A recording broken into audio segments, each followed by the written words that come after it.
something I did. So hopefully, it all happened in the back channel. Okay. I don't want. I said no attacks on any pro-Cali side, especially women. You see what I'm saying? Thank you. No problem. But fixing with you and with whatever you and that I'm gonna stand, because that I don't know what happened between you two guys. But I'm talking about what happened the day when the room that was opened up, right? That was that was something else. Yeah, people show their true colors. So you said hands off women except buttercup. It's all childish stuff, childish shit. Don't see that crap. Zebu, I put the thing in there. You should read the book. They were inspired by the Nazis, by the way. The RSS leader, RSS and Hinduism is the same bullshit. Hey, Edward. Yes. Hey, so my wife, she just sent me that picture. We're roasting an alligator. What the hell? Roasting alligators. Oh my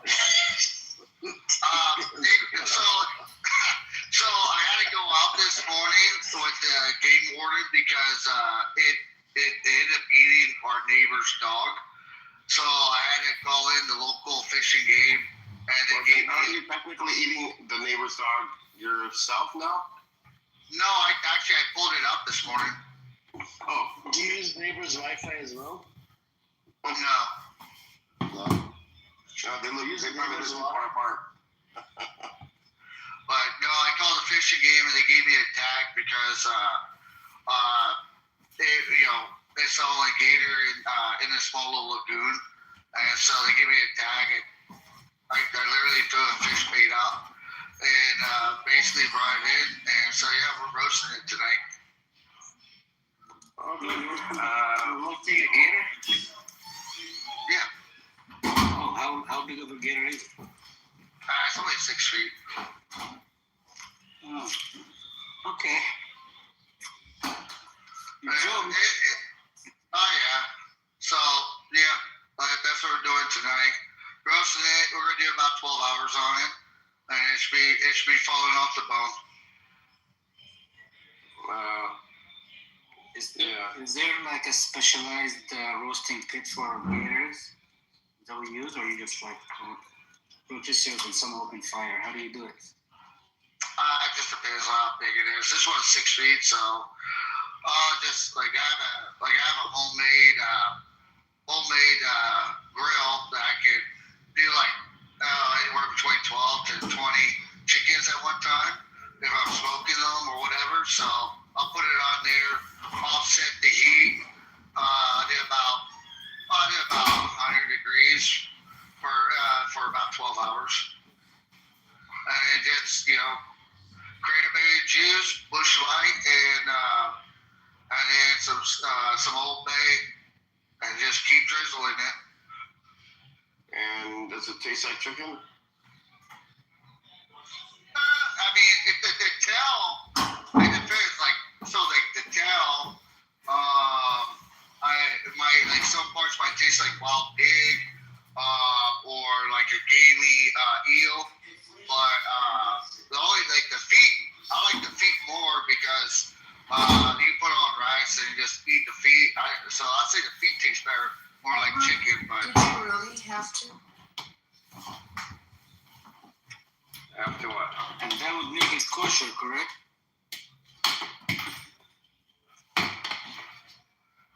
Sorry, Miss H. I was just answering the question. Ace doesn't like feet. Yeah.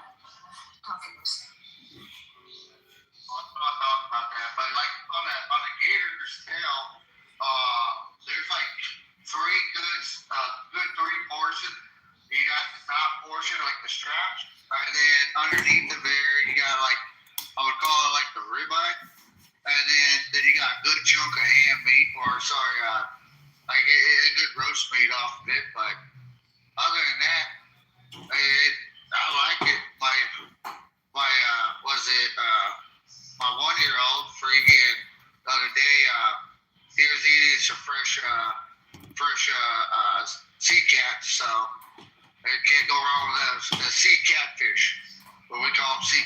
for a second, Pepe, does this sound like your type of cuisine that Steffi used to describe?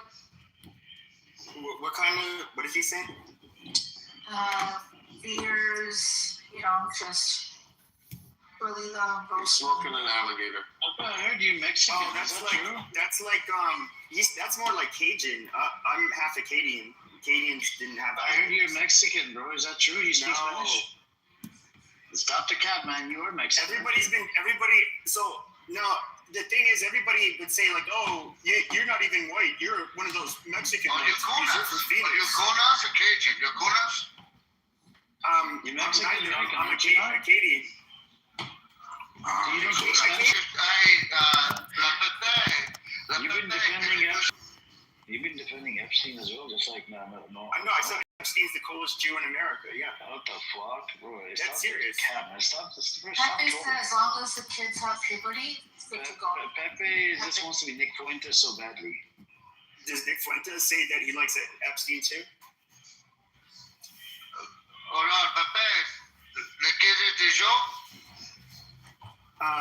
J'ai le quoi les gens français sur moi. Ah, sí, güey. No travel language, please. So wait, you can speak like Cajun French? Yeah. Cajun de yo? Yeah, I have a very hard time. Even when I've seen you guys, I've seen them speak French on like YouTube and stuff. It's little bit. It's harder for me to understand like metropolitan French because it's any of the French I've heard is not been Cajun French. The big question is, Pepe, why are you defending Epstein? Is that you want the attention? You just want to say something controversial? Is that right? No, I was saying like a lot of people. First of all, he had the biggest parties in town. That's why every celebrity, every CEO, the politicians, they all loved him. Oh yeah, raping babies, eating them. He raped babies. I thought they were like 16 and 17-year-old No, sluts. they I didn't know about weren't. Oh, babies. 16, 17 sluts. Calm down, bro. Calm down. Pepe, the way you're talking, it sounds like you can't lie with sluts. Have some respect for the victims. Calm down, man. She was 14. 14 is the one that they made the report, right? And then the 16 is the one that got him locked up, right? So there is this problem, and there's a lot of girls on the Epstein files, by the way. Those are the ones that came forward. There's thousands who were not able to. Pepe, I hope you're trolling and joking because this is probably the most. I think he's trolling, man. He's not like a right? Like, why do you want to make yourself seem like a creepy pedo? Well, I mean, I'm getting my CDL, commercial driver's license, and I want to start truck driving so I can rape women at truck stops all over the country. Amazing. Has your mother ever heard you speak like this? Or I haven't talked to her in like, I don't know, several years. Oh, some mommy issues. Fuck. Yeah. I don't. What about your dad? No, I haven't made those jokes in front of him. Oh, okay. So does he kind of, do you just little edge from your dad? Do I get what? This edge from your dad? I mean, he has a sense of humor, but I don't really joke about this kind of stuff in front of him. My dad's like, older than me. What about your grandmother? No, my grandparents have all passed. So basically, this is the opposite. It's not the fact that there's no father in the household, there's no mother. This is why you're just I don't know. This is what you are. I can't. Is my sense of humor just too much for you? It's not humor. That's not funny. No, it's not. I mean, if this happened to your daughter, would you joke about it? Well, it didn't happen to my daughter. But if it did? Well, it wouldn't be a joke if my daughter got raped. Exactly. So you're But it's a joking joke about when people getting raped, though. About sick. Well, let's define rape. Do you think just Okay, because they were underage they were Don't raped? start with, yes, it's called statutory rape. You cannot give consent. Mm. So 10-year, 11-year, 12-year, 13-year, 14-year, they consent? I said 16. Hold on. I said 16, 17. 16, 17 is still fucking. Statutory rape. Sure. Sorry. Sure. Do you not agree that Why do you keep focusing on 16, 17? Hold on a second. 14 Hold on a victims. Yes, I get that. Why are you Hold on. focusing on 16, Hold on. 17? You're just pulling out numbers. Hold 14 on. victims. Don't do this. Backtrack. No. Hold on. I said when I made the joke, I said 16 and 17-year-old You sluts. said that they're fine once this puberty, right? You're like, once they hit puberty, it's fair game. No, but in this room, the joke was with 16 and 17-year-olds. I No, explicitly and that rule said 16 and and 17. chillism, listen. Yeah, but I'm talking about what I said here. No, I agree with chillism, okay? What you say everywhere follows you. Chillism is that as long as they're not prepubescent, it's fine. They got their, they're not. Oh, no. It's good game. Good go. That's that's two different claims. Once you hit puberty. Hold on. You're filibustering because you don't want me to answer. Now, No, you're disgusting. Go ahead. okay, pedophilia means prepubescent. You are not the pedophile if you fuck a 14-year-old who's had puberty. Okay, we're not listening to me. You said that it is. You said that first of all, when you were younger, you were attracted to older women, and when you're older, you're attracted to younger women, and you went to high school girls. What? You mentioned high school girls? I don't even date women in their 20s. What are you talking about? Jesus, so why are you trolling about this stuff? I never made any joke about me fucking younger women. No, when you even make a claim, listen, when you make a claim that's defending any position of any sort, it's attached to you and your ethics. This is fake outrage. You just want something to be upset about. No, actually, I really don't. I don't need to be. I don't need to be fake upset for anything. That's what you're doing. Especially when it comes to Your little righteous indignation you're having right now. No, it's just to put yourself on your soapbox. You know it's a joke. No. Give me a break. No. It's not. You just. It's virtue signaling. It's virtue signaling. It's called having some fucking decorum. Obviously, you're one. Decorum? What decorum? You do not joke and make. Decorum for what? Listen, speaking about what victims. People have been raped. To you, it may be a joke, but it's in really poor taste. It's really vulgar. There's people who are survivors of that shit who are on this app. Yeah, it really reflects like you are. Well, they survived. So, Well, you know what? you know what? I think if I were raped at 16, I would actually rather they kill me. Literally, They 16. survived. Yeah, no, they didn't. That's not. You know what happened when I was 17? I did say this, and this did happen in real life. Okay. I fucked a 42-year-old. Amazing. And guess what? Good for you. I am not a victim. I survived. Amazing. Yeah, okay, good for you. Was that someone that you wanted to, or was that forced upon you? Yeah, I totally wanted to. And you don't think that there's 16 and 17-year-old sluts that like fucking? Because I went to a high school with a lot of them. Okay, listen. All right. Responsibilities on the adult. Yeah, not every girl is sluts. So let's. I did not say that. I said, are there 16 and 17-year-old sluts? The answer is yes. Yeah, like you. You're 17 years They old. were at Yeah, Epstein, go so I ahead. don't mean they're slut.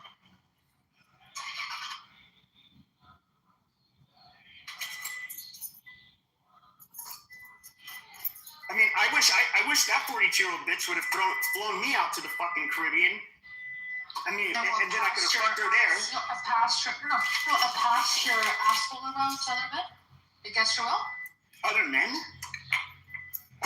Yeah, that's what happened. Yeah, you know what'd be awesome? Trafficking for profit. Oh yeah, you know what'd be awesome is if I went to an island and there was a bunch of perverted, naked older women and they all wanted to fuck me. Yes, they all kept on jerking. No, off men my dick. too. I love it. There's men too. They do men too. Don't threaten me with a good time, Men too. ma'am. All of them If do men too. That would have been the best vacation of my fucking life. Yes, and You would have made a boy's dream come true. Oh my god, I would love it. See that a man avoid, and they also pass you around old dirty men. Yeah, well, no, these were men doing it to women. So no. It would only be analogous if it was women doing it to When me. it comes No. to you with your little feminine voice and your low testosterone, it could definitely be you. Okay, but you have a very manly looking. Listen, throw a fucking wig on your head and slap some lipstick. I know that you're still gonna be a pig, but hey, listen, if you see the shit that I've seen, they do anything. So, Amazing. But, okay, you need to calm down. But it would only be analogous to women doing it to me because it was men doing it to girls. So you can't just stay now. It's men fucking turn into stupid. girls. Yeah, that's fucking disgusting. Anyway. It is disgusting. I'm not a faggot, so why would I do that? Men doing it to girls against their fucking will. Was it against their will? Yes. How do you know that? Have you ever looked into the Epstein files and what his victim records have said? Oh, was it against all of their Did wills? you see there's a picture that was described that they redacted, and it was a fucking girl who was 7 years old who was fucking raped by 6 men.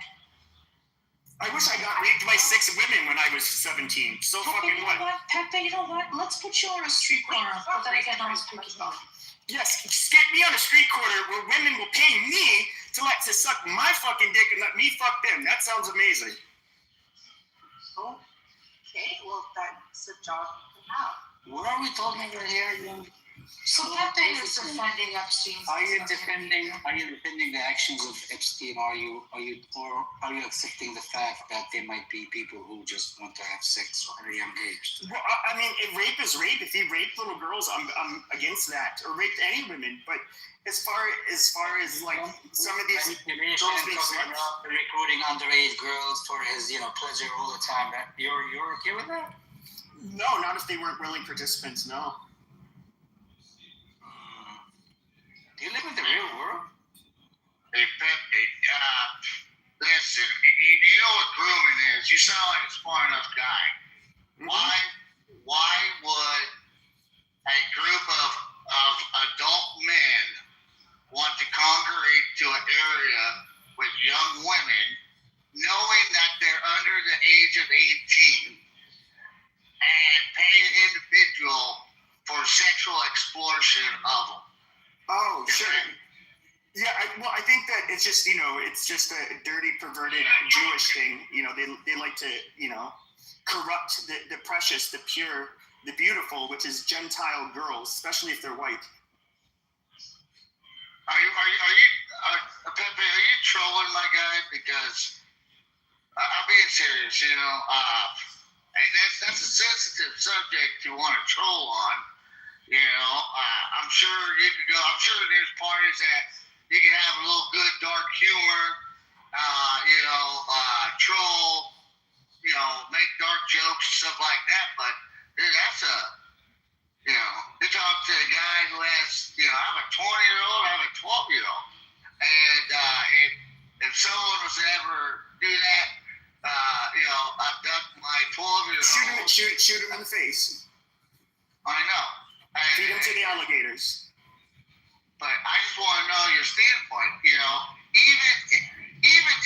if a man or someone convinced these young women to sell their bodies at that young age,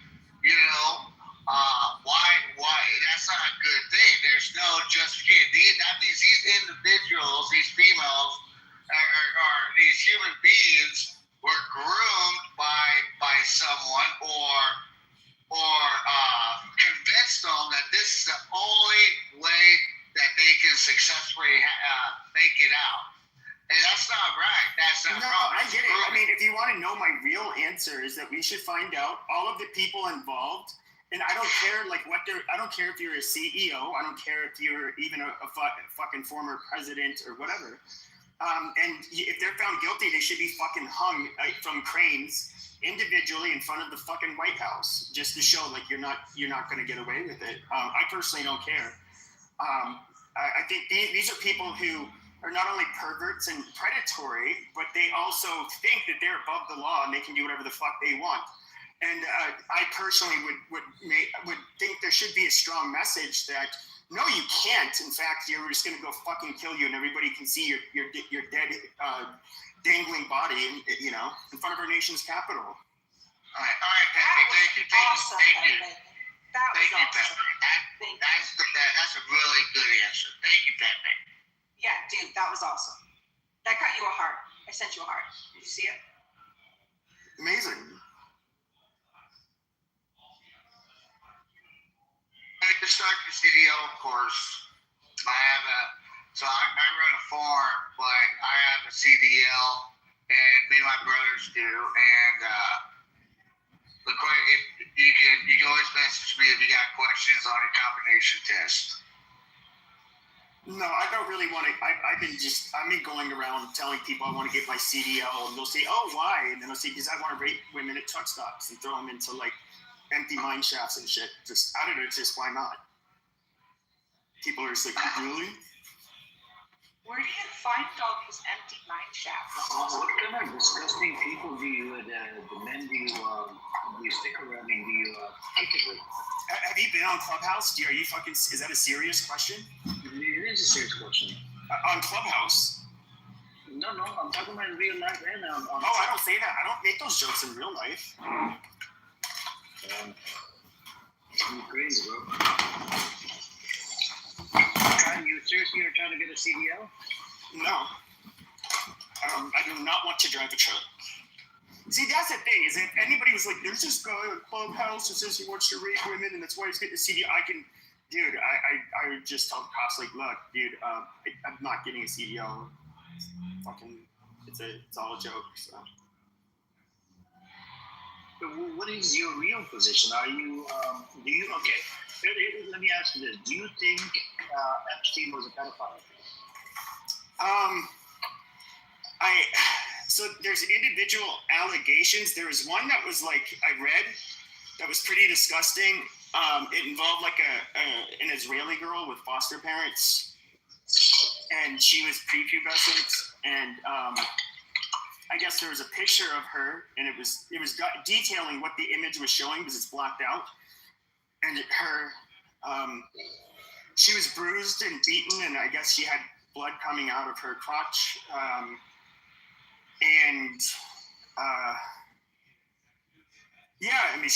you're explaining that, there was more than one man that had raped her.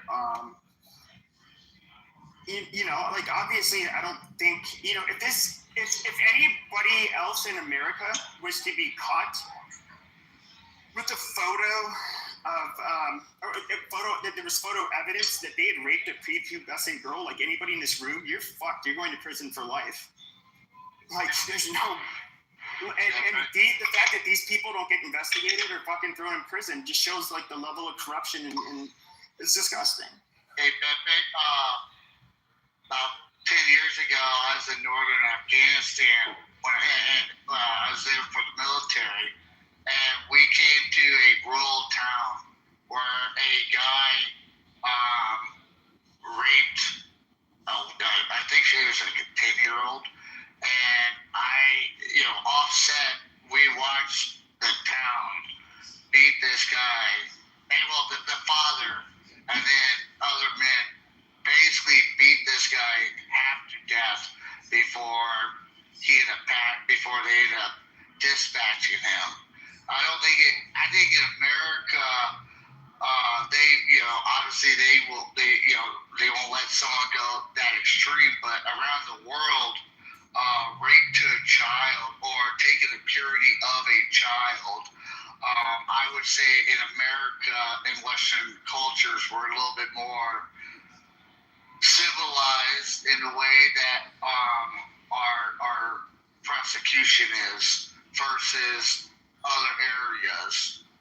And I agree with those individuals that how they handled that guy. I believe that all pedophiles and all men who are interested in taking the purity of a young child for sexual gain should be fed through a wood chipper, in my opinion. But I'd agree. Who was that hero in Louisiana? That the Cajun guy who his son's karate instructor like fucking kidnapped him and like raped him, and then when they were being returned at an airport, like in custody, the dad was at a payphone and like shot him in the head. Do you know what I'm talking about? Well, there's quite a few of them.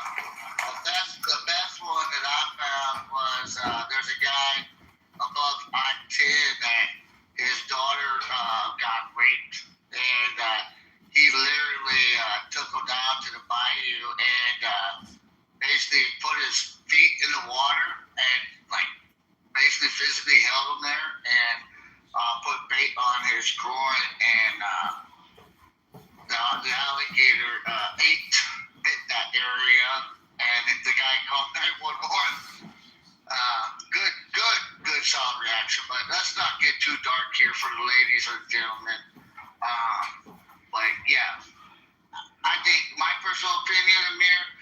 think if you are okay soliciting underage children for profit to other individuals, then that means you are a pedophile, in my opinion. Because if you can solicit and sell their bodies, Say it again. I agree. yep, that's how I feel about it. And so, whether or not Epstein partaked in it, I don't know. But if he's willing to sell their bodies and their purity for another person's entertainment, then you are just as much as a pedophile as that individual. And that's where I stand on it. I just think it's unfortunate that Jeffrey Epstein hung himself. I wish that the news story would have been that some big black guy ended up pounding his fucking head into the pavement. He died a horrible death, but it's Why is it the only guy. What is this? I don't know who else. Who's such a weirdo? Because they're more violent generally. I'm just kidding. It's a prison. Yeah. So I kind think, of off the word. I think he should have been asked raped to death. There you go. And Pepe should have been the one to do it. I think you. No, that's the one weird thing that I don't get. I'm sorry because this is like a gross topic, but like when you hear about men raping other men, especially like in the old days in prison, like what I could never comprehend is like, let's say I had this dude in front of me and he has a hairy ass. Okay, we don't. How can you get a boner? How do you get a boner? And like that doesn't. I don't get it. It's not just Epstein who's implicated. It's also Trump. Yeah, So did you know that? yeah. I saw Did you Ted see Lee's little speech recently? today. Yeah, it's pretty crazy the fact that. Yeah, Ted Lieu. That was insane. I mean, the only thing that's the problem is we don't have all of these fucking files. So we have Ted Lieu saying it. Now, do I believe that Ted Lieu is likely telling the truth? Yeah, yes, he would. I don't think he could lie about that. Number one, he would get hit with the defamation lawsuit very quickly. Exactly. And so, because if he's hiding something, He's putting himself to be out sure. there. But what you do get though is there's lots of accusations that are being made, and of course there's going to be made ones against rich people that just because they want money out of it. We saw it happen to Michael Jackson. No, you can't believe every accuser. You know. In this whole thing, there's going to be some fluff in it too, right? Some exaggerations, but there's an overwhelming number of people that are legitimate, right? It's not just 1, 2, 3, 4, 5, and they're not even pornographic. Mm-hmm. Sure, but you cannot. Before they got justice. But you cannot. When he makes a statement like that, he's stating there's an accusation. Now there were accusations that were seen that even the FBI was marking off as like highly unlikely, not credible, and they did sound like that shit crazy. No, there was more. There's more that was dropped recently. That's where he's taking it from. Yeah, I do. Without us seeing the like details, I don't know. Come on, Pepe. DOJ already said that they did not include images or videos of tortured dead bodies or child rape. Obviously, No, you can't because that's illegal. No, it's not child porn. It's illegal. People have seen it that are in the position to see it. So it's not like I don't think he saw that. I don't think he saw like the video. He's asking because he's saying that there's video evidence, other evidence that's not being released to, I guess, him, to people that do have a security clearance to kind of go through these things. But there's enough evidence that he read out that suggests that Trump has something. So that there's videos, pictures, that are attached to it. I didn't hear him say that there were videos or pictures he said implicating that Trump. he asked for them. He suggested it.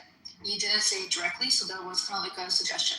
But it's not just Trump. Do you not see the sheer number of psychotic people across the world? Like that guy that was sending those torture videos. Who was he from? The Emirati? Yeah, he actually lost his position and got arrested. Mm-hmm. There's some nasty, disgusting woman who've like stepped down from their positions or have been fired across the world. It's like, what are we? I don't know. Like, honestly, if other countries are able to do this, what the hell are we doing here? Like, which one of those people were the most powerful people in their country, though? None of them. Actually, no. The chairman and CEO of Dubai DP World is pretty powerful. Which I would are say the most powerful in their chief country? legal officer. What's that? The chief legal officer of Goldman Sachs. That's not my question. Which of those people? I'm not talking about. Peter Mountain. He's pretty powerful. He's pretty Sure, powerful. you're not answering my question. I'm not talking about powerful people. I said, who is the most powerful person in their country that is getting prosecuted? In other words, the president or a king. Well, Prince Andrew, and that's law of international. He's not the most powerful person in the country. Not even close. Well, okay, hold on. This is what you're understanding. There's people. It doesn't mean the most powerful person was implicated. I'm talking about people that were implicated, that have come forth, right? So they still have powerful positions, like what's his name? OpenAI board of directors was Larry Summers, I think. Sari Ferguson. Jack Bank, I believe. I think he was the head of something at the France, a government position. I forgot what it was exactly. Who was it? We got the chair of Sweden's UNHCR was a woman. I think she stepped down. What about this? What's it called? Chief Executive Officer of Goldman Sachs. Okay. So there are some people in India, because one thing was implicated, just because it showed that he has Israeli military come. They want to get rid of him. They're protesting like crazy and saying overthrow his bastard. So honestly, we're just not. It's not even just that. There's other politicians outside of Trump that were also implicated. So what do you do when you have the most powerful guy, arguably, in the world, and he doesn't, and he's, for whatever reason, he's not wanting shit to be public, and it's probably because he's trying to avoid, which also would maybe lead to people being prosecuted. He doesn't want it, so who's going to do it? Well, did you know he has the ultimate say. Pat Body said if we go and go after each and every person, the government will fall apart. No, I didn't hear her say that. Oh, let me get the quote for you. It was the most bizarre shit that she said. I'm like, are you trying to... Here, Pat Body. Here, she said this. I'm like, this is the weirdest. Hold on. It was the oddest thing that she said. Here we go. I think it was the... I gotta find the actual quote. And what was interesting was when she was being pushed by the, what do you call it, different Congress people, her response was like, but the DOJ is 50,000. I'm like, oh Lord have mercy. What does that have to do with anything? Hold on, let me just get this one for you. Yeah, I know, everybody agrees. I think Pam Bondi fucking sucks. She was a fucking embarrassment. She's carving it out. Yeah, and so is what's his name, Cash Patel. They're all like compromised, right?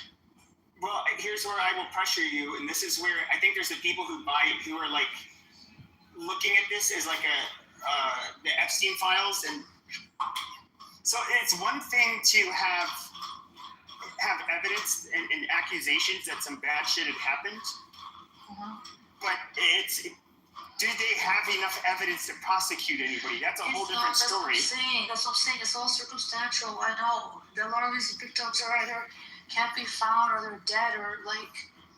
That's what I'm saying. But there's enough evidence if we put our brains, like if we put our basic thought together, we can see where this leads to.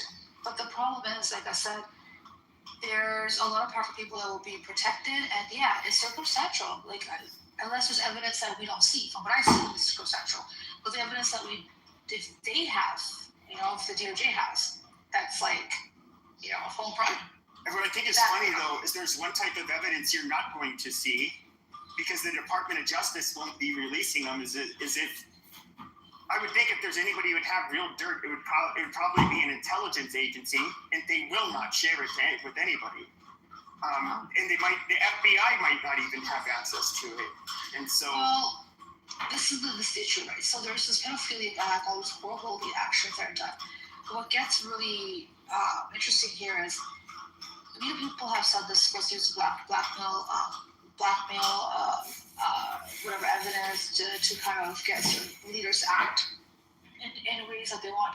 So if there's any evidence that shows and proves that there was some nefarious acts that took place where not only did the person engage in just absolutely heinous activity that was illegal and just reprehensible at every level, but that evidence, those types of images, videos were used to pressure, to sort of lead, to direct a president or someone who's powerful in the government to act on the behest of a foreign nation that is in direct harm of national security and is against the best interests of the USA. That is treason. But you'll never get that information.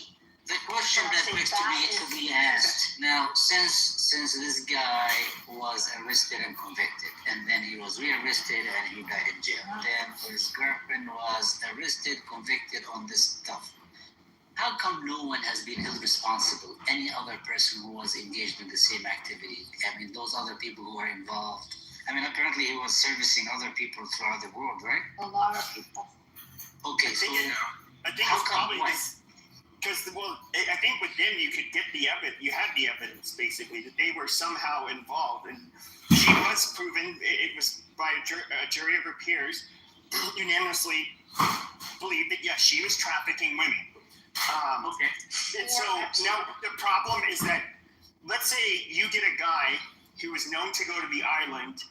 He said, "Oh, I like grape soda. Maybe some pizza, no pepperoni, please." And this is what you got. Maybe you see some pictures of him there. There's maybe some naked bitches that are on the island at the same time. Let's say a couple of them were underage even. How was he to know? Was he the one who even brought them there? Was he even having sex with them? I mean, there's like, how do you prosecute those people? That's what I understand, but isn't there evidence in all those files and those millions and millions and millions of files and pages and documents and videos? We don't have them. We don't have all of it yet, though. That's the problem. Well, so I got a few questions, that I have personally that I've been trying to find out.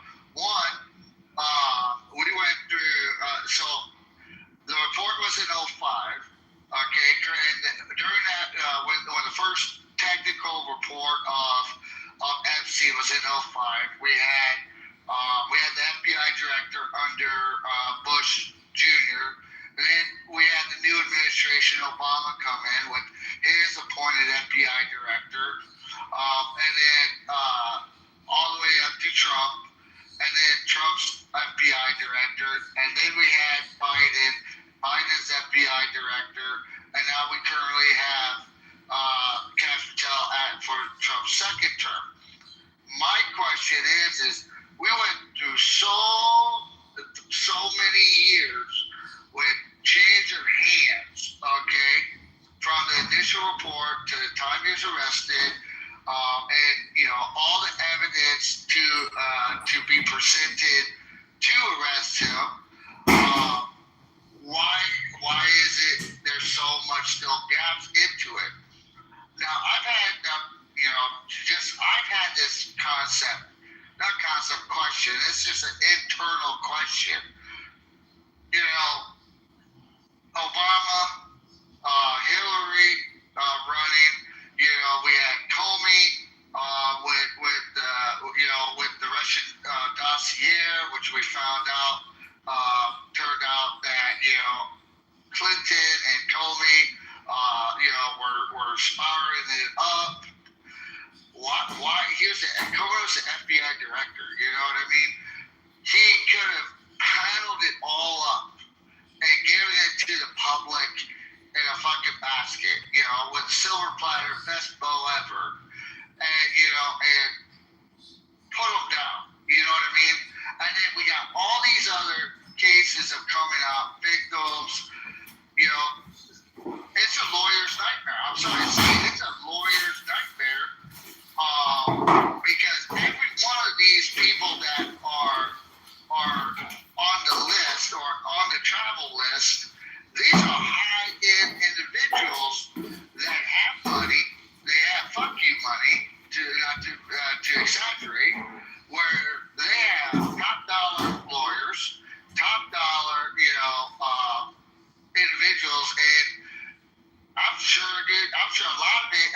making excuses. I'm sure a lot of it is lawyers putting pressure down, saying, "Hey, you drop this name or you don't redact this, I'm going to sue the fuck out the DOJ. I'm going to sue every journalist. I'm going to sue everybody there. I'm going to sue everybody for defamation." You know, so I think that's these are the biggest questions I have.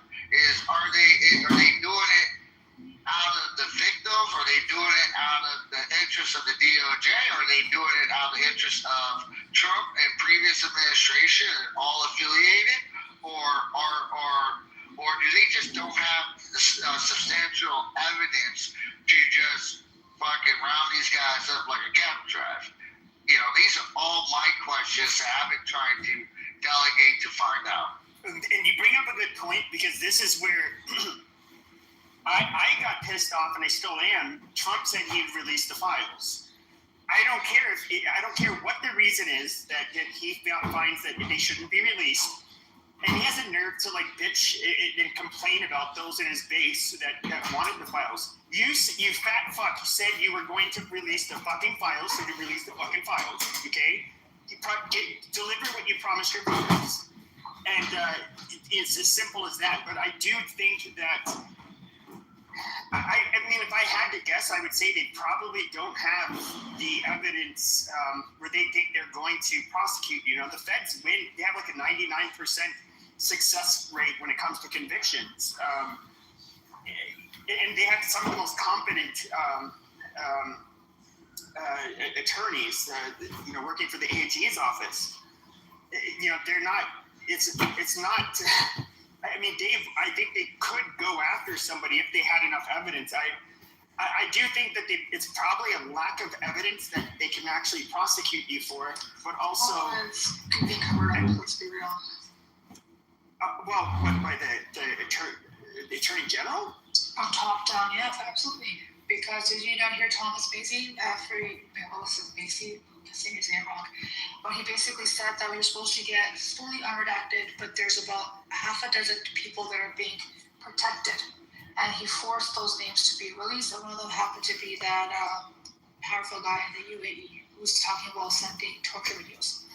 Yeah, I think that I find it very unlikely that you would have had, you know, Attorney General Eric Holder, then you have Merrick Garland, then you had who was that under Trump's first administration, that you would have these people that are not ideologically the same, that are competing with each other, really, that they would not somehow, if there was evidence that none of them would have prosecuted.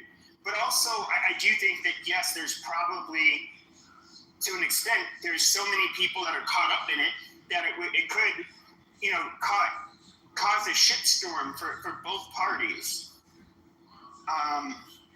And therefore, you know, it's gonna, you know, end up angering too many people and causing too many powerful people will get upset if they were to release the information. And I'll just say this too: we generally don't. Before this, Trump releasing the JFK stuff, this stuff on Martin Luther King, and then even this half-assed attempt at releasing the Epstein files, that is not something other administrations were doing.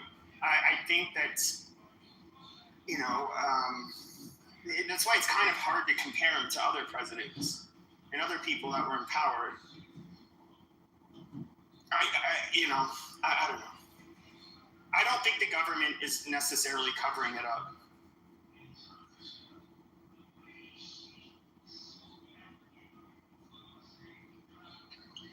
I think what happened, it's just my opinion. I think when Orange Man went on Joe Rogan and other places and said, "Hey, you know, Epstein, I'm going to release it."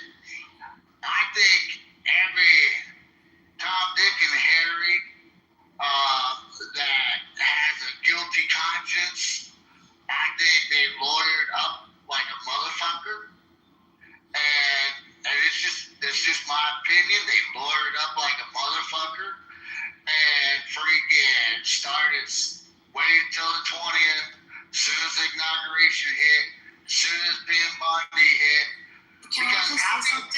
about Pat Bondi, I want to say this. It's your point.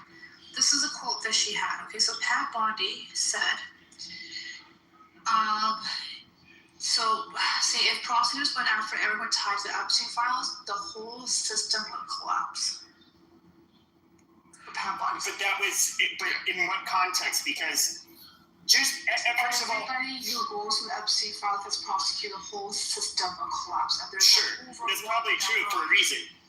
It's probably true for a reason. Let me finish real quick, and then I'll let you guys go into it. And I'll make sure I'll land it. We went through, at least five attorney generals, 5 CIA directors, 5 FBI directors, okay? And every one of them has, until now, freaking Pam Bondi brought up. If we prosecute everybody on the Epstein list, the system will go down. Why do we wait now? That's my question. It's like, what's going on? My personal opinion is either half to 3/4 of the Hill, and former people on the Hill, and big CEO. I think they're on the list, and they know the flat line. But all right, I landed the plane. I'll let you go. So this, I think if what she was saying is that anybody that would be on the list, in other words, anybody that was ever at his house, at his island, whatever, I would say probably 98% of those people, 99% of those people were not, just statistically speaking, they would not be fucking penny fuckers. That's not what she's saying. Okay, just because your name's on the Epstein files does not mean that you're involved in anything. That's not what she's talking about. So she's talking about prosecution. Prosecution entails you need to have viable enough evidence, even if it's circumstantial. It's not that he would stand next to Epstein. No. She's talking about if the prosecutors, she warned, if prosecutors went after everyone tied to the Epstein files, and prosecutors can't go to neighbors there has to be some sort of justification, even the prosecution would even tell. Let's just say you're right, and she meant anybody that's affiliated with him. Why the fuck are powerful people affiliated with him and it's gonna collapse the entire system?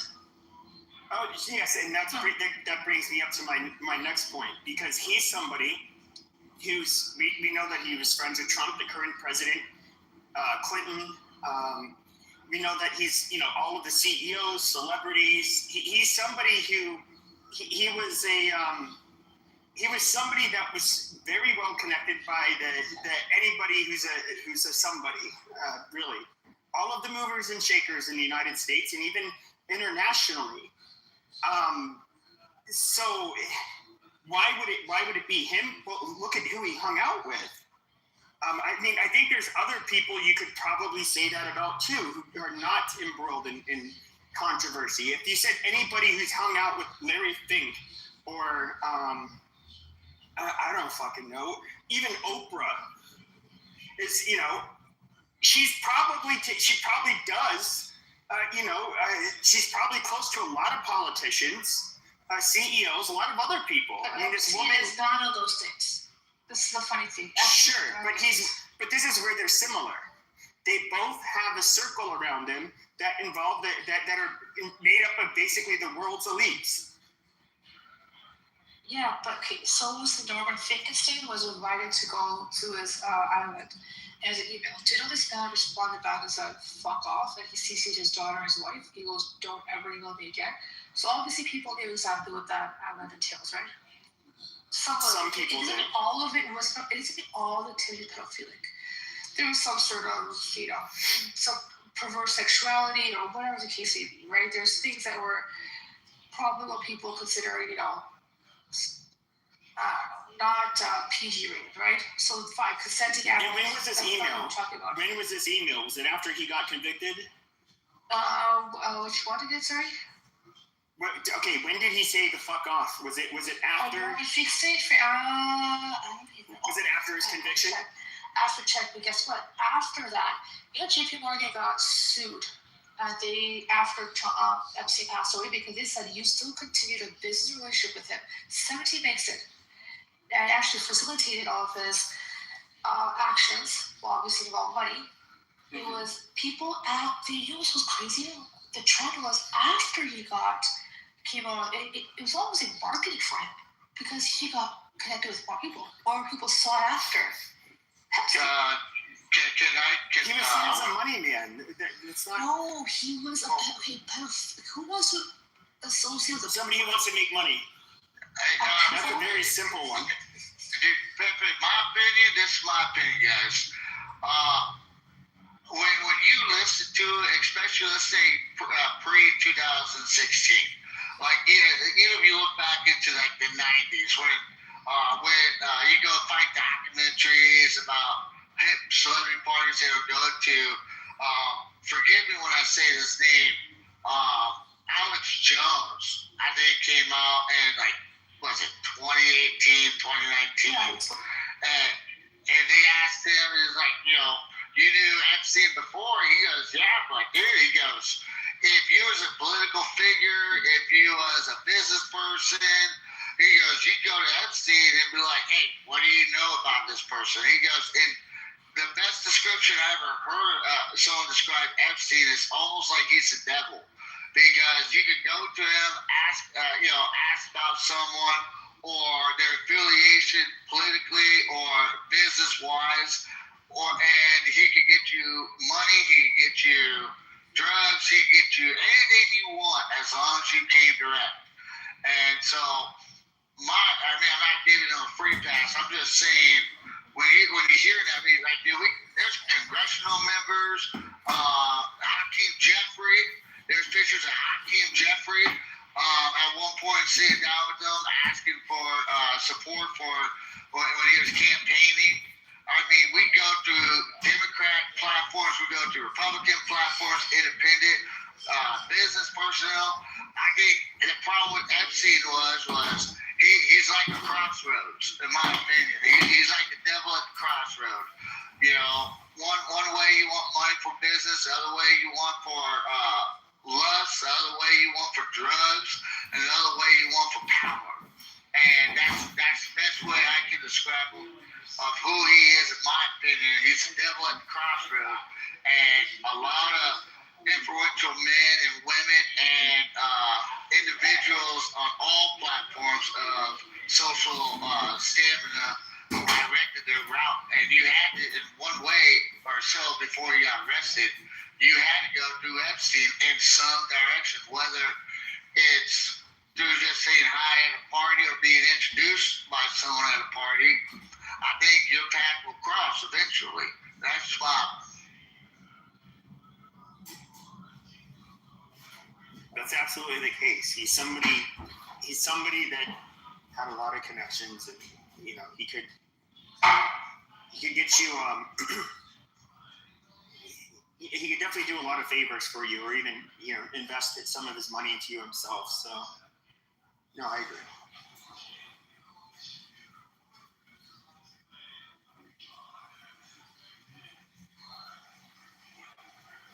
Like the old saying goes, you can dance with the devil, but the devil's going to know who you is. What's going on, Mr. Will? This is Mary's my buddy, Mr. Will. He's a great guy. Hello, everyone.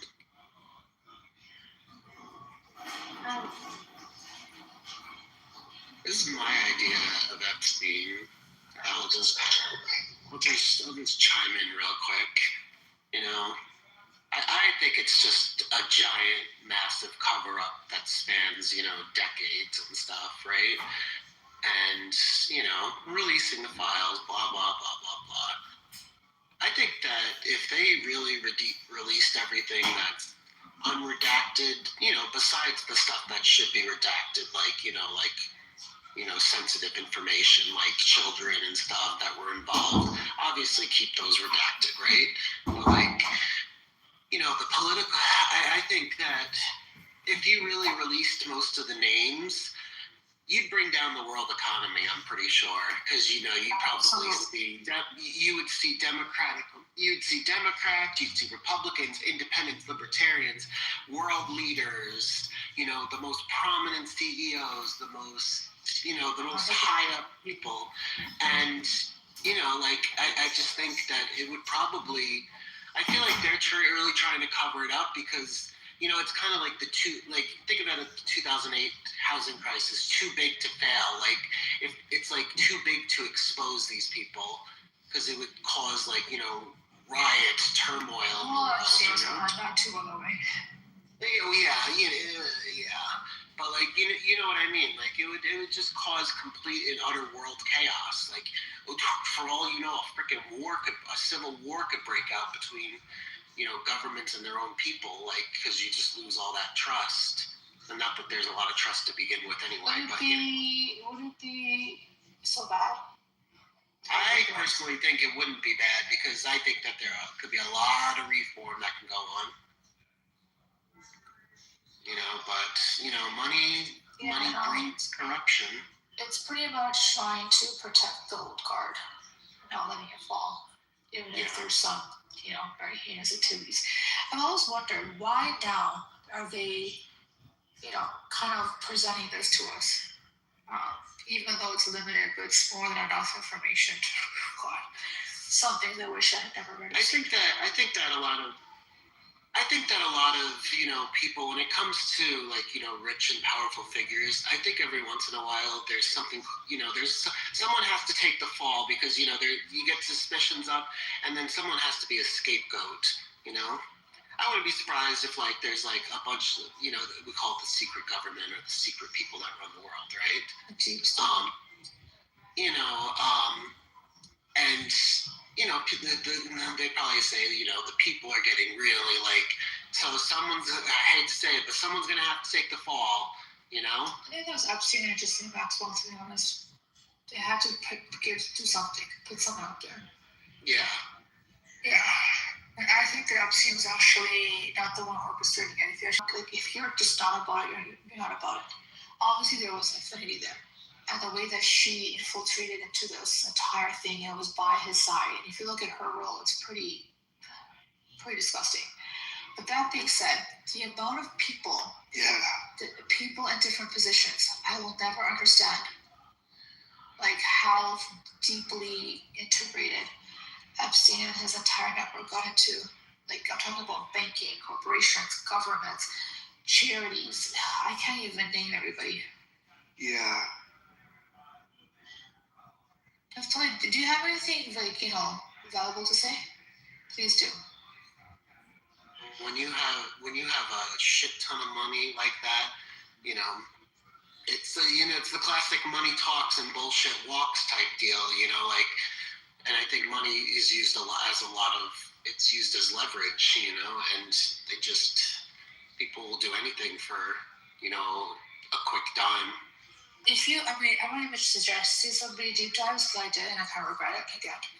It wasn't even just the desecration of children, of prostitution. It wasn't even just that, just perverse sexuality or just weird kicks that people have, I guess he fed into. It wasn't even that aspect of it.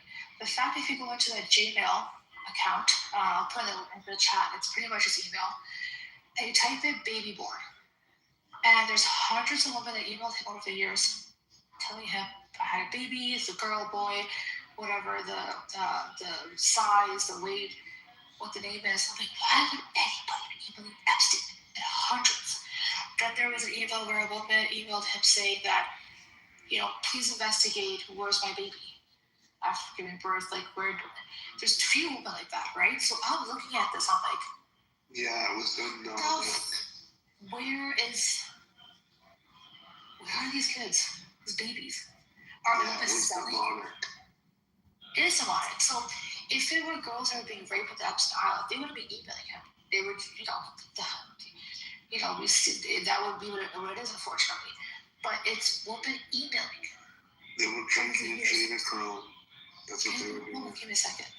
Were they selling their children? Because that is a thing, unfortunately. Some countries, it is a thing. Sales of They were drinking and doing it drunk. That's what they were doing with the children. Okay, totally. What I'm saying is, there's so much more nefarious things. Even if you saw that quote that Epstein made, if you just type in Graham, he basically said that here you got. I don't know if you saw this quote. I literally sat there and I'm like, this is just okay. Here I have a screenshot of it. Just trying to find it. Hold on. Where he said, hold on. This was an email. I can't find it right now. Basically, how the Jews work and they capitalize on the stock exchange. Right here, got it. This is a quote. This is the way the Jew make money and made fortune in the past 10 years, selling short the shipping futures, let the Goyim deal in the real world. This is an email Epstein wrote in 2009 to a psychologist who's also a one-time Trump University executive. In August 2010, he wrote an email to a Jewish entertainment publicist talking about a party guest list, saying, no Goyim in abundance. JP Morgan execs brilliant wasps. Yeah, the Goyim. Yeah, but the idea of talking about one class of people making money, selling short supers, and then it's the Goyim, which is everybody else, is dealing with the real world. I'm sorry, I shouldn't be laughing. This is just, the levels of this is just so deep that I don't even know if we can ever get through it. Or if we... Up there real quick. I found for real. He was a great guy. Yeah, Great cool. kid. But yeah, I've known him. So I used to be on Tandem and I met him there. He's a smart guy. He's not bullshitter. He'll tell you his opinions, but he's also one to really retain what you bring on the table too. Great guy. And I also think that, as much as you want to see what's in those files and even unredacted, it's almost like you don't want to because it's so just nefarious, evil, and just, it's cringy, Well, they were worshiping Baal. I heard they were worshiping Baal. Can you stop being true right now? I stopped because it mentally just, God, you're right, wrong. It's like you want to know, but then you don't even know the extent of how heinous and disgusting and just horrific some of these acts were. I even had to type in Baal into Chat GPT and see what it came back and That's all we even know what it is. It's just like I even went to the Justice Department. I was just reading through some of the things, and I was just like, I gotta stop. I was like, this is just like, I just feel weird, like it's just like so uncomforting, It's just Is your name on Epstein files? Do you think they were sacrificing children to Baal on Epstein Island? I'm thinking with that knife in your hand, the way you're chopping up watermelon. We don't know about you. Are you on Epstein files? What do you mean? I love watermelon. That's why I'm cutting it up. Did Epstein like watermelon as well? Did your mom know you're playing with knives again? Not Tilly? It's Naftali, Steppy. Not Tilly? Not Tilly? Is that a child-safe knife? What kind of question is that, you PDF?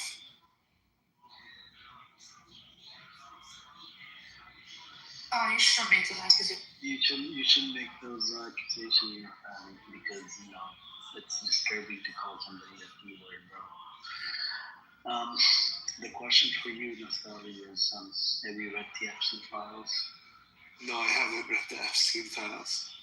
Okay, so the knife and watermelon that you have, are you sure that's a watermelon? Did you use AI to change the picture from something else to watermelon? No, it's a watermelon. I love watermelon. Have you ever had Israeli watermelon, Amir? You didn't use AI, right?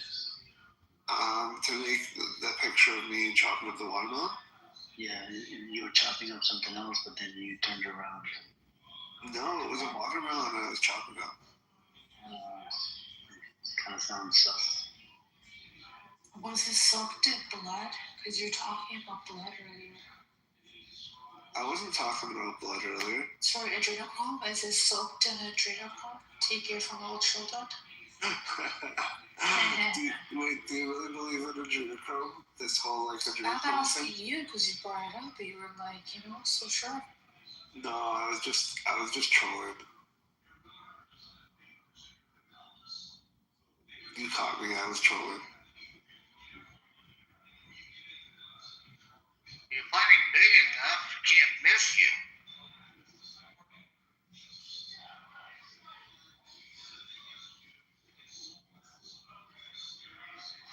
So is like this chick Amir where you read the Epstein files and then you compare it to you remind people that Epstein was Jewish. Is that what you do in this segment? Hold on for a second. Amir wasn't speaking about the Epstein files at all. I mentioned I was been speaking about it for the entire time, but his ethnicity or lack thereof or his religion never came up once. So that's weird. I did read an email that he spoke of, but that still doesn't infer that he was Jewish. So I don't know why you're trying to do this type of, I don't know why you're trying to make this weird claim. You're sneaky, Ace. You're a sneaky one. No, I was a truthful one. I catch bullshit. You're sneaky going, aren't you? Well, I learned from the best. I learned from the best, right? Sorry. Ace, I got a question. How many countries did Jews get kicked out of?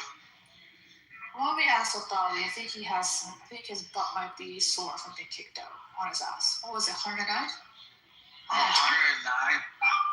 Oh, I wonder, why was it not Delete or not Nafty? I will answer your question when you pronounce my name correctly. No, your name is Nifty. Nifty girl. Okay. I don't like coming here and call Amir Amar or anything. Or Jindoob. The difference is even if you did, no one would be so pressed here. You would continue having a conversation. But you're... Wait, what? Answer step is... Honestly, I forget her question. Stephanie, what was your question again? I heard through the grapevine about the Jewish people got kicked out of over 100 countries, and I was wondering why and how many countries. I am not going to answer that question.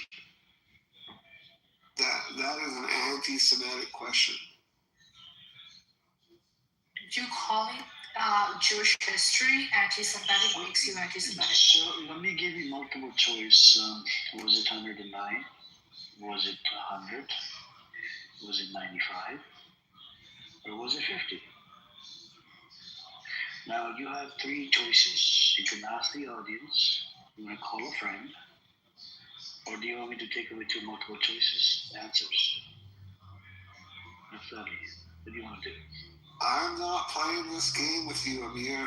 How do you say the music? I wish I had the music. Who wants to be a millionaire? Amir, tell me about your background. Tell me about how you grew up. Where did you grow up, Amir? Toronto, right? Yes. It was at a place. It was a haunted place in Toronto. But moved on. I mean, there's plenty of haunted places in California as well. But Naftali, I think your story. I think you should write a book on your story about you became mental because you need some kind of a closure because you still seem you're traumatized by your experience. Don't bring that up, Amir. No, you still seem like you're traumatized. Don't bring that up, Amir. No, You I have won't to say stop that. doing that. How did you even find out about that? Remember, you Wow. told What us. happened? It's just something, he should write a book on this. Oh God, How you you do how not you want became- Stephanie. You don't want to know. How he went from anti-Zionist to Zionist. Did his cat touch him? Something like that. Oh, okay. I am not gonna stay and put up with this treatment. I mean, No. you have no proof that I said those things. Yeah, no, I don't. You have no proof. What did you say? That's true. What don't we have proof about? You are making this up. You're just making it up because you don't have proof. Okay, tell me what's being made up. What do you know? Can you fill me in? Nothing's being made up. No. Why'd you make that? Whatever Amir says is made up. Whatever Amir says about Well, me you is don't made even up. know what he's saying. He's not even saying anything. And you're saying it's made I'm up. not saying anything. Guilty, Koch. I'm saying I'm encouraging you to write a book on your experience, how you went from anti-Zionist to Zionist after that particular experience. Maybe I will write a book about it. You should write a book, and you should tell people about it because you should not hide it from anybody. Let the world know. Let it out. I know it's haunting you on the inside. You gotta let it out. Let them know. You wanna let this room know? No, I don't want to let this room know.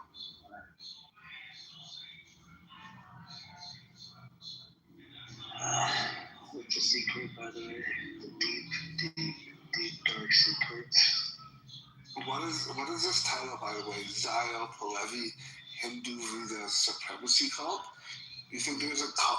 You think there's a cult between the It is building Jewish supremacy. The Pahlavi supporters, these people are traitors, a lot of them.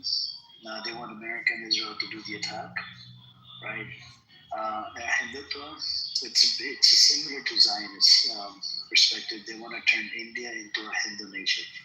They want, they want to get rid of all the minorities. That means even their own lower caste people from the lower caste in the religion. So they want to turn that into, whatever.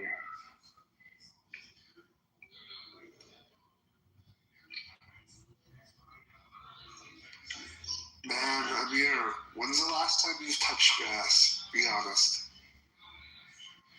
I was just outside a couple of minutes ago. A couple minutes ago. No, it's a couple of minutes ago. Not Oh, touching. yeah? When was the last time you touched ass? Yeah.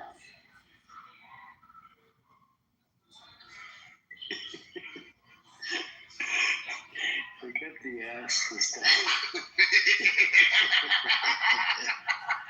I'm sorry, I couldn't resist. You know what? Screw you guys. I'm out of here. No, Patty, stay. I'm not saying anything about it, bro. Take him out. Oh my God. So the story is that he was anti-Zionist until he found somebody on Tinder, and he didn't know it was a guy or whatever, and he found out that it was a guy, and he said, "I'm okay with it." He got to the location, found out, and he said he was okay with it. And then he did his business. I'm not going to dive into it. He did his business. You mean Grindr, not Tinder, right? Grindr. Yeah, Grindr, yeah, I don't know. It's one of those. And so he did his business. He came back out. And apparently that tranny found out that he's a Jew. Oh, did he fuck Lady Boy? So the lady boy found out that he's a Jew, and he got his ass whooped by lady boy's brother. And apparently there was a pro-Pally lady boy. You know what I'm saying? And yeah, it's a very sad story. And And then he traveled to Israel, like a year later, and became pro-Israel. And he's still traumatized. I told him to write a book on this and release that energy because he's suffering.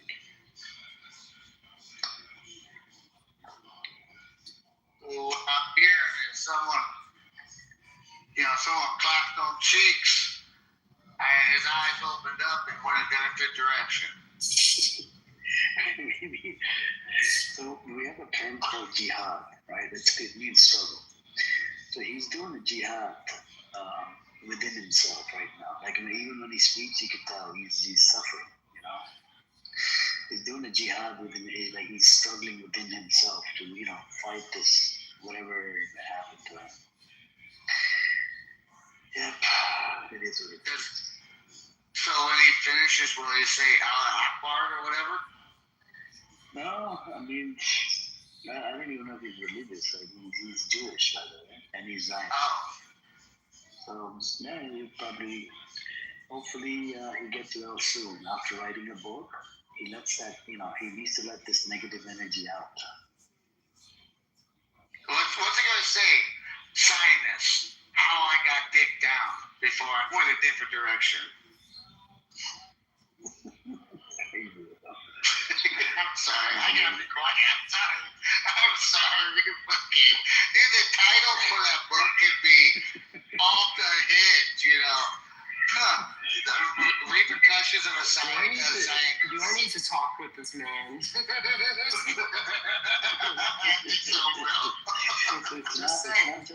It's just not just one. There's another one as well. Even his story is something similar to it. The other guy's name is my friend Zach. He was anti-Zionist as well. He became Zionist when he went to Israel, and he said that the Palestinian story is a lie, blah blah blah. He'd been to one checkpoint out of 920 checkpoints in the West Bank. He's like, oh, they're lying. So he became Zionist. And his story was he rented an apartment out to Airbnb person, and apparently he wanted happy endings with his client, and it turned out to be a man. And he didn't know about it. He thought there was a woman, and then, and then whatever happened behind closed doors, he realized that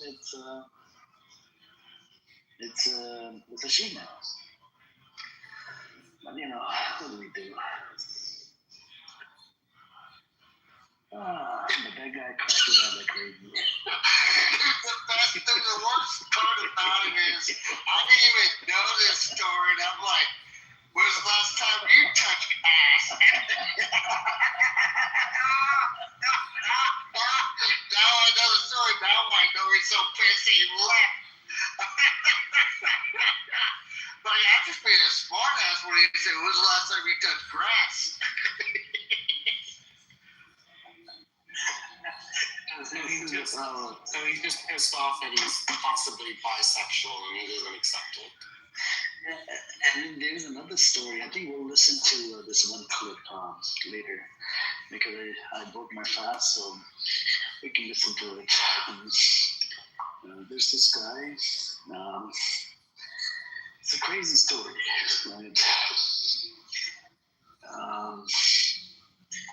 He told so. There's this brother called Resistance, right? He's from the Muslim side, right? And he's like very pro-Pali. And he crashes out on everybody. So he went into one of the rooms, Levy was hosting, that Zionist demons. And all of a sudden, so he goes in there. There was this guy called Yuan or Uwan, whatever. Juwan, whatever. He's a Zionist Jew from Canada. And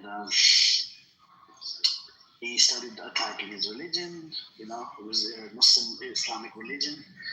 And Resistance goes, okay, my religion is this problem, that problem, okay. Didn't you say this in another room that you did something when you were 19 with a guy and you swallowed it? The guy goes, Yeah. Yeah. He's like, Holy shit. that was, well, but we'll listen to it. I think it's better you guys listen to it. It's more entertaining, more entertaining than me telling the story, because we have somebody that's recording here. Yeah, we're gonna bring Shiki in here in a bit, and we'll listen to it.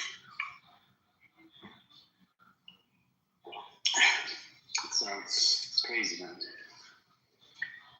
Well, like I said, I mean, I don't know, dude. I don't know what's up. BB, dude, he seems like he's on warpath Yeah, earlier today. And everybody in the audience, if you guys want to come up, you can come on up. Seems like BB's on a warpath. You know, I was talking about out normal and freaking, he's like, let's have a debate. Bro, these Zionists, scumbags, they have these stories that's crazy.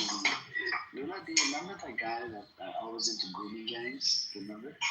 Yeah, Ramadan Mubarak, by the way, too. Oh, Right? I've said you. that right. Yeah, today was my first day. Thank you. Yeah, I thought it was the first day today. Yeah, I do. Yeah, you and I can't remember what his name too. Yeah, Mr.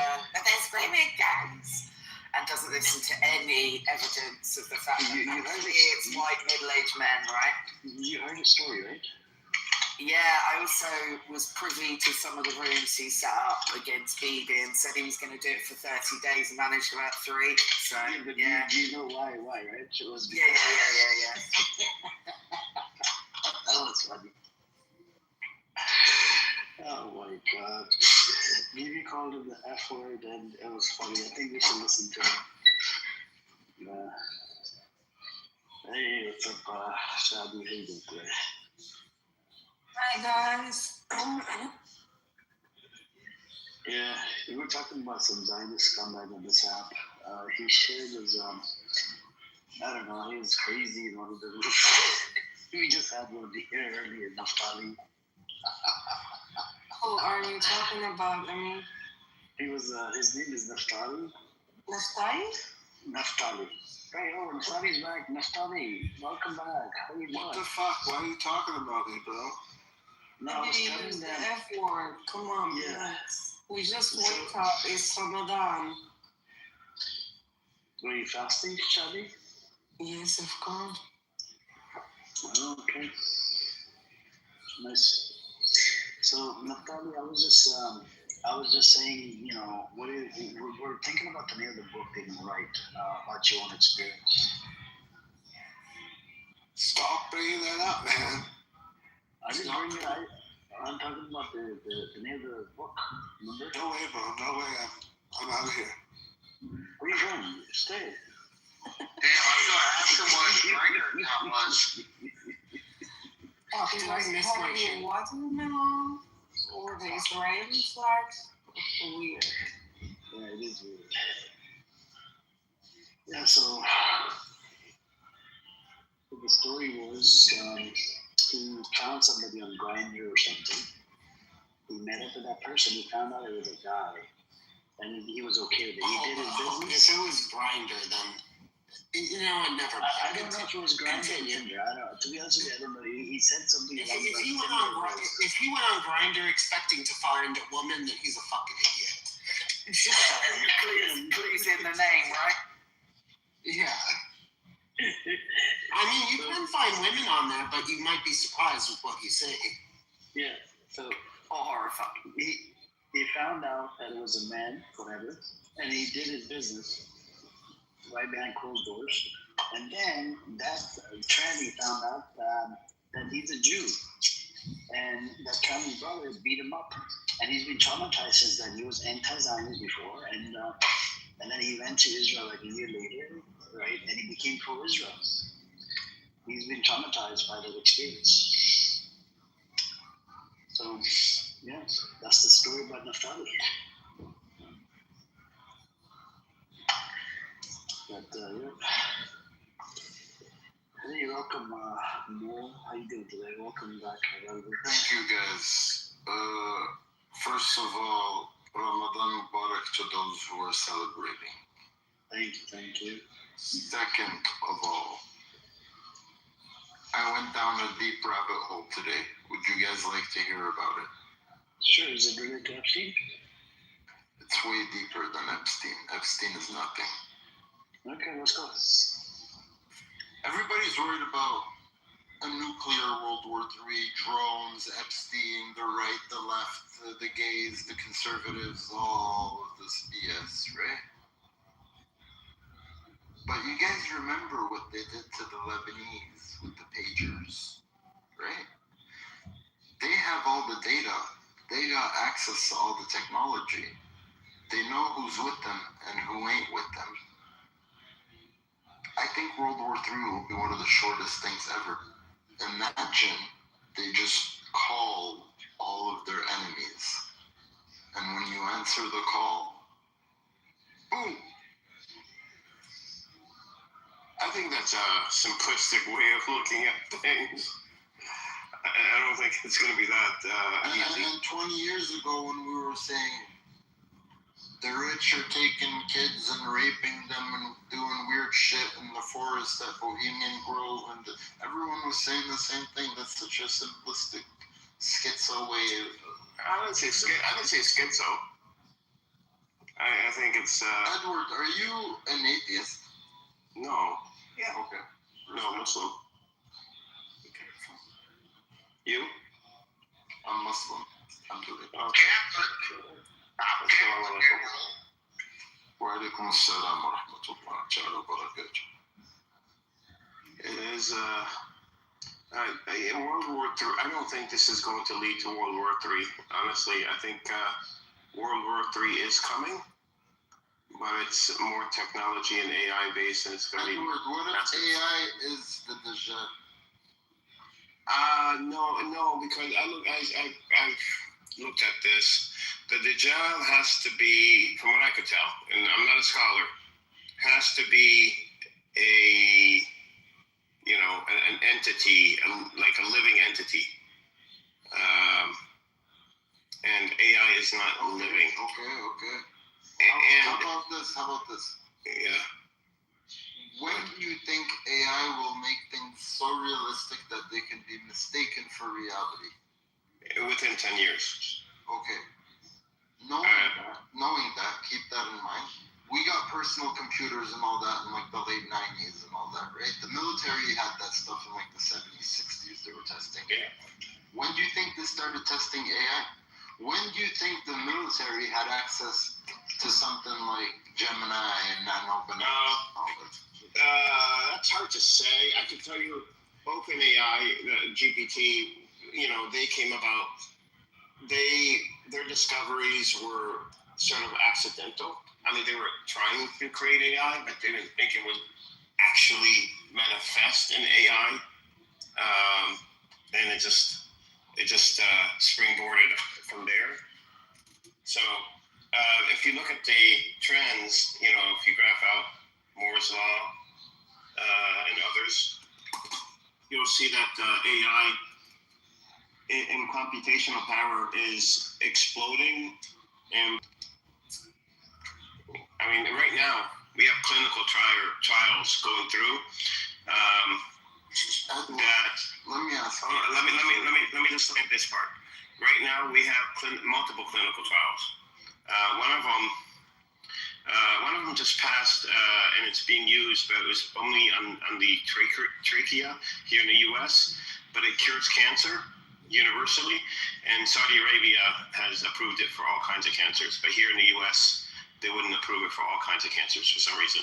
Another one that's in clinical trials with the FDA right now, so it's serious. This isn't like conspiracy theory. That is supposed to make your body up to 75% younger.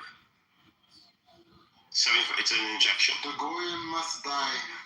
They're gonna keep all that for themselves. But listen, I don't know about that. How about this? You know about the Mandela effect? Yeah. Oh my God, that shit drove me crazy. You understand? You understand the basics of quantum physics, right? Yes. Multiverse and all that, right? Yeah. And light and there's interference and all that, right? Yeah. So information theory too. Do you think the timeline might have switched? See, there was a skit. I know Have you for a fact that she said, "Mirror, mirror on the wall? I know. And Luke, I am your father. Luke, 100%.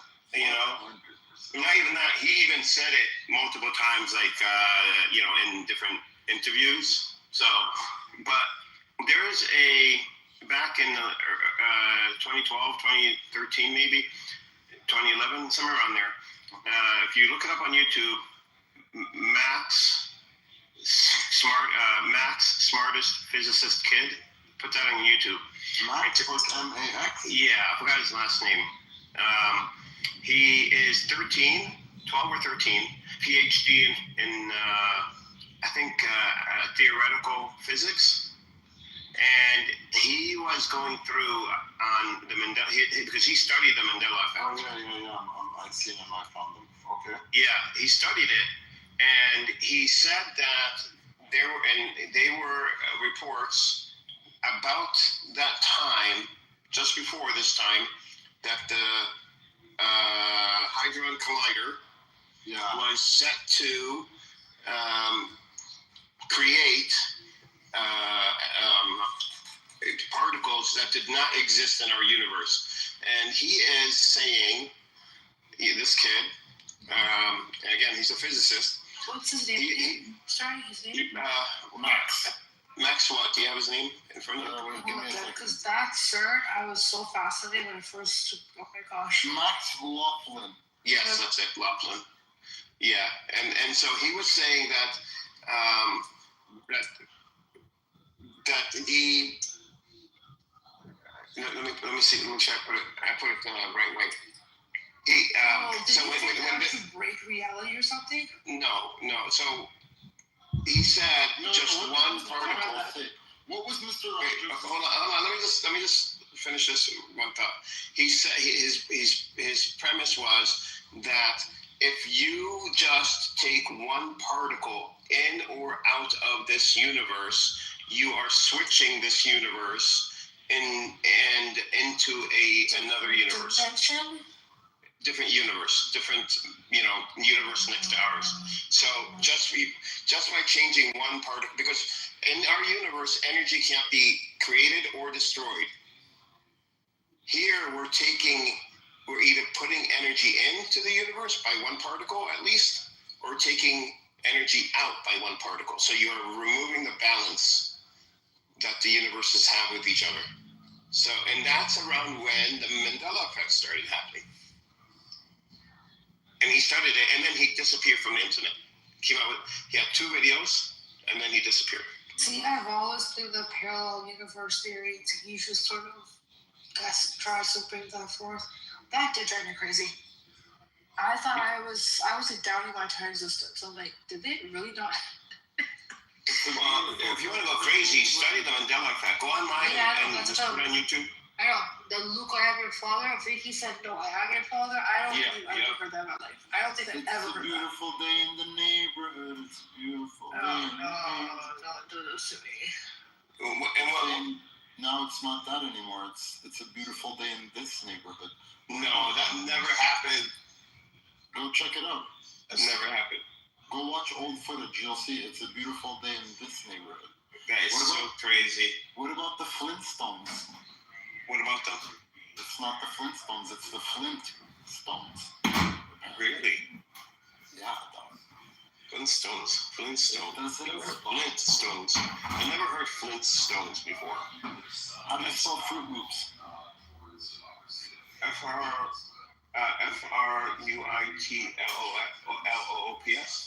Nope. Frootloops. I only remember the 2 O's being on the loops. Same. I don't remember I don't remember that at all. Bro, it doesn't stop. There's so many. I know there's so many. There's so many. It's really insane that I forgot right now. But like the peanut butter Jiffy and Jif. That weird. But bro, I remember there's one that I forget. It goes back to even people have noticed, and they even have the keychains of the Ford logo itself being changed, and Ford saying they've never changed it, and other people are saying been changed. No, People are showing Yeah. keychains. The Monopoly logo never had a Yeah, no, monocle. What is it? monocle. Monocle. Yeah, no monocle. That is insane. Of course, they had a monocle. That was his trademark. And mirror on the wall is like, I watched that 1,000 times when I was a kid. It's so bizarre. There was a chiropractor years ago that he was into the Mandela effect. He also remembers when he went to school, the kidneys were about 2 inches lower than they are now, and he swears up and down they were lower. They were lower, and now they're higher up. And he went through too, like, okay, and then why, this is what was explained to us, the nerves, how they wrap around, and you feel pain down in the very lower part of your back, and it spreads to the front. Like he went through the whole class that he took on anatomy, and because he's talking about kidney stones, Bro. and it's like, so I don't know, it's so crazy. It's nuts. It doesn't stop.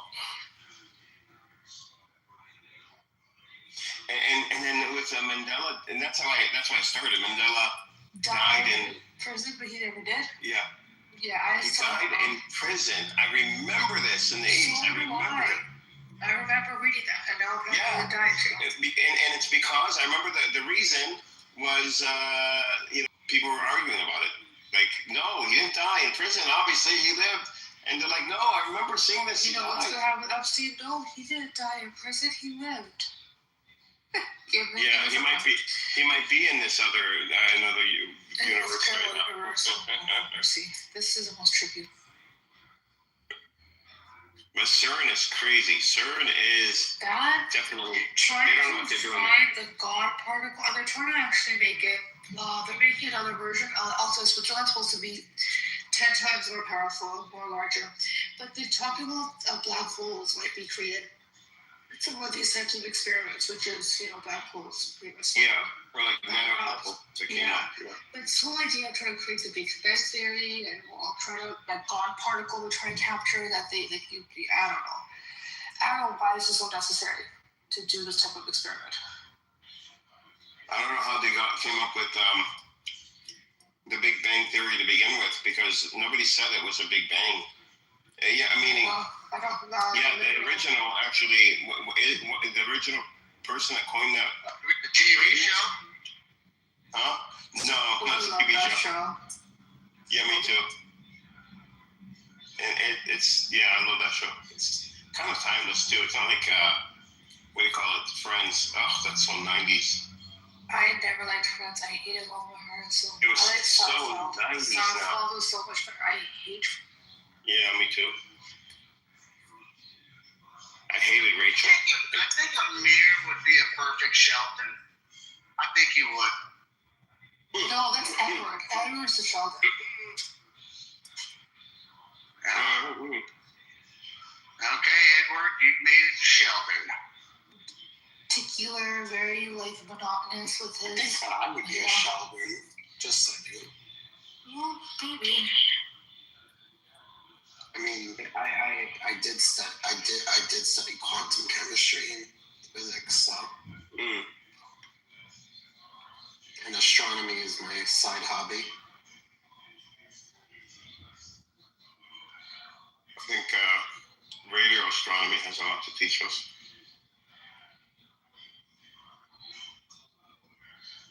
They say, I'm sure you heard this before, like if you listen to the noises that the universe makes, radio sounds, and the Quran talks about how the universe makes, a specific kind of noise. Yeah. Well, I just want to meet someone who believes in a flat earth. I really do. My sister came to me a couple of months ago. I was like, you know what? I think I'm a flat earther. There was somebody on here. There was somebody on here by the name Warrior. Oh, God. And that guy would open up a room every day, and then he'll bring up the scriptures that look, even the scripture says, supports his theory about flat Earth. There's a lot of them in here. He clearly His whole doesn't know. goes on this. He clearly doesn't know. His house is on this. No, but they disappeared, Edward. A lot of them disappeared because they saw that nobody's giving them attention anymore. Yeah. No, yeah, that's what it is. I know shit talking about Earth, and I'm like, yeah, fuck it, something I should listen to. And this guy's like, stripping. The world is flat. I jump up, I'm like, bro, I got limited fucking IQ. Are you telling me I'm gonna listen to you wreck the rest of them? He believes that shit. Like, hand to God, this fucker believes that the Earth is flat. And I'm just like, And the evidence is some blue rocks that have been found. They find blue balls, which is why they're looking for blue rocks. All you need to say to them is, if you're being serious, if the Earth was flat, and let's say you go to the edges, I don't think they know how gravity works because everything has a center of mass or center of gravity, right? So as you get closer to the edge, it would get harder and harder to get to the edge because you'd be going back to the center, right? And eventually, once you get closer to the edge, it's like scaling a 90-degree angle. So, that's what would happen if it was like a flat Earth, but you don't. So it's not flat. I mean, you can even look into like our ozones, like, look at the rotation. Like, I'm just a room temperature motherfucker here, but last time I checked, what was it, like 800-900 miles per hour is the rotation of the gravitational rotation of the Earth, or I might be off a little bit on the numbers and the speed of the Earth spinning. I'm like, fuck, I've never seen a pizza box fucking go that fast in one direction. Well, what was I going to say? We were able to prove with science, physics, with a pendulum and some string and some number crunching, the radius or the diameter of the planet? It's one of them. But this was enough. Yeah, late 1800s, early 1900s, this guy,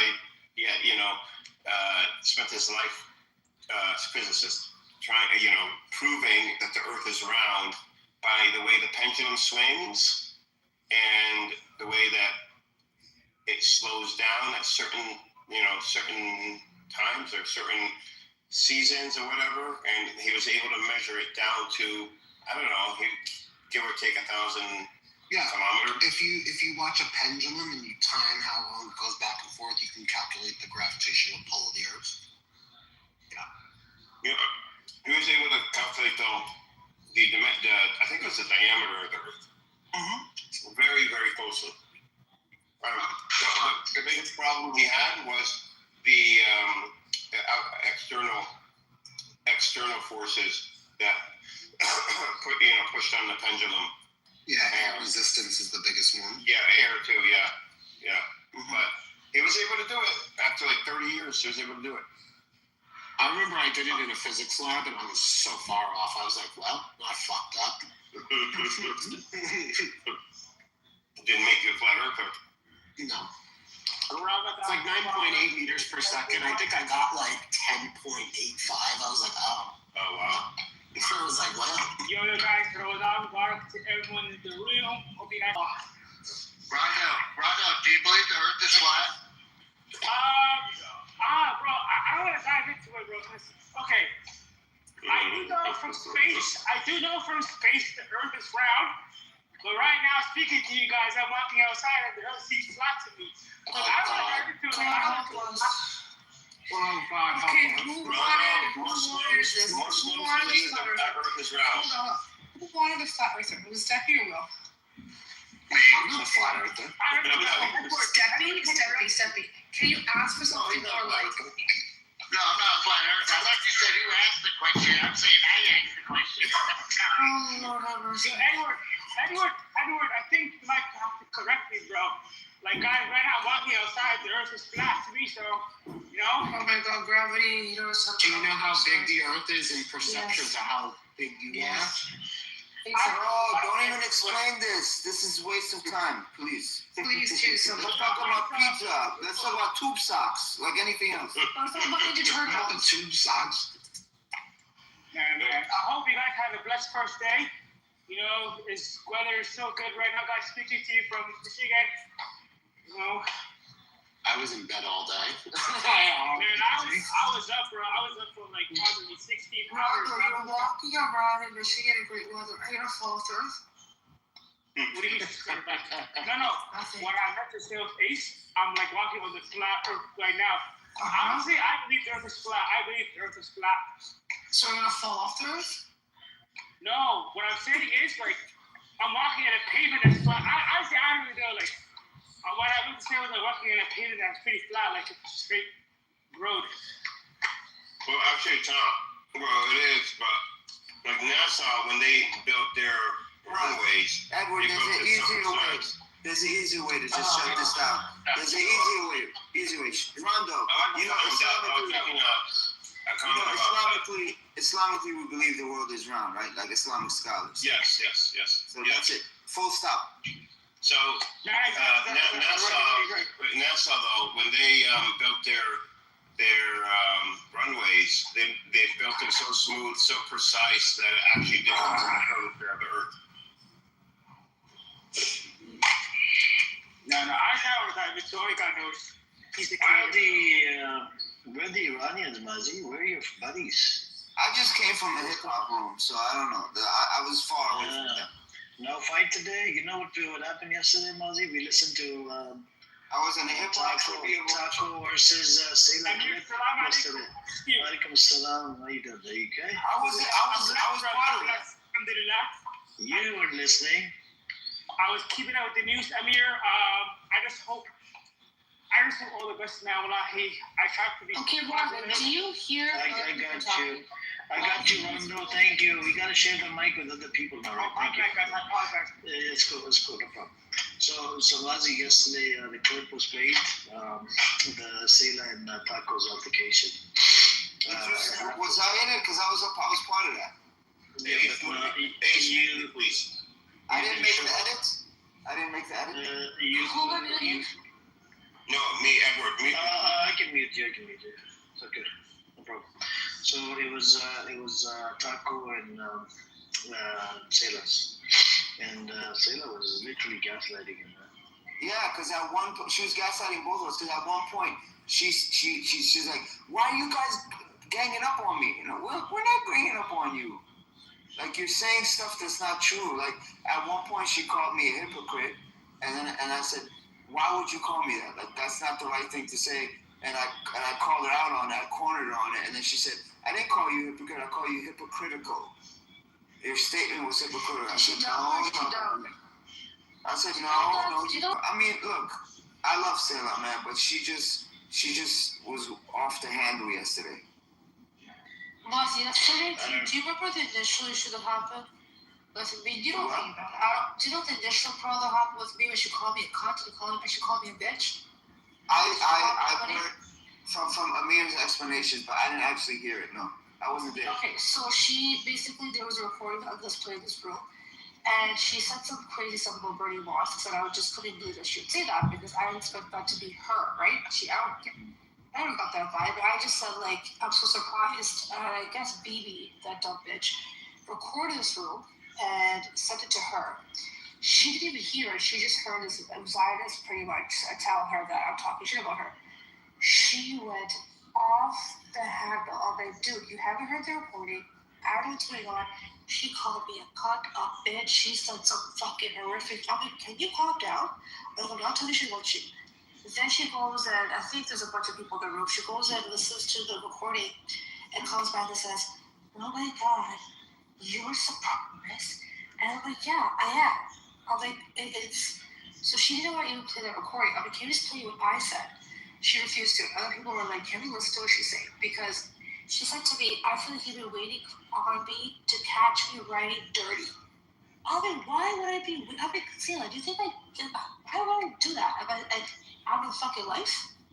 Then, I mean, so you were writing dirty? I mean, I was surprised you said these really crazy things about Palestinians, the way she said White African Prince, the way she's talked about burning mosques, and she doubled, tripled down.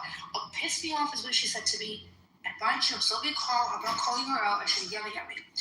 And she said that if there were like 5 Christian pastors and they molested you, what do you hate all Christians? That's like normal. I'm like, no, I fucking wouldn't. She goes, you're lying, bitch, you would. I'm like, I wouldn't. Those are 5 bad people, not the entire nation. She doubled, tripled down, and she's like, oh, you think I'm a Islamophobe? I'm like, I actually didn't think that. That's why I was surprised you'd say something like that. Anyways, long story short, she was being, oh my god, she was trying to be, anyway, she tried to act up, and I had to raise my voice and told her to sit her the fuck down, because she has no idea who she's speaking to. She shut the fuck up for a second. And she just went on a rant. She wouldn't listen to me. She would mock. I'm like, what is wrong with you? I'm not allowed to have an opinion. This is not normal. This is not normal, honestly. Yeah. It's not normal. And the fact that she's doing it with you, with Taco, with Amir, she was in the chat the other day. I saw it, and I was in the room. I honestly, she's losing her fucking mind, and I don't think it should be excused because it's fucked up, to be honest with you. With me and Taco, I think it was an isolated incident. Like, cause afterwards we were cool. Like we got, I guess she got it out of her system. We got it out of our system. Yeah, I heard you guys. I was in there for that. Yeah. We ended up squashing it. We were cool, But I know that's fine, but the point is, it's not okay to attack on a difference of opinion. Yeah. I hear you. Anyways. It's emotional times for the Iranians. I don't, but listen, that's not an excuse and not to double, triple down on the brain. You know what she said to me? She goes, oh, well, those Ross have weapons and stuff, and that's why. I'm like, oh my god, are you kidding me right now? I'm like, what if it's a hospital? She goes, well, as long as our children aren't in there. I'm like, what the fuck does that mean? But yeah, bomb it down. I'm like, that is not, I'm like, what? Do you know how, I didn't want to say it, but those are Zionist talking points. Burn it because there's possibly terrorism.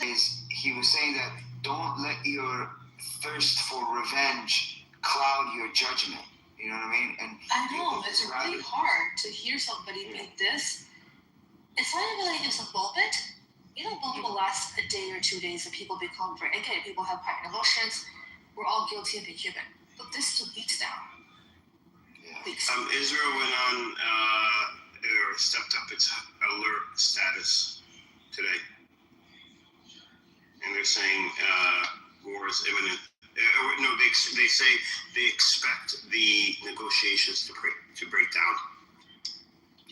Those motherfuckers such. I know, right? Israel wants it to, yeah. It's the only thing that could save Bibi's, campaign. It would make him popular until the massive amount of missiles come through to Israel, which is something that the Israelis would have, never experienced before in their lives, and I think it will backfire on them big time. But yeah, that's what he said. That's what they said. They raised their alert because they expect the negotiations to go badly. Oh, Russia showed up today too. Russian naval vessels are in the Straits of Hormuz, and Iran is conducting war exercises in the Straits of Hormuz with Russia, and I believe China's there now too. And so they have the Strait of Hormuz blocked off for their war exercises.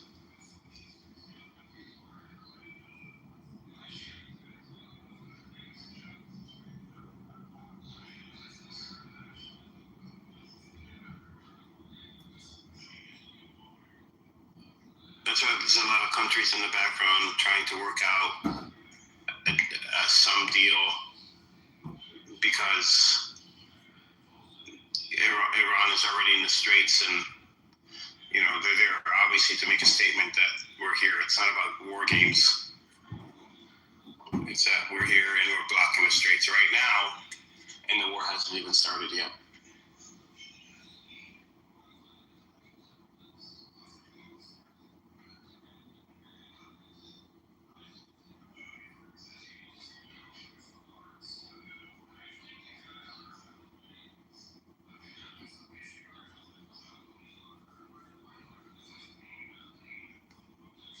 So they're saying this buildup of American troops and vessels is the largest since World War II.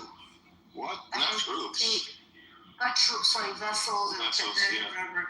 But then I'm sorry, I'm like tired, but not tired enough to sleep. So mind me if I don't sound right. So what's really irritating is the fact that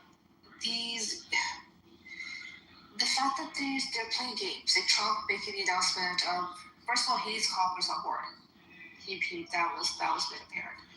And maybe I'll do it, maybe I won't do it. And then there's a lot of troops, a ton of U.S. bases that I think Iran did say that they would target.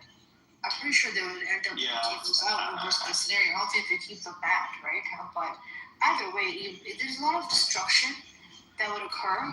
I think it's just. And they threatened. So Iran, Khomeini said that there is information that will be released, and I forgot how he put it, but it's very juicy, spicy. Yeah, it was about Trump. But also, I think it might be a bluff. Also, I don't know. Also, a group of hackers in Iran said that they have, You know, that goes both ways. If it's a bluff, that's one thing. If they have it, that's one thing. No, Khomeini says it though. I don't think it's a bluff. No. This is the part that gets interesting. If they have it, let's just see what's true on the reverse. Who else has it, and who else is going to use these types of exactly, right? So Israel, and Trump is in the middle there. Exactly. He's like, what the fuck am I going to do if I go to war? I get exposed. If I don't go to war, I get exposed. Yeah, but the extent of exposure. How much information does Iran have versus how much information? When I was reading or going through a video online, everybody, and this guy, I forgot his name. He's an analyst. He knows like how everything works. He goes, no, it's not. Iran has it. Of course, Iran has it. Russia has it. China has it. Saudi Arabia has it. Pakistan has it. Everybody has it. This is a worldwide network. I think Epstein was, quadruple. I don't know what the word would be, agent. Yeah, well, he had so many bugs on his properties and on the island that virtually all the major countries, were collecting dirt on all these people. Yeah, to use for themselves. Which is something. All of these countries have it. All of these countries. The point is. Okay, spying on each other's collecting dirt's one thing, but it's the kind of dirt. No, right, ours, the kind. But also, I believe, and you could look this up on GPT, I believe the UN came out and had a report and said because this particular network is so massive that it qualifies as a weapon of mass destruction. Wow. And I believe Pat Bondi made a statement that if they were to go and apprehend everybody Epstein files, it would just the entire system would collapse. Wow. Pat Bondi made that statement. So we can't apprehend anybody, which means we're going to have to make child rape legal and acceptable. Yeah, but it's not just the U.S. There's a lot of other people. This is like so, what makes me so sick? So nobody can force you to do stuff. I hate people go and sleep with hookers and cheat on their wives and do these kind of weird kinks or they're gay. That stuff, this level, and the amount of people who are involved in this type of shit, I don't know. It just makes me feel like, are these humans or like devils, demonic? Because it's not even, I can't know. Watch it in the next few years, this will all be normal. That's what the laws passed. It's going to be normal across the Western world. I feel so sick, honestly. I don't even know. It's going to be, and this is, our religion, my religion talks about this. Yeah, I'm sitting here. But we,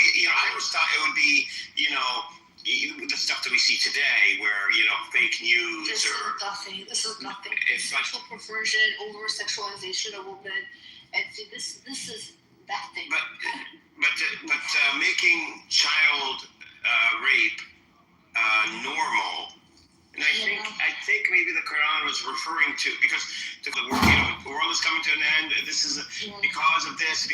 I'm like, that doesn't sound major enough, because the thing is, when good becomes bad and bad becomes good, You're done. But you know what's even worse? And the thing is, it's so bizarre. I can't even confirm it's true, although there's a lot of it in the Epstein files. But I'm just gonna say, cannibalism? What the fuck? That's all over the news, yeah. What? Yeah, it's all over the internet. It makes me sick. And if you go to the Gmail and type in baby born, Epstein had, I've done this a bunch of times, Epstein had hundreds of women email him over the years, telling him they had a baby on this day, the age, the weight, the length, the sex, happy. And I'm like, okay, these are the women that have been captive because they would be just been having babies. These are women who are selling it to him. Where are these kids? Then there's some emails where women are like asking, like, do an investigation. I was pregnant, I had a baby, that was gone. These are emails to Epstein. I'm sitting here, I'm like, where are these children?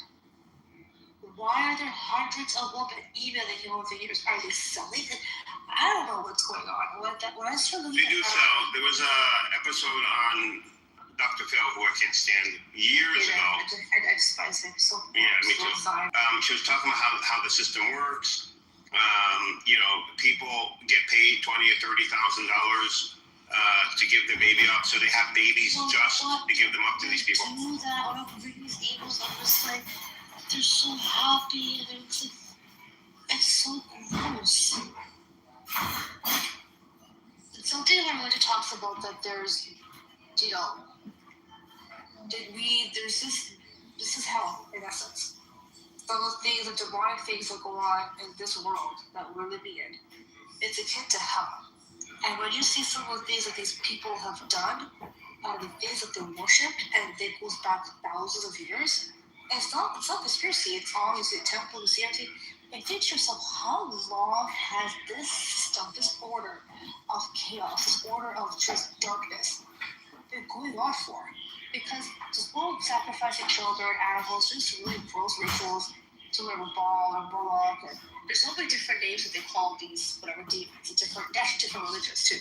But this is more prominent, back in Judea or whatever, and whatever it is, the whole religion part. But it's nothing new. It's existed for thousands of years, and it's still occurring. But I thought that was, when it's so past all the, barbaric, ritualistic sacrifice. We don't do that. We think that's just, backwards and fucked up. So how long has it been going on for?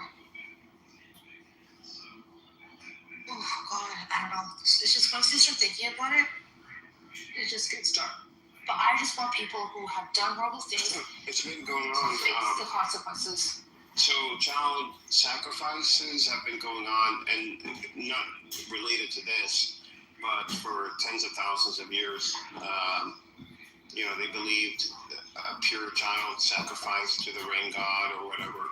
The Aztecs, the Mayans were doing it. Their whole temples were dedicated to maidens, very young girls. Like the steps on the temples, going up the steps to the platform, if it gets stuck, that'll be sacrilege, and that means that God will be angry at them. But that's because they didn't know any better, right? Here, what we have here is something different. I'm not sure, the Canaanite god, one of the gods. That's a lot of Moloch. I don't know Moloch, where he came from. Baal. You're the Baal, right? B-A-L-L. No, B-A-A-L. Yeah, he named his base. But even that church, the temple, whatever you call it, it was actually the Moloch temple. Same idea. I came from Phoenix. Oh. So in Arabic, the name is Baal. Benny Adams said that the other day, Baal. It was burning. It was burning up. What was burning? They were burning the statue of that. Yes, Baal. Yeah, Baal. Why would you run how the statue is bad? I still understand that. No. They built it for that purpose. Sorry? They They made it built without it burn pits. Why the fuck would you build that? so they can burn it. Oh, symbolically? Yes, But that's just okay. with the Israeli flag next to it. Yeah, I saw a picture of Trump on it, and yeah, that's why I was confused. So like, it makes no sense. That's why I thought it was just fake. I'm like, there's no way to have this stupid thing. It is. Yeah, no. Nobody has it. No, nobody has. Like, it's nowhere. This is only specific to this cult. This religion that they follow. And if you go look up Roseanne Barr, I said this yesterday. Back in 2015, you know how crazy she is. Okay. Yeah. Everybody, she in 2015, because she believed in Trump, and she was on stage, not at a rally, but something else, and then she's talking about, I know you guys don't believe me, and you think I'm crazy, but they eat babies. I'm telling you, they eat babies. She wasn't wrong. And I'm telling you, you don't believe. It's not a joke. It's not. I'm not joking. It's real. You don't know how sick these people are. And I saw this clip the other day, and then she did an interview a few months ago. Not even. About what she said. She goes, "This is what I was talking about. No one believed me." And she even gave an example. She said, "I walked in not too long ago to a party. It was all A+, stars at this party. And she said there was a guy that came in with he called him his, what did he call him? Like his +1, not a date, but a partner, or not partner, something else. But it was a 12-year-old boy. So this guy was coming in with the 12-year-old boy as his date to the party, and nobody thought twice about it. Oh, God. And she said that wasn't the first time. It happens so often in Hollywood. And she says she stands behind those statements in 2015. They try to cancel her. They don't have it. They did cancel her. They killed off her character. They canceled her in her show that was doing well. They killed off her character by making her overdose on pain pills. They wanted her to go out humiliated, and that was her show. She built from the 80s, and they, Netflix brought it back. Same people, but now they're adults. Her kids are adults. The husband is an adult, older, a grandfather, their grandparents, and they made her overdose on pills, which didn't fit the script. Her show. That's pathetic. Her show. She broke ground in the 80s because the show was about, number one, an overweight, plain-looking woman, which is rare, and this was a working-class family living out in, somewhere in the Midwest, busting their asses, just working. They're not, they don't have money. It's not common for that time at all. In the 80s, it was considered groundbreaking. Like, you're talking about the actual working class in a way where you're describing the trials and tribulations that they are going through and doing it comedically, and it's real. Very relatable. You're very relatable because she was, to be honest, she was fat, and he was fat, the husband, and the kids were just average looking. It's usually the wife is like slim, like pretty and Hollywood like. Or even like Family Guy. What's that show called again? Or is that Spanish? Oh my God, the older. Oh my God, it's a show called Modern Family. Modern Family. That's the one. Same thing. It's King of Queens. Same thing. Where it's like, or even look at Simpsons or Family Guy, right? In the cartoon, the woman is very. Yeah, but this is before all of them. She did this before all of them. But in this case, it's both of them. And she had the first lesbian kiss on TV. Yeah. Yeah, no, she wasn't a lesbian. Some lesbian kissed her. Gosh, she was funny. It was funny. But that was, like I said, and for them, and that got me so mad because I knew they canceled her. it got me so mad because this, was the people's show. Like everybody millions of people, generations followed her. That was a classic show. And it was like a slap to the face of all those people that you made money off of. Not her, but the other, the Paramount or whoever it was. It was her telling ABC. the truth. It was her telling the truth. Yeah, And that's her telling the truth. Look at Michael Jackson. As soon as Michael Jackson went to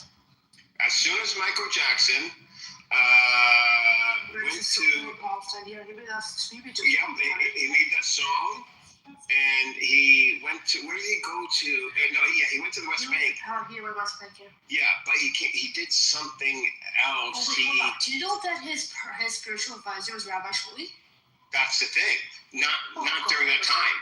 So afterwards, after he came back and wrote the song and started relationships with Muslims and speaking out against Jews in Hollywood. Okay? Here comes Rabbi Shmuley. You know he used a keyword? Yes, he did in the song. And not only that, after the whole allegations came out, it turns out that he was actually, she said that she does think he did it. And later she came out and said that her then husband, he was Jewish, beating her, threatening her to see all that, and she took it back.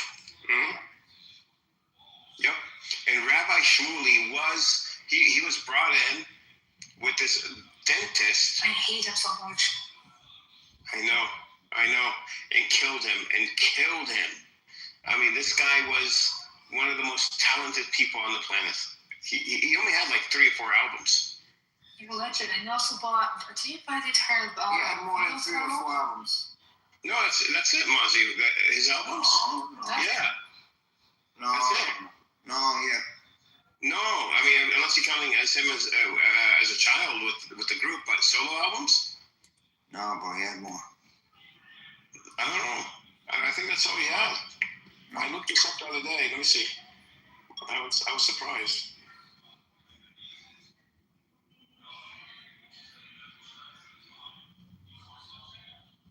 He had 10.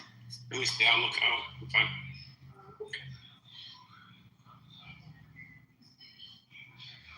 Yeah, he had 10 albums. No, these are 1970s. This is with his family, the Jackson 5. Okay, so hold on. Off the Wall came out in 79. That was his first solo album. 1, 2, 3, 4, 5, 6, 7. Yeah, like 7, 8 albums, bro. When were its last 2? Invincible, I think, was his last one. I think Invincible might have been his last one in 2001. Yep.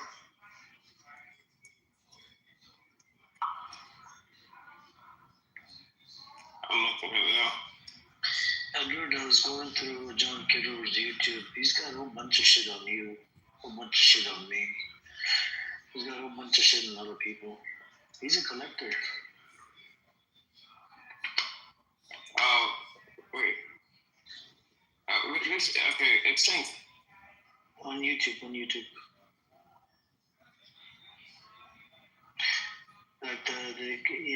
He likes to stream live rooms. Even right now, he's streaming it. This idiot. The ones he produced himself.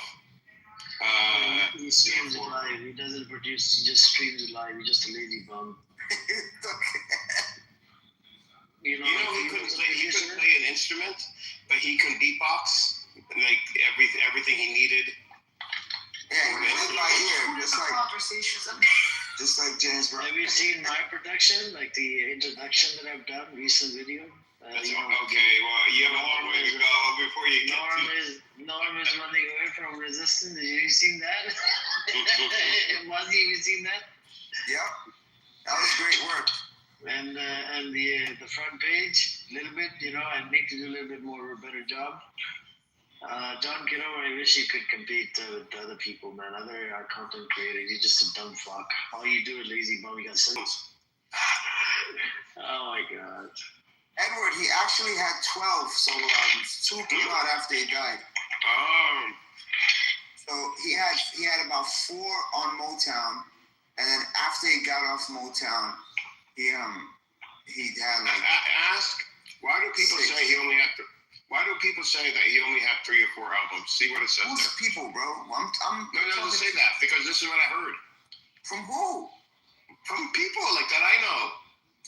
You ain't talking. You're talking to now. You're in the music realm, bro. Just ask that question and see what it says to you. Why do people that he only had 3 or 4 albums? Because those are the ones that went like super diamond. I bet that's what it's gonna say. I'm curious if they categorize it in any way.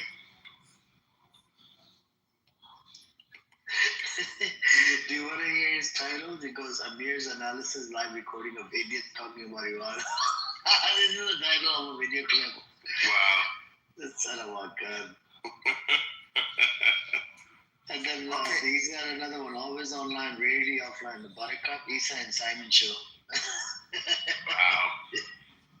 Edward, they're saying when people say Michael Jackson only had 3 or 4 albums, they usually mean his adult megastar era, not his full career. And those 4 are Off the Wall, Thriller, Bad, and Dangerous.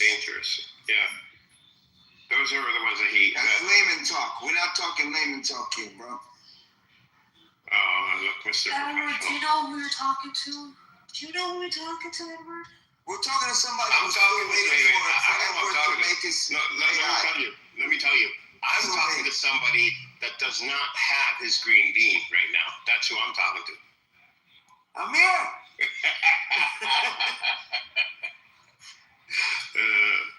That's why he's talking sideways because he don't have a green bean. If he did, he'd be on the up to yup. No, Ace, there's 2 versions of me with the green bean. There's diplomatic moderator, then there's dictator moderator. Yeah, I've seen them both.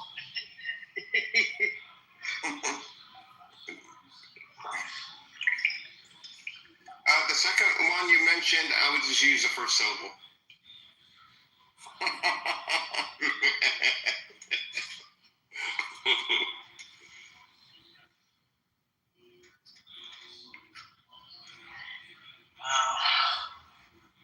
Anyways, I think, oh my god, Doc Rabbi is here.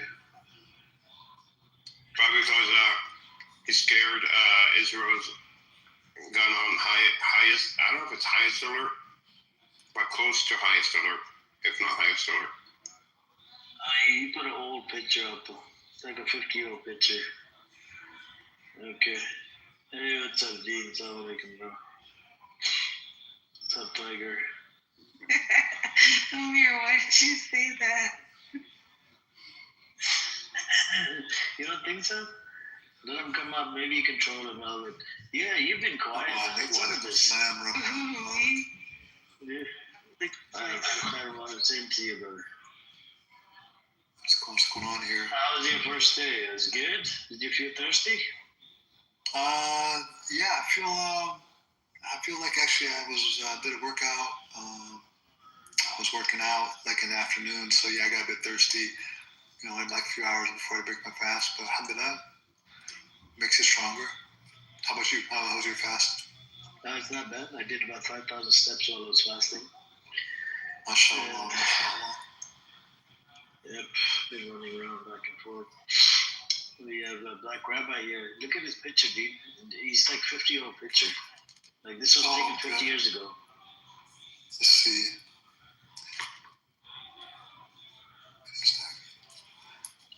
Where's he at? I don't see him.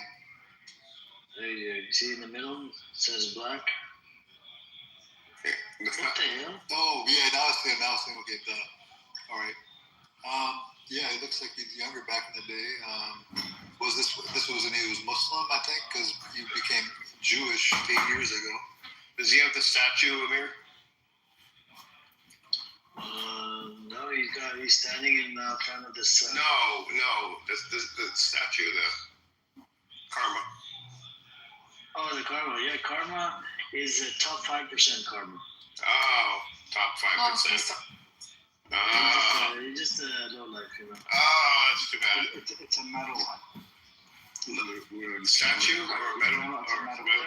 Click on your profile. Well, listen, I'll go by fucking Amir. He called it a statue, so. Yeah, Amir's Indian. You can trust me. I know. Calm down, man. Calm down. No. And you're white, right? Colonizer. But he has Trust your ass. Came on a ship and occupied Canada. But his karma is 0.1, so it gets erased. It's called. Because he's running rooms all day. No, you don't talk about. Oh, mine, yeah. But that's because of Black Rabbi. Mine is 0.5. So Black Rabbi is the lowest one here. You know, maybe I should call myself White Rabbi. No, what's his name did that? I think that would be a good name. That would be a great name. That's gonna be my next name. Hey, what's up with these metal things? They're karma. It's like a social credit system on Clubhouse. Yeah. It's like shekels, you know. It's like shekels. You got 1% of shekels. I got 0.1% shekel. So you got the number you see, the 5 or 3, 2, 1 or under is the top percentile, and then and if you go into your profile, you'll see the actual number. You see a number in your profile? I'm looking at my profile. Where do I see it? Under the. I'm gonna update yours on your app. Yeah, that's how I No, I haven't updated recently, so maybe that's why. Anyhow, it is what it is.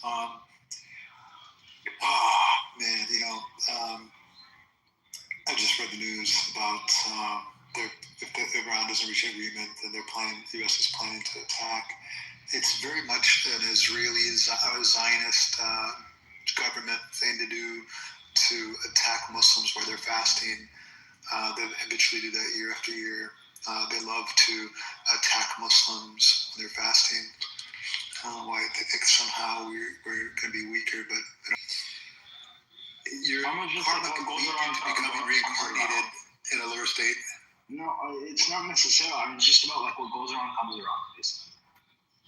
Yeah, I mean, if you do good works will happen to you. If you do bad works, I shouldn't actually say it. There's nothing wrong about that. We don't say it for Quran. Yeah, I shouldn't say it's the haram technically. I mean, yes. It depends how you use it, Dean. Just like how you use it. Just like how the blanket statement of saying yoga is haram. The concept of karma comes from the Hindu religion, Vinny Goy. Right. Just like yoga is not haram just because it came from that. Yeah. But if you use it as a principle, like it is reincarnation.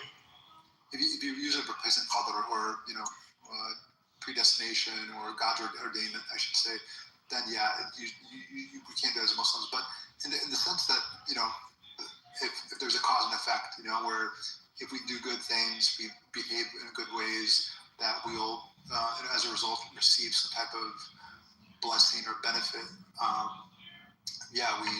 We do believe that. But here, though, this right here, this karma is not the same karma as the Buddhists or the Hindus.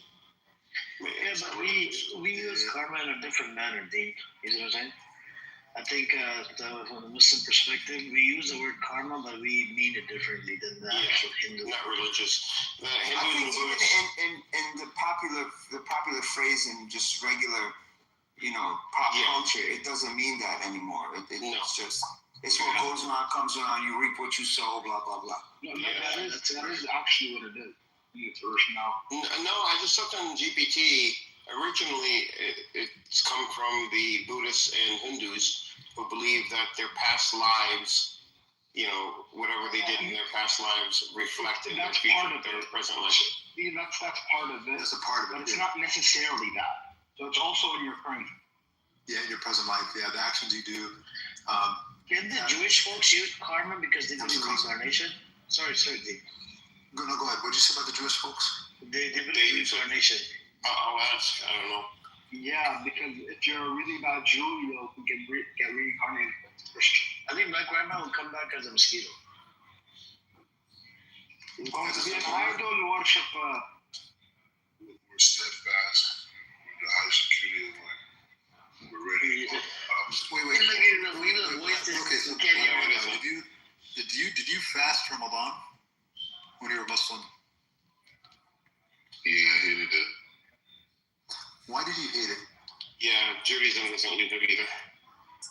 It was just very intense in the house. We always had to wake up, eat at like 4 in the morning. I have a quick question. Yeah, but can you just wait? Just talking black right now. So when you're fasting, so you hated it. Did you feel closer to God? Did you feel humbled by the experience? Did you have any benefit? Not really. Then you didn't really fast. Yeah, I didn't really. No, because if you fasted, you're fasting for the sake of Allah, for the sake of God. It's a very humbling experience. Maybe my parents were a little too intense about it. We just had to wake up 4 in the morning, eat breakfast. It's like a whole thing. It had a unique spirit to it. It did have a unique spirit to it. It was something that, like, you know, I mean, it was just a part of our life. You know, it wasn't like. Did you lose weight? I wasn't thinking about losing weight as a kid. You know. Why don't you lose weight? It flushes your system. It cleans your system. It cleanses your system.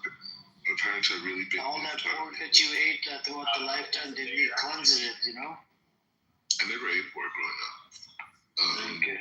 Whatever you ate, non-halal, non-kosher, whatever meat you ate. Hot Cheetos, non-hot Cheetos. No, we never ate Cheetos. Never eat Cheetos? Well, we used to have You look like you've been on Cheetos. Yeah, you look like you've been eating Cheetos, man.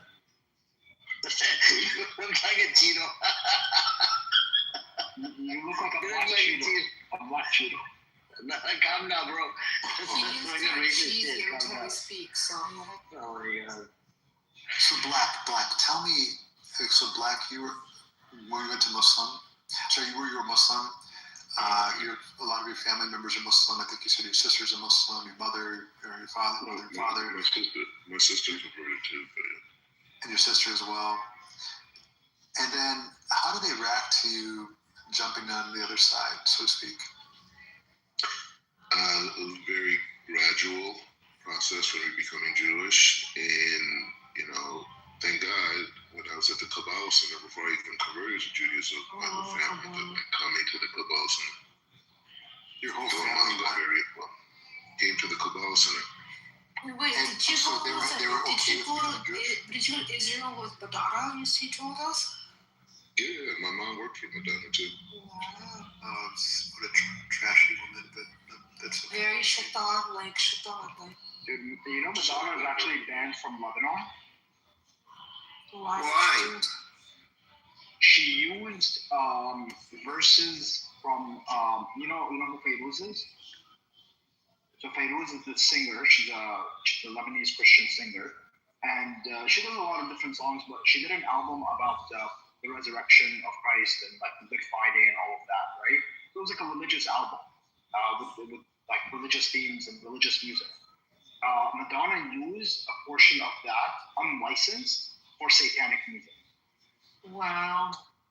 Yeah. Now, was it when the Lebanese found out about it, it was a huge uproar, and she got banned from the country for life. She should be banned out of like every Christian country at that point. Yeah. That's just.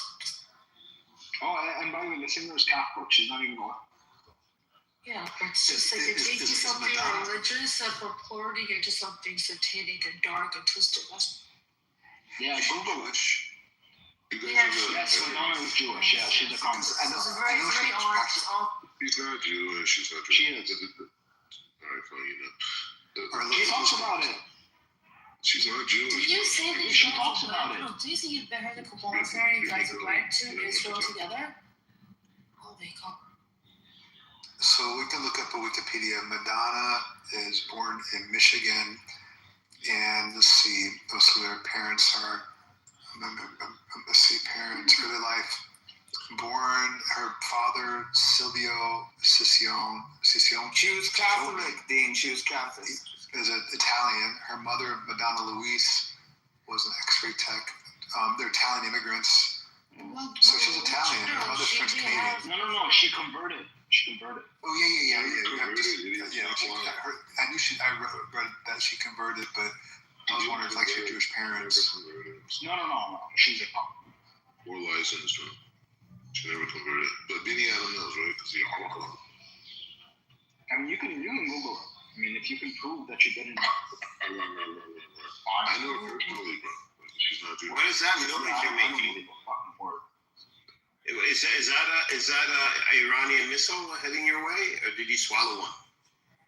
You want to hear something interesting? Amir, you appreciate this. The day I was born was Eid morning. That's the day I was born on the Islamic calendar. Still that I let you. So people weren't happy. They got happy because of Eid when you were born. Okay. They got happy because of Eid, but not because of you being. How scared are people in Israel right now, Black Rabbi? How scared are you that they won't let you into the bunkers? We're steadfast. We're energized. You sound like a Palestinian now. What's going on? We're steadfast. We're energized. I actually stand corrected. She did not formally convert to Judaism. No, she didn't, bro. She did Kabbalah. She studied Kabbalah and she like the magic part, right? Yeah. And she like involved. She learns a lot about it, but she didn't actually convert. In her videos in the 90s, the video would end with some Hebrew writing on the screen. No, I didn't know what it meant, but I remember that. Is she Messianic? What is it? No, I think she was in Kabbalah. She was into Kabbalah. Just Kabbalah. Like a lot of stuff, the money magic.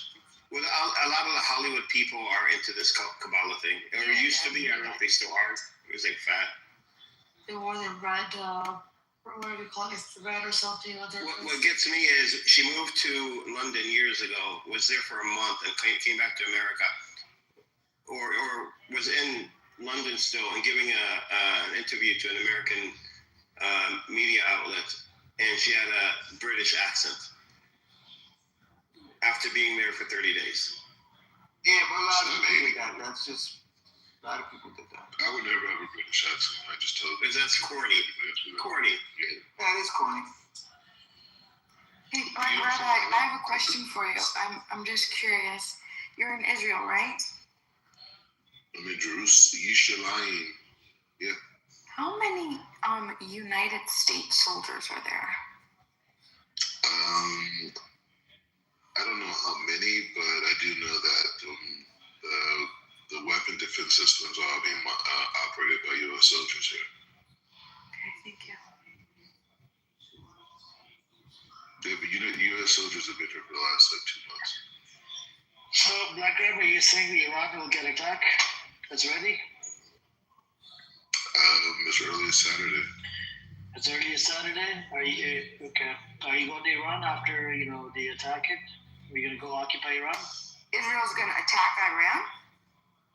Yeah, but, hey, what's up, B? How you doing? Hey.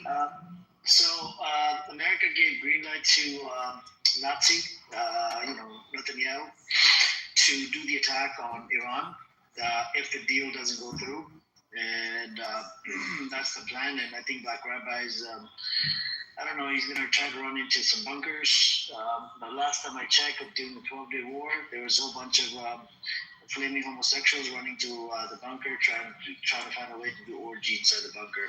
And Rabbi Shamuli's, the sex store got attacked as well, by the way, during the 12-day war, thanks to Iran. So this time, I don't know what they're going to hit. I think they're going to hit maybe a Pornhub or something. Isn't it a Pornhub inside Israel? Amir, you can't imagine that there's going to be 300 fighter jets conveying at one time over Iran. It's not just Israel and America's You're just an idiot. Are you going to go occupy Iran after they're done with IRGC? Are you going to occupy Iran? We occupy. Are you going to occupy Iran? We're going to help the Iranian people build a democracy there, a true democracy. No democracy, mofo. You don't even have democracy inside Israel. What are you talking about? It says Jewish supremacy. The whole state is built on Jewish supremacy. Just focus on Iranian people right now. You occupy people already. You occupy people, and you're going to bring democracy to someone else. We're not occupying anything. We're going to come and help the people establish a democracy. 50,000 people have been murdered in broad daylight. You're occupying your own couch, man. Go. Just make sure the couch is in order. 70,000 people died in Gaza. You just brought it up by 20,000 in 2 seconds. No, it's 50,000 people. And then you said 70,000. No, 70,000 people died in Gaza over 3 years. 50,000 people died in 3 weeks in Iran. So why don't you? Okay. But Iran international over 36,000. But you killed the 70,000 people in Gaza. That's a really important fact that you're leaving out. Well, I mean, they're at war, so I mean, it's different. Like they're saying, the point okay, IRGC's at war. It's different. It's different. They're at war. War against their own citizen? Yeah, they're at war. I mean, you're at war with those that you're occupying that, that you have no business in their land. And not only that, once Iranian people are freed, they're going to tell the world about who Hamas really is and the sacrifice. Now, are you going to go occupy Iran? Yeah. No, the Iranian people are going to tell the world about Are you going to go occupy Iran just like you did it in Syria? Like you took over the buffer zone and you have the Golan Heights and then you're taking over more land in Syria? You bomb pretty much every little military base in Syria. Are you going to do that? No, and not only that. Canadian, man, this guy. Black Rabbi. So there wasn't any evidence showing anything with Hamas and Iran. Israel hasn't shown anything. That's not what I'm saying. But you're saying now it exists. What I'm saying is that the same terror that the Iranian people have been through is the same terror that the Gazan people have been through. Yes, that we've been through because of. Sorry, but we can relate to the Iranian people. We're on their side.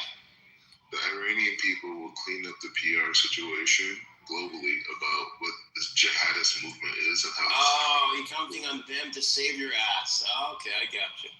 This shit's a narrative, and you guys didn't support him. And I'll tell you this: the big mistake that Khomeini made. I'll tell you the big mistake that he made. 2 mistakes that they made. One mistake is he cut off his internet, and now they're not going to be able to cut it back on. I think they have it on. Don't they? They have it on. It's been on. Senna was in here. A couple of people were in here. Yeah, it's been on. No, it's not on. It's not. It is. Yes, it is. I'm speaking to mad people in Iran right now. Yep, and we're speaking to Senna earlier. I And also he's in Iran. with my family today. Oh, you did? What are you talking about? It's been on for a while. The internet is not on. It is. What are you, retarded? It's been on. I literally spoke to somebody from Iran that comes on that I've known for over a year. So the thing is, I want to give you guys a disclaimer. Black Rabbi steals neighbor's Wi-Fi, right? He thinks that everybody does it like this. Iran does it. They steal it from Afghanistan and Pakistan. Idiot, go check the thing. It's back on. Even though when Hasn't it been on for a little bit now? the internet Yeah, it's been on for a while. and even though the internet was off, we were still be able to call our family by number. So talk for yourself, yeah. Get some information. Second mistake is Information. Are you watching The internet is back on, but it's so news? limited. Well, it's not limited. It's not limited where you can come on Clubhouse and you sound crystal clear. I'm in the United States right now, but I'm talking about the Iranians that were in this room today. Muhammad was here earlier. He's in Iran right It's now. limited. It's Muhammad, only Sanna. freely for some limited hours. Who said I'm talking to Iranians every day, bro. Dude, I have family You in lying? No, you lying. Maybe families are in the hills and they're They rednecks. have internet. They have internet. I talk with my Why would you call family every yourself day. something like that, Kuni? You know what I mean? No, it's not cool. It's cool, not true. It's cool. It's cool, not true. It's the same. It's starting with the same, like Kun, Kuni. Same shit. Same shit, different toilet. The second point is that in all the myths. Did you even make your first point? Do you even have one No, the first point point? is that the internet is not back on. That's not No, it's incorrect. You sound so Yeah, make your funny. first point. Okay, go ahead and make your first point now then. What's The your first point is that the internet's not back on. No, it's not. Forget of the internet. Let's say 11.0 right there. Google it. Just Google it. What do you mean? We talk right there. Do you have Google as your best friend? That's why, no offense. I'm saying that I talk with my family every day. We all use Shadi. the Saudi, man. we are Who? You are saying that they don't have internet? Who the fuck are you? They have a Miami limited guy. host stream. They have a limited host stream. Anyways, second point is Yeah, first one. you didn't make the first one, so let's go back to the First first point one. is 0. Now we're on point number 1. I'm not too tired of your accent. Anyways, the second point is all their underground missile facilities, there's detonations that are already being blown up now. Like we're already Right now, they're being blown up. Israel is Okay. one of them. Yeah. We're going to put this in your first point category, point 0 again. And you're sick of her accent. She's, aren't you Iranian? She's Iranian. So you're already sick of Iranian people. Are you sick of my accent? Shut the fuck up. Yeah. And he wants to go in and save you. I'm Save fine. Iranians. There's nothing wrong with your accent. Don't worry about it. I know, it's so sexy. Keep going. Black Rabbit, I have another question. Some people ask for a white knight, but you're gonna get a black knight. I have another question for you. How familiar are you with like Israel's like occupation in the West Bank? Like how does that work? Specifically like Hebron. I've heard of it. What about it? Well, I'm just wondering how something like that works. The main thing is the more settlers that live there, the more it justifies IDF protection of the settlers will put IDF, in that area, which increases Israel's security. Even though I saw that. What I just saw. Have you heard of the journalist Matthew Cassell? No. Yeah, he just showed us real-time footage of the IDF walking through because apparently there was some a tour, and they wanted to tour through this area, heavily Palestinian, obviously, and they forced all the Palestinian shops. Like these people are making their living, forced them to like shut down. And when the journalist, when he was like asking the IDF, like, can you explain this? Can you explain this? The IDF, like, they wouldn't obviously explain.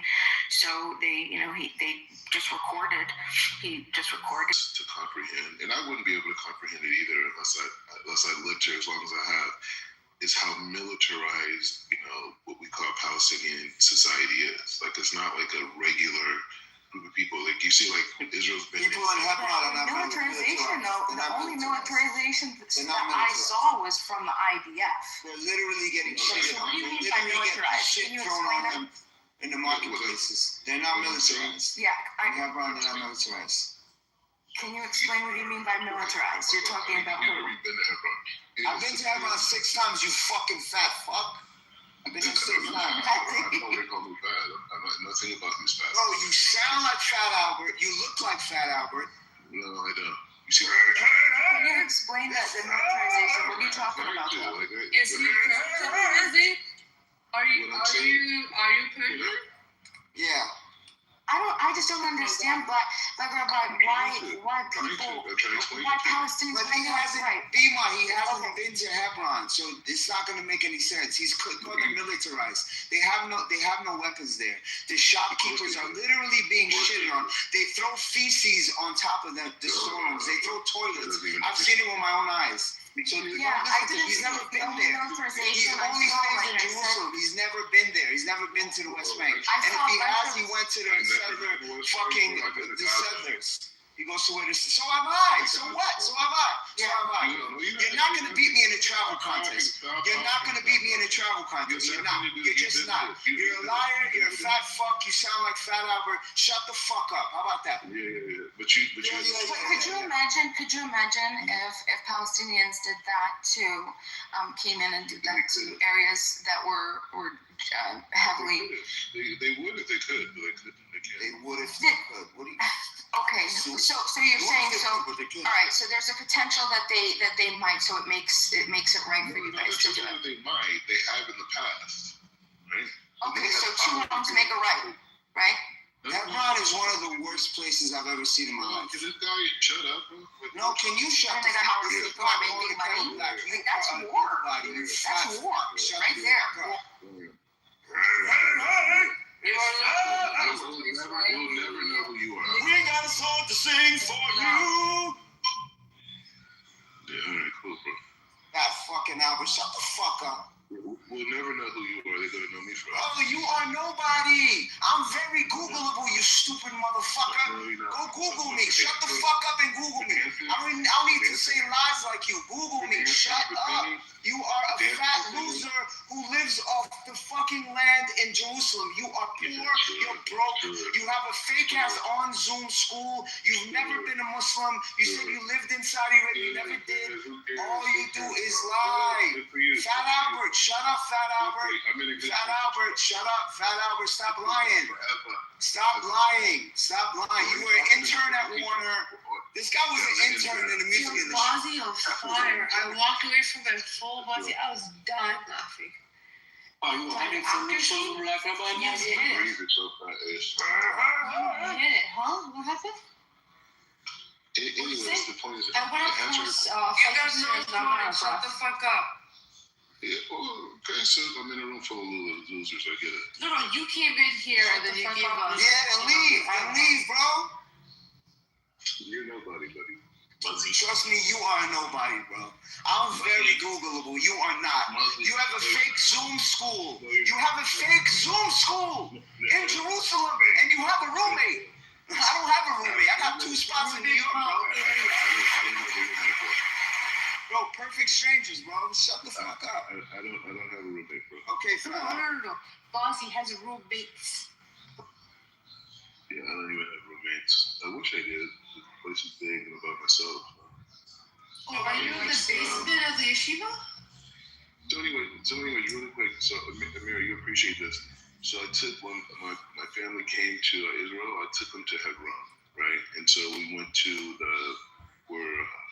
I guess you guys call it Prophet Ibrahim's mosque. Is that how you guys call it? We call it Hebron. I mean, we call it Marzah Machpelah, the cave, whatever. It's where Abraham was buried with Sarah, Isaac, Rebecca, whatever. So my mom, she walks over to the side, to the Palestinian side, and she starts giving the kids money. The kids run up to you. They start giving them money, and then the IDF goes crazy because they didn't know, because she came back on the other side and was getting on the Israeli, because we went back on an Israeli bus. And so they were like freaked out, like it was this lady, this, blah, blah, blah, blah. So it was like a whole big, like, as they say in Hebrew, balagan over there, because I had to explain to them that, blah, blah, worked out. I thought you guys get a kick out of that. She was like, I didn't know, he came to me and asked me for money. You must be so proud of yourself, Black Rabbi, I know. If we actually have a series on the show, like that would mean nothing.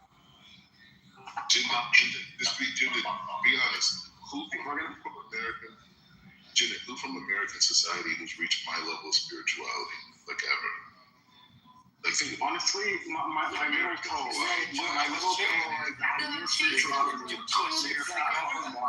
rats in New York's, the subway system. Yeah, they've find it with the digitals. You're being too charitable. I think the cockroaches. Oh, the roaches are overweight. Don't let me tell you, raise them to face. Roaches. Maybe even bed bugs. Yeah. Judith, nobody reached this level. I'm the highest ever from America, spiritually, ever. The bar. And I finished my 4th book yesterday, just so you know. It's a complete rearrangement of foreign policy. Okay, mazel tov. Okay. Yeah. So I think that this whole invasion of Iran thing, I don't know whether to believe it or not. It's a support network. It's an invasion. I still don't know whether or not to believe it. There seems to be a lot of movement of airplanes, like U.S. military airplanes, to that area. Over 150 American jets. Can you please, we're having a serious conversation. I'm telling you, 150 U.S. jets in the Persian Gulf right now. Can you stop adding your ad-libs? But I don't, because at the same time, Trump is warning that, if these negotiations don't work out, I'm giving the green light for Israel. Shut the fuck up. We gonna get you guys sleep? I'm trying to have a conversation with serious people that does not include you. I don't consider you serious. You're fucking What you're trying to do, I do in real life. But go ahead. I do it in real life, bro. I don't care, bro. I don't give a shit. No, you're gonna yourself talk, but I know I want to hear. You just want to hear yourself talk. Respectfully, me and Betty Adam disagree a lot, but I'd rather listen to Betty Adam any day of the week than you. I know you do. I mean, because you guys are. Sit your fat ass in your apartment and write AI books all day on your fingers. Shut the fuck up. But I'm writing books, though. But I'm writing books. No, AI's writing it, bro. AI's writing it, bro. You're a cornball. You're a cornball. You're a cornball. You are a cornball. You only like hearing yourself speak. Nobody gives a fuck about you, bro. Every single room you go to, you get played. Doesn't matter what room it is.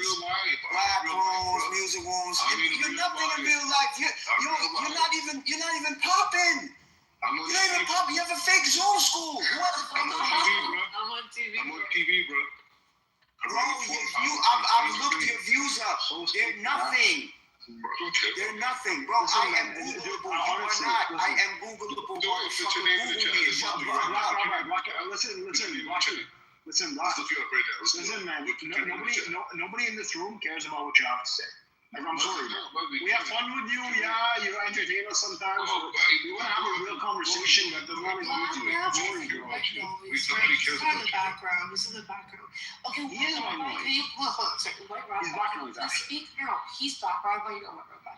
White Rabbi, can you please speak now, please? Yeah, thank you. I'd like to not get interrupted. So I still don't know whether or not to. Why do you care? You've never even been to the region. You know anything about it. Yes, I've never been to the region. I was only born there, but yeah. White Rabbi is your master. Please let him speak.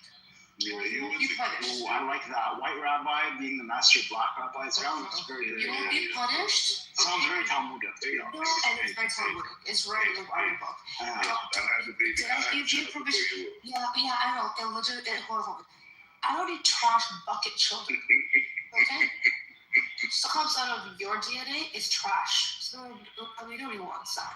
Why would you say that to a woman, bro? Why would you disrespect a woman? Because he's a little. You're trash. Because he's a useless piece of shit. That's why. Fucking fat Albert, yo. The issue. You're nobody. Hey. Who the fuck are you? Hey. I don't write AI books and I don't have a fake Zoom school. Okay, so White Rabbi, please That's a tell loser, me. bro. You're a loser, bro. Can you please? You are a loser. For a second, Wazi. You are a loser, bro. Wazi, hold on. Put your name in the chat, bro. Let's look it Can up we right please now. have White Rabbi put Black Rabbit in his place? Thank you very much. Black Rabbit, mute. Go ahead, White Rabbi. Yeah, so I still don't know whether or not this is serious or this is just posturing from the United States trying to get it. Because it does sound like Trump does this kind of thing where like he looks like he's going to be very serious in order to close a deal. But I also, on the other hand, can't imagine that they're going to commit this much to like, months-long campaign. I don't know. Like, what do you guys think? Not Black Rock. Well, this is what I think. Yes, he does this thing. I hate to say this. It's a positive. I hate to say this. So he does this thing where he says the most outlandish thing, the most bizarre thing, taking over your life, and then he brings people to the negotiation table because they feel like they kind of strong arm too, and he gets people to meet at the middle ground. Is what he actually wanted. Like with Venezuela, there's a Vernos deal. There's a bunch of things he actually. No, sorry, not Venezuela. Greenland is what he secured for himself. If he started off with that, nobody will listen to him. But who the fuck are you to come here and ask this? Because he's so bizarre and so outlandish that people end up negotiating exactly where he wants them. Which I've seen a pattern. I hate to give him credit for. Now with Iran, I'm seeing that pattern. And he also said that he needs to get permission from Congress. This is at the war.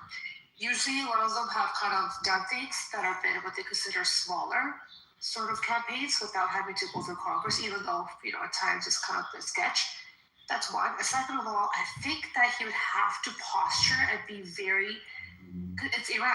He needs to make them feel like a real attack can happen. He can't do the same BS that he's done with some NATO nations, Canada, He can't use the same tactics. With Iran, he has to make it look like this is imminent. And even give them that 2% chance, 1% chance that there might be attack. So I think this is just a negotiation tool. Otherwise, absolutely no benefit, if you think about it, for the U.S. involved in not a weeks-long campaign. This could be years. This could be very. The generals are saying months. Months, but so weeks is what Trump's saying, okay, which I think is bullshit. Generally saying months, but because the trade and everything is so much more complex, this is not a small nation. This is Iran. And there's Pakistan that's already backing them, and China has a big vested interest in Iran being in the war and having the full control of over the straight up. Yeah, exactly. That is, even them doing some of their military practices along the strait was actually very interesting when they kind of shut it down. So for me personally, I think it's just a lot of posturing to get what they want with the deal. I hope that's it, because the other part of me is like, did you hear some hackers said that they have images or videos of Trump, engaging in pedophilia acts, and they said, hey, if you attack Iran, we're gonna leak these. So these sort of Iranian hackers said it.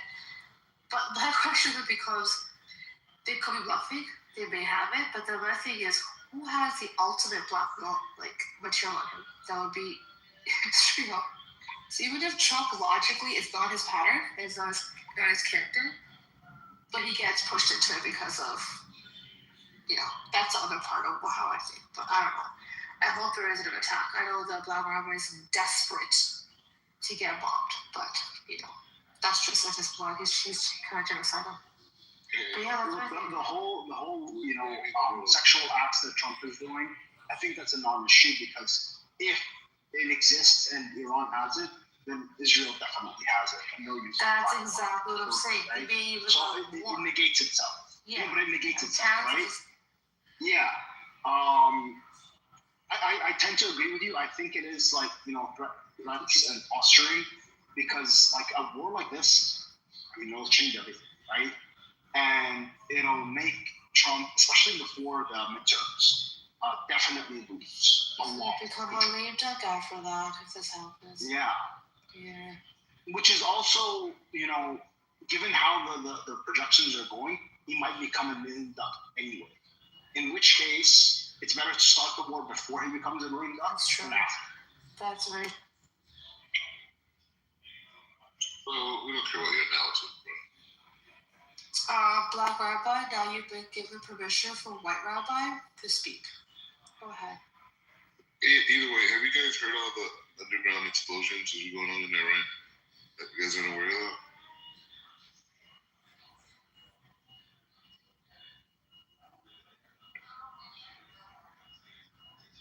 You don't know about it. The Iranian people, once we free them, they're gonna remove the Free Palestine movement. Yeah? They're gonna embarrass these little stupid white kids who are supporting them. Wait, what?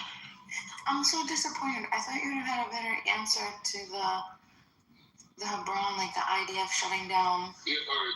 So this is so instead of just if we don't do it, that's one. It's like a non-response. That's not the response. It's not the response. You understand? The Palestinian culture has been took over by radicalism, right? In 1964, they created what they call a resistance movement. Yasser Arafat represents resistance movement. I can't imagine why. Okay, yeah, but that's still, regardless if you understand why or you think that that's the reason, the point is saying it was something created by the Russians, and it's a resistance movement that militarized a group of Arabs, some Jordanians, some Egyptians, under the banner of Palestinian. They're able to take certain territories and say, hey, go back to the United Nations and say, hey, these are indigenous areas of these Palestinians, which are Jordanians and Egyptians, and they were able to get sanctioned areas by law. It was a strategy to stop the expansion of Israel and America in the West. That's what we're dealing with here. And they're using the people of Palestinian. But I'm still confused, because what I see is my eyes see peaceful people with their shops, right? Peaceful people, Palestinians, right? In the West Bank. They're operating peacefully. They're having a great life. And then I see the IDF come and shut them down and clear the streets so a group of tourists settlers can come through. That I need help understanding it. Do you like justify this or what? I have to say that particular action, but the biggest nemesis of the whole claim of the Palestinians is the 2 million Israeli Arabs who would be considered Palestinian before 1964, living in Israel, working, prospering. Like if you live in, like, say you came to Jerusalem, you would walk down, like, say, main streets, you would see nothing but Palestinians, like at coffee shops, restaurants. Same thing in Tel Aviv, all over Haifa, same thing. It's just there's a radicalized faction in the West Bank, in Gaza, in the southern part of Israel, and there's where all the checkpoints are at, right? Okay, but how do you justify? So let's say that that's the case. How do you justify coming in and shutting down businesses? Like, I can understand what you're saying, right? And in that case, there would be some sort of protection for settlers in, well, I don't even want to say that. No, that's wrong. Hold on a second. There should be some, I don't understand. If they're in the West Bank, if these people are in the West Bank, they're living. There's no justification. I am not drawing any type of causal chain of how you can justify the IDF coming in and shutting down and clearing the streets of these people this is their businesses. These are their livelihoods. That's crazy. That's insane. Could you imagine seeing something like that? Like that would be. Like in America, you know how we have like gang violence, right? You have like Crips, you have Bloods, different types of gangs, different areas. And like a gang, they even have sometimes like drive-by shootings, right? And like sometimes like people get hit, innocent people. But you couldn't imagine like a gang member, like a Crip, going into a house full of Bloods, but like having babies tied around him. And say, you better not shoot me and get all the money, right? We can't imagine, Americans can't imagine the thinking of these people in this area and their disregard for human life. So you may see there are a lot of really. But then why are they walking? Why are they leaving them? Then leave them alone, though, Black Rabbi. Like this is. But hold on, but this is it's their shops. Yeah, no. When I say crazy, I'm talking. I'll explain. Hold on. Well, this is what I'm saying. Well, hold on. I don't care where you're from. I don't care how much percentage of melanin you have in your skin. But listen to what I'm saying. We're talking about peaceful people. These are women. These are men. These are people. Hold on. You can. Okay, right there. They're not. No. What I saw. See that? That's crazy, Black Rabbi. You have been indoctrinated by, I'm sorry, but like some demonic possession. This is demonized. These people are they're literally just operating their businesses. White Rabbi, can you get this exorcism in place for Black Rabbi, please? Thank you. We need it ASAP. It's called Black Rabbi. As Jesus says, to excise these demons, you need prayer and fasting. Listen. There's no amount of justification that you can make for that. There is no. I don't know. What do you think? You're looking at them through your neighbor's eyes. You're looking at them to oppress people in America's eyes. It's not this. These people are warriors. They don't care. Like their understanding is there's removing Israel. Dima, are you like trying to so actually? You're saying so these warriors. These warriors that are selling Dima, are you trying to actually get like a serious answer from this guy? Yeah. Talk to a pro-Palestinian person. I'm gonna tell you the honest part. No. I mean, you can talk. Like there are other Jews or Israelis, Zionists that you can talk to and have a more substantive conversation with. I do it all the time, right? But Black Rabbi specifically, this guy's a joke. Like even Jews don't like it, by the way. Like he comes into our rooms because we treat him with more respect than the Israelis do. It's not real life, bro. I don't know. No, seriously. He comes into our rooms because the Jews treat him worse than us. No, the Jews don't think that the Jews don't believe that he's a Jew. They don't think he's a rabbi. Yeah, they don't think that you. Remember what Nikki said? She was, my mother's a Jew. Your mother was a Jew. So every Jewish publication in the world. What are you talking about? Like, what are we talking about here? I'm on TV. I represent the state of Israel on television. Like, what are we talking about? Isn't this late night information? Who does all my PR? You think I have a publicist? You You have a publicist. That's why I'm on the news. That's why I'm in covers of publications because of me. In order to represent the state of Israel, you have to be an elected official or appointed by an elected official. That's not how it works, Pee Wee. Or appointed by an elected official. Things you don't know. Yeah, that's how governments work. You don't just declare yourself as like representative of the government. You know things that you don't know about. Stay in your little place on Clubhouse. I'm in real life. You're not in real life. You're on Clubhouse, bro. You're on Clubhouse all the time. I come and talk to you guys. I hear your little stupid talking points, so I can spin them in real life. Right? That's it. Anyway, Bima, if you want like a real substantive conversation with a Zionist, with a Jew, with someone who like actually knows shit, there are plenty of people on this app. Speak to Makan. Speak to Daniel. Speak to these guys. Like, yeah, they're annoying and they're assholes. But You're saying seeing on television, we're talking about this as a journalist, right? He went in and he's recording. Okay, listen, and it would be great if more Americans, right, if we would be allowed to come in. I wonder why we're not. I wonder why we can't just freely, but I digress. If you came as an unobjective person, like you're in the pro-Palestinian, which I come to get ideas from. But the point is saying if you were just an objective person, just a regular American, you just came, you'll be able to come in and walk around and find out things, talk to the natives, get understanding. Tucker Carlson was kicked out. Was apprehended and kicked out. Carlson's American as it is. If Americans doing the same thing, they're kicking out protesters. Wait, no, did Tucker Carlson really? I know he got detained at the airport, but he wasn't allowed in? No, he wasn't allowed in. Holy shit. Tucker Carlson. That's insane.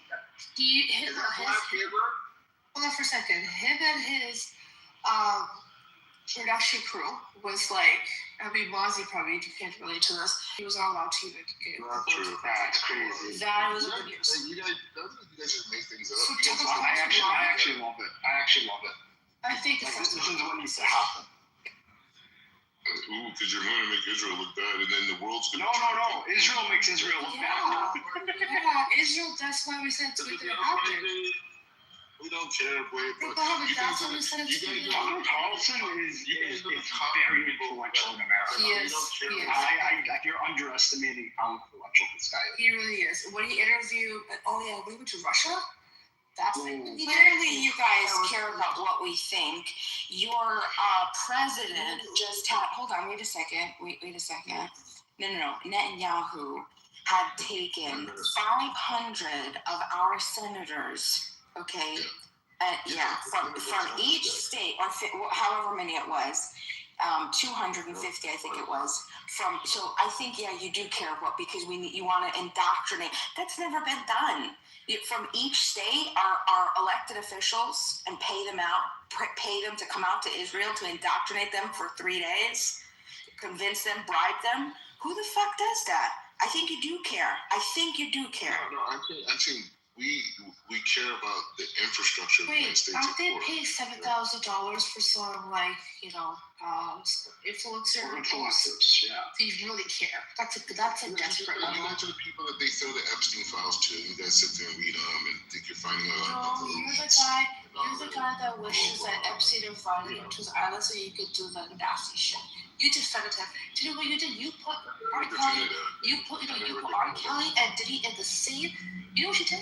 You took Epstein and you put R. Kelly and Diddy in the same thing. He goes, our people are lost too. Look at R. Kelly. Look at Diddy and Epstein. You put them in the same group. That was magical. You can't say that. That was pathetic. You know what you did? You denigrated your Brown committee by aligning him with Epstein. They both said R. Kelly and Diddy both did some fucking nasty shit. But you don't put him next to Epstein. No. And exactly, you started a race war. Race theater. You actually defend Epstein. Black rabbi, black Hitler, whichever one you prefer.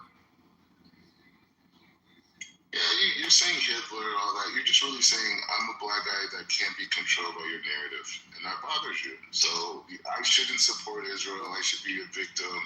I should see myself in conjunction with the victims. And I'm sorry, I wasn't raised like that. My parents actually gave me self-esteem, right? So I see the world as a human being, not as a victim, as a human being. I'm a human first, and then everything else is secondary. That's it. So then why don't you apply that? Why don't you apply that to everybody? Why does that rule only exist for you? It doesn't. I believe in the Palestinians. I believe that their future is going to be a great future. We just have to get rid of the cancer called Islamic radicalism. Okay, hold on. Do you know what this bastard said? If it was up to him, he would have blasted Palestine, no matter base. I didn't say that. What I said is I would use non-tactical nuclear weapons. And you would have got it done, yes, in how many days? And I would have got rid of Hamas and saved thousands of non-tactical? Like you mean strategic? Yeah, so non-strategic. I'm very disappointed. What do you mean by non-tactical, bro? Well, you're telling you know how nukes work. Well, you don't. Why are you talking clearly about? You're saying non-tactical nukes? That makes no sense. Well, focus on your clubhouse union, okay? I'm in real life. These are real things that I'm dealing with this. I'm in Jerusalem right now. You know what I'm saying? Come on. No, you're not. What was the other weapon? It was like an invisible weapon that you can't see it? Jerusalem, the holiest place in the world. It may be a holy place, but you desecrated by just being there. So please just remove yourself. Okay, moving forward. What was that weapon you said that was like disappeared or something? You weren't able to see it. I don't know, something American said. I said America used invisible drones inside of Iran. What the fuck are invisible drones? Drones that you can't even take a photograph of. Because of the way in which they move? Yeah, stealth drone I've heard of. Invisible I've heard of. Can't even get a photograph of it. Hold on. White Rabbi, think of it this way. He said non-tactical nuclear weapon.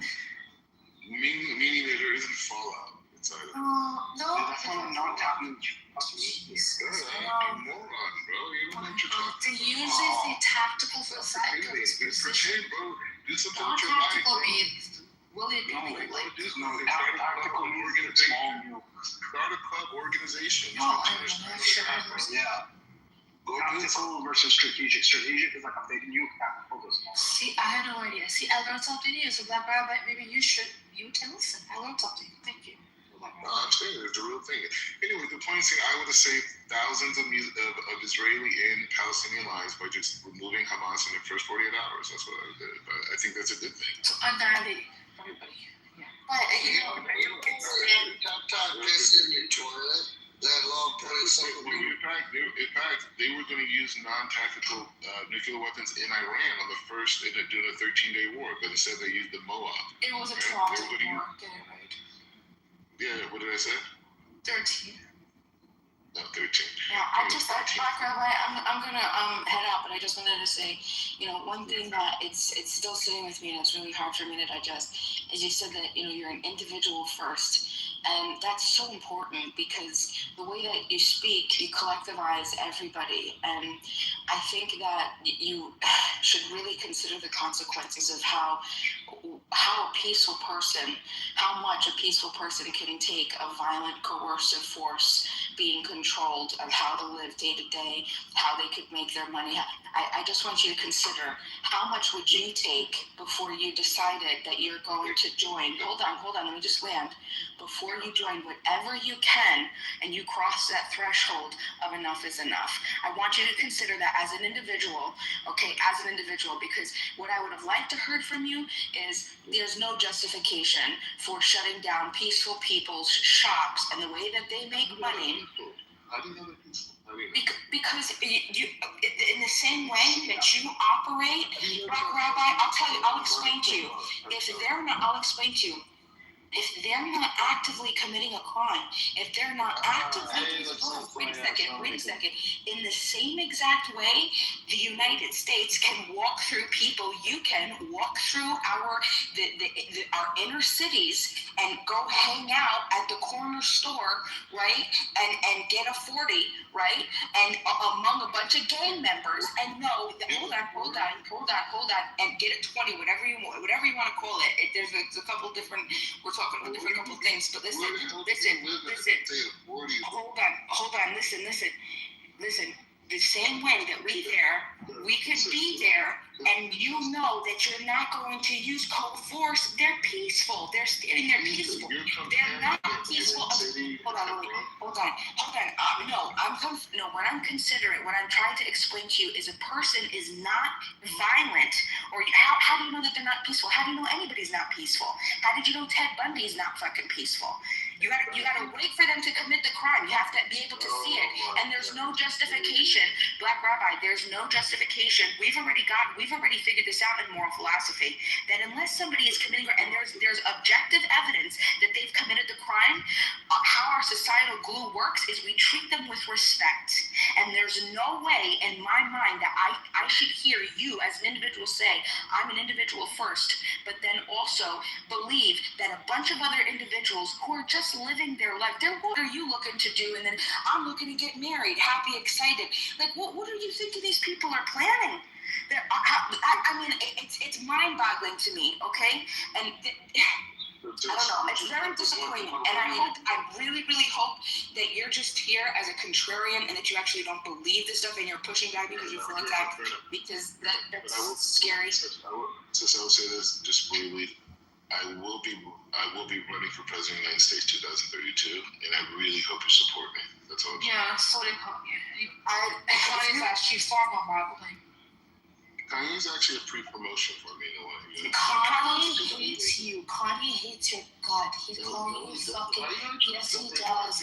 Kanye is a goat. Don't even fucking put a category as you. Kanye has called out.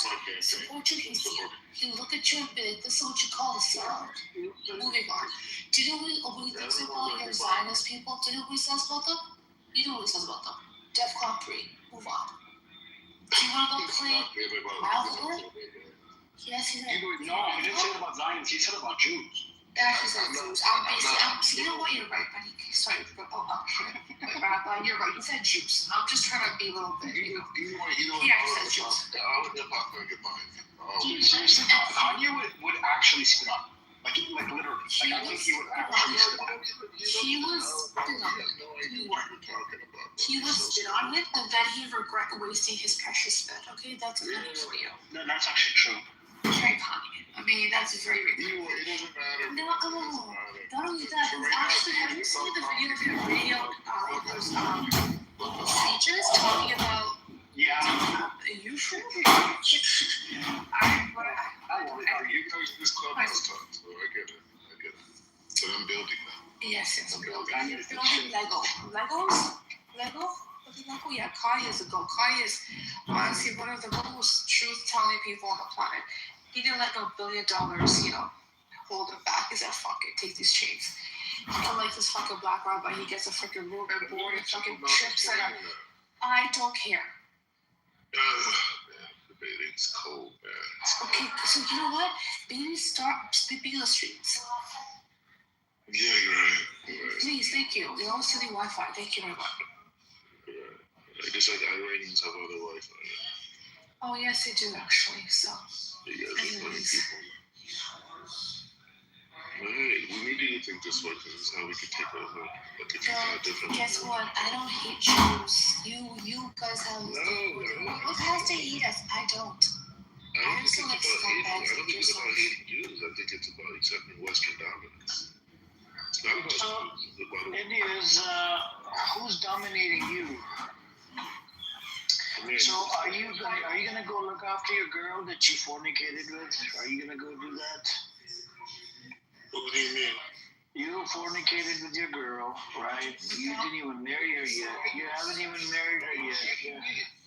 I'm not attacking you. I'm wondering, are you gonna look after her? Amir, a second ago you brought up his, I have a child away to be. A second ago, so we're not bringing it up. We're just speaking what you said.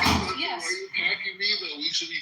Nobody's attacking you. I'm asking you a question. Do you know how long America? It's been 47 years of chipping away. Do you know how embarrassing it is for a rabbi to have that's pathetic. Actually, your dad is a rabbi too. A rabbi is just an idiot. Was she? I'm not gonna ask a question. Never mind. Oh man. Anyways, the point is saying, at the end of the day, I love you. So how old is she? Is this her first baby? This is her first baby? Yeah, of course. Just 24. Of course. You don't know that. Maybe she's had abortions. No, she hasn't had abortions. How do you know that? Trust me, man. Trash bucket, the trash I bucket. think you should go on the Maury show. Remember there was a show that used to come on there, like a Maury show? And then they would do a DNA test, and then it'd be like, you are the father. I'll be watching. You are the father. Slowly, who's the father? That would be hilarious. Anyways, like I said, the key thing is American. Have you guys seen the Maury show? Like, have you guys seen it? I have. Remember it used to come on TV? I used to watch it. It was hilarious. And I think it was Jerry Springer, but it was before it, right? My rooms are like Jerry Springer sometimes. Jerry. I think you're an American citizen. Why don't you cheer for American dominance? No, I'm not American citizen. You called me illegal. No, I said you have citizenship. I didn't say you're. You said I'm just an outsider. I'm not a American citizen. Yeah, but this is a way to change your heart and become more American. When you say American dominance. I changed my heart. Can I move into? Can I take over your house? You have a house in Cruncher. Can I go take over your house? I think we should take Black Rabbi's view. I don't live that far away. I'm in Compton. I can drive over there. I can drive over there with some boys. We can go take over your property. Yeah, let's hear Black Rabbi's view on Jesse Jackson, who just died a couple of days ago. He was anti-Israel. He was anti-Israel. That's all you have to say. Did he do anything else besides being anti-fucking Israel? I know he called New York Jaime Town and kind of cost him politically, right? Yeah, he's a disgusting person. Okay, that's okay. Anything else? He's just disgusting. He didn't do anything for black people in America, huh? What did he do? Nothing, huh? He made himself a bunch of money, him and his family. That's it. That was very much fun. Yeah, I mean, you can give him credit for running for president. Okay. All these are stages building up to me, right? So I mean, give him credit for that. So he kind of paved the way for you to run for president? No, he paved the way for Obama, and Obama paved the way for me. Oh, okay, so it was Obama. Okay, at least. I'll be the first black president, in American history. Obama was not the first black president. He's an African boy with a white mommy. I represent the black experience. Are you jelly of Obama? Something you could never be? No, I'm just saying he's great because I understand the idea. Humor, has swag, charisma. You ain't got it. And if you think he's paved the way for you, oh God, he's gonna regret ever being married. Obama went to Yale, right? Was he a Yale graduate? He didn't go to Yale. Yes, he did. He's married. He has 2 children. And you're bouncing between those high walls of Yale. None of them are trans. He went to Yale. He was a lawyer. He didn't go to Yale. Stop saying that. Well, I thought he's a Yale graduate, man. No? No. I know he went to Columbia. He taught at Harvard. Oh, he taught at Harvard. Oh, okay. That's all he did? Yeah, he taught as a Harvard law professor. All right. Yeah, right. Yeah. And he's like an overachiever, no? Wouldn't you think? Or he was just mediocre. But Jimmy, you understand. As a president, I represent the world post-AI.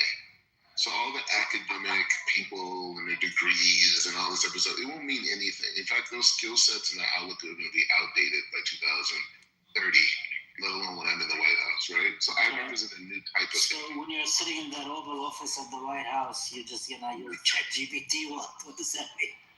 I'm saying that there's a new intellectual mind that is going to exist based off of the needs of a workforce that doesn't need human labor. So the skill sets and the systems of the university and the qualification of proficiency is going to change dramatically. And so those skill sets, that spiritual, soul-based understanding, which my next book is about, is exactly what I represent. I'm the travel man. I'm the spiritual man. I'm the man who's laid and lived in the dirt and the soil of different places in the world. Why do I have the feeling that you're just stuck in Jersey and you can't go anywhere, even if you try? Why do I have that feeling? Why would you think that? Look at what I'm if you just want to hop on a plane tomorrow and fly back to California, you think you can do it, or you're just stuck in there? No. What are you talking about? I have property. What are you talking about? I can do whatever I want. I never stuck. But Rabbi, aren't you a foreign squatter? No, I'm on permanent visa. No, I mean, it does sound like you're a foreign squatter. Listen, you're on a visitor visa in Jerusalem, or you're what kind of? A permanent visa. What the hell is a permanent residency. Sorry. I've never heard of permanent visa in Jerusalem. I said permanent residency. Sorry, I said it wrong. How do you obtain a permanent residency based on what? I don't know. A judge gave it to me. Judge? Yeah, of course. A judge does not issue permanent residencies, man. He does. You sure? Was it a street judge?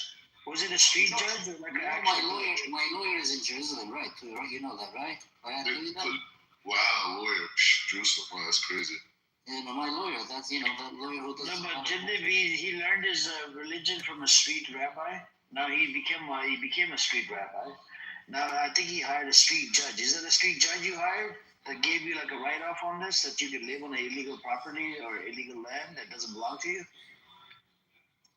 You act like these things matter to me.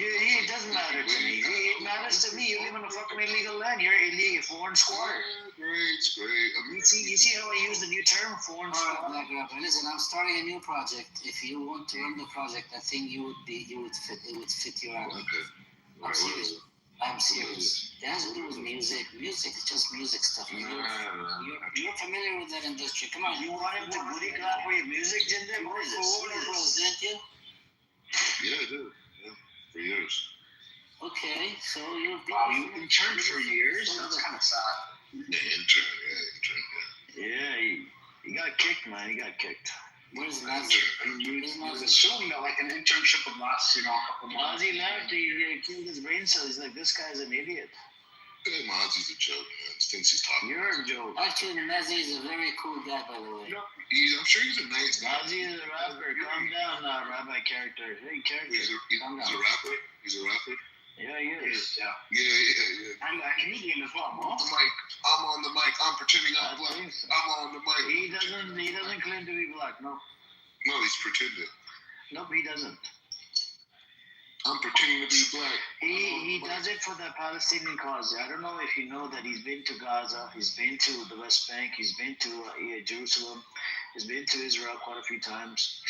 And you know what he did? He even told us that he went through Egypt with a truckload of aid. What have you done for the Palestinians? You love Palestinians so much, right? You always say this. I love the Palestinians. I love them. At the same time, I call them terrorists. These are terrorists. These are kids are terrorists. I bet people in Gaza are terrorists. Yeah, these are Palestinians. Gaza are terrorists. These guys are so idiot, man. And there's other beautiful, intelligent, creative, sensitive, heartfelt Palestinians that live in Israel every day. They call themselves Israeli Arabs. Wow. But in the southern part of Israel, people have been radicalized. I mean, you can do it, Rabbi. He knows that. So, like I said, you could see the terrorism in Gaza. Do you want him to shake his booty for your music agenda? What kind of music is it? R&B? Rap? Oh no. That's a whole different concept. So it has nothing to do with. My focus in this stage in life is spirituality and foreign policy. Bringing those two things together. Is there such a thing in Jewish music? There is, right? Yes, of course. Is it like Dubke, or is it like a copy of Dubke? No, there's the klezmer stuff, and there's the music from. What's up, Mazi? Mazi will tell us. He's done a lot of stuff. The music from Spain is good. Where's Mazi? Yeah, Mazi's here. What's up? Klezmer is like the Jewish, the most known Jewish music. But then you have this. What do you call the music from Spain that the Jews used to make? I can't remember that. Is the style for it. Mazi, in your rap music video, can you put Black Rabbi in men bikini? Or is men? What's it called? What is it called? Menkini? That's not a word, right? Amir, you know how low IQ you have to be a rapper? You're a very unintelligent person. I'm not intelligent. I never claimed to be one. Persian guy pretending to be black. Calm down. Stop calling him he's smart. He's smart. Pretending, bro. Pretending. You're fucking fat. Wait. Too fucking You're a black person trying to be Jewish. You're Are you Muslim? Are you Jewish? Are you fat? Are you skinny? I operate you black and fat Albert. Yes, just say shut the fuck up. Say it's LA. We live in fake ass Zoom schools. You're fake Zoom schools. Yeah, that's what I'm trying to do. That's what I'm trying to do. And you're trying to be a white Jew. How about that? Yes, white Jew man. Yes. You know what we used to call that back in the day? Oreos. That's what you are. A black person inside your white. Fat Albert. It's fat. Persian movie. Yeah, Persian movie. Yes, Black Rabbi. You're not gonna get this off, brother. Go do your fake Zoom school. Your fake Zoom school. Who has a fake Zoom school? Like, how corny is that? And you try to flex that. You write AI books and you try to flex your AI books. A fucking idiot could do an AI book. I could do an AI book in 5 minutes. You can't. Shut up, bro. Shut up. You're a dumb rapper. Okay, yes, I am. Yeah, I'm a dumb rapper. Yes, I'm a dumb rapper. I'm actually not. Mazi, you guys have one thing in common. Both of you guys have top 5% karma.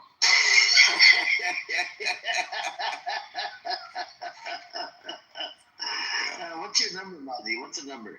Click on your profile, it tells you the number. They said I'm top 5%. No, but like if you scroll down, it tells you your number, your karma number. Let me see.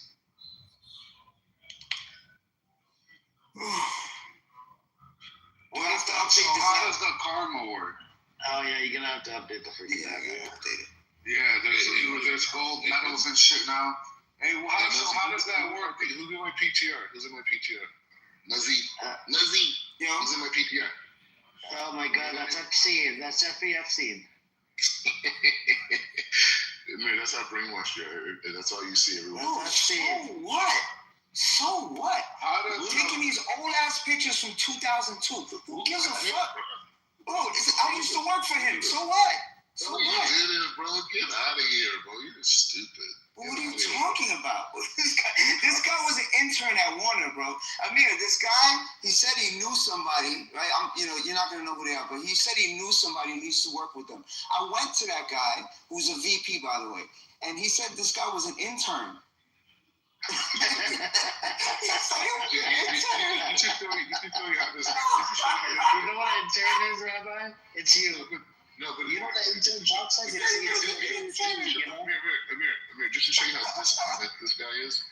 This guy is talking about. He was an intern. Wait. This guy's talking about a guy named Mike Chester, who I went to high school with. He went to Calabasas High School. We played football. So what? I worked for Warner Brothers, so I was hired by Todd Moskowitz. He wasn't even there, bro. Yeah, he was at Def Jam with me, you stupid. He was at Def Jam with me, you idiot. You idiot. He was at Def Jam with me, you stupid fuck. He was like, no, you didn't. You signed fucking stickers and stuck them on the wall. You signed stickers, bro. You signed stickers. You passed out flyers. You might have passed out a flyer to me, actually. I might have just put Mazi, I have a very, very serious suspicion that's exactly what he used to do. He used to pass flyers. Of course he did, bro. Yes. I used to do that back in I know you did that. Man. I used to deliver penny savers in that cool weather. You know this? First off the camera. You know what, Amir? Look, this is what I'm gonna do. I'm somebody who fucking flexes and does any of that shit. I don't take bum ass pictures from 2002 and post them. But you know what I'm gonna do?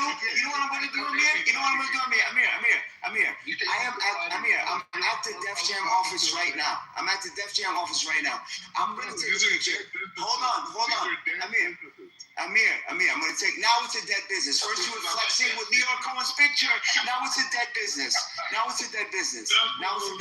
Right? I think we should bring him on here. You know the guy. Amir, tell me. Listen. This is what I'm gonna do to prove that the picture is authentic. Tell me what to write. I'm gonna write a sign. I'm gonna write it and I'm gonna hold it in front of the Def Jam sign right now. What do you want me to write?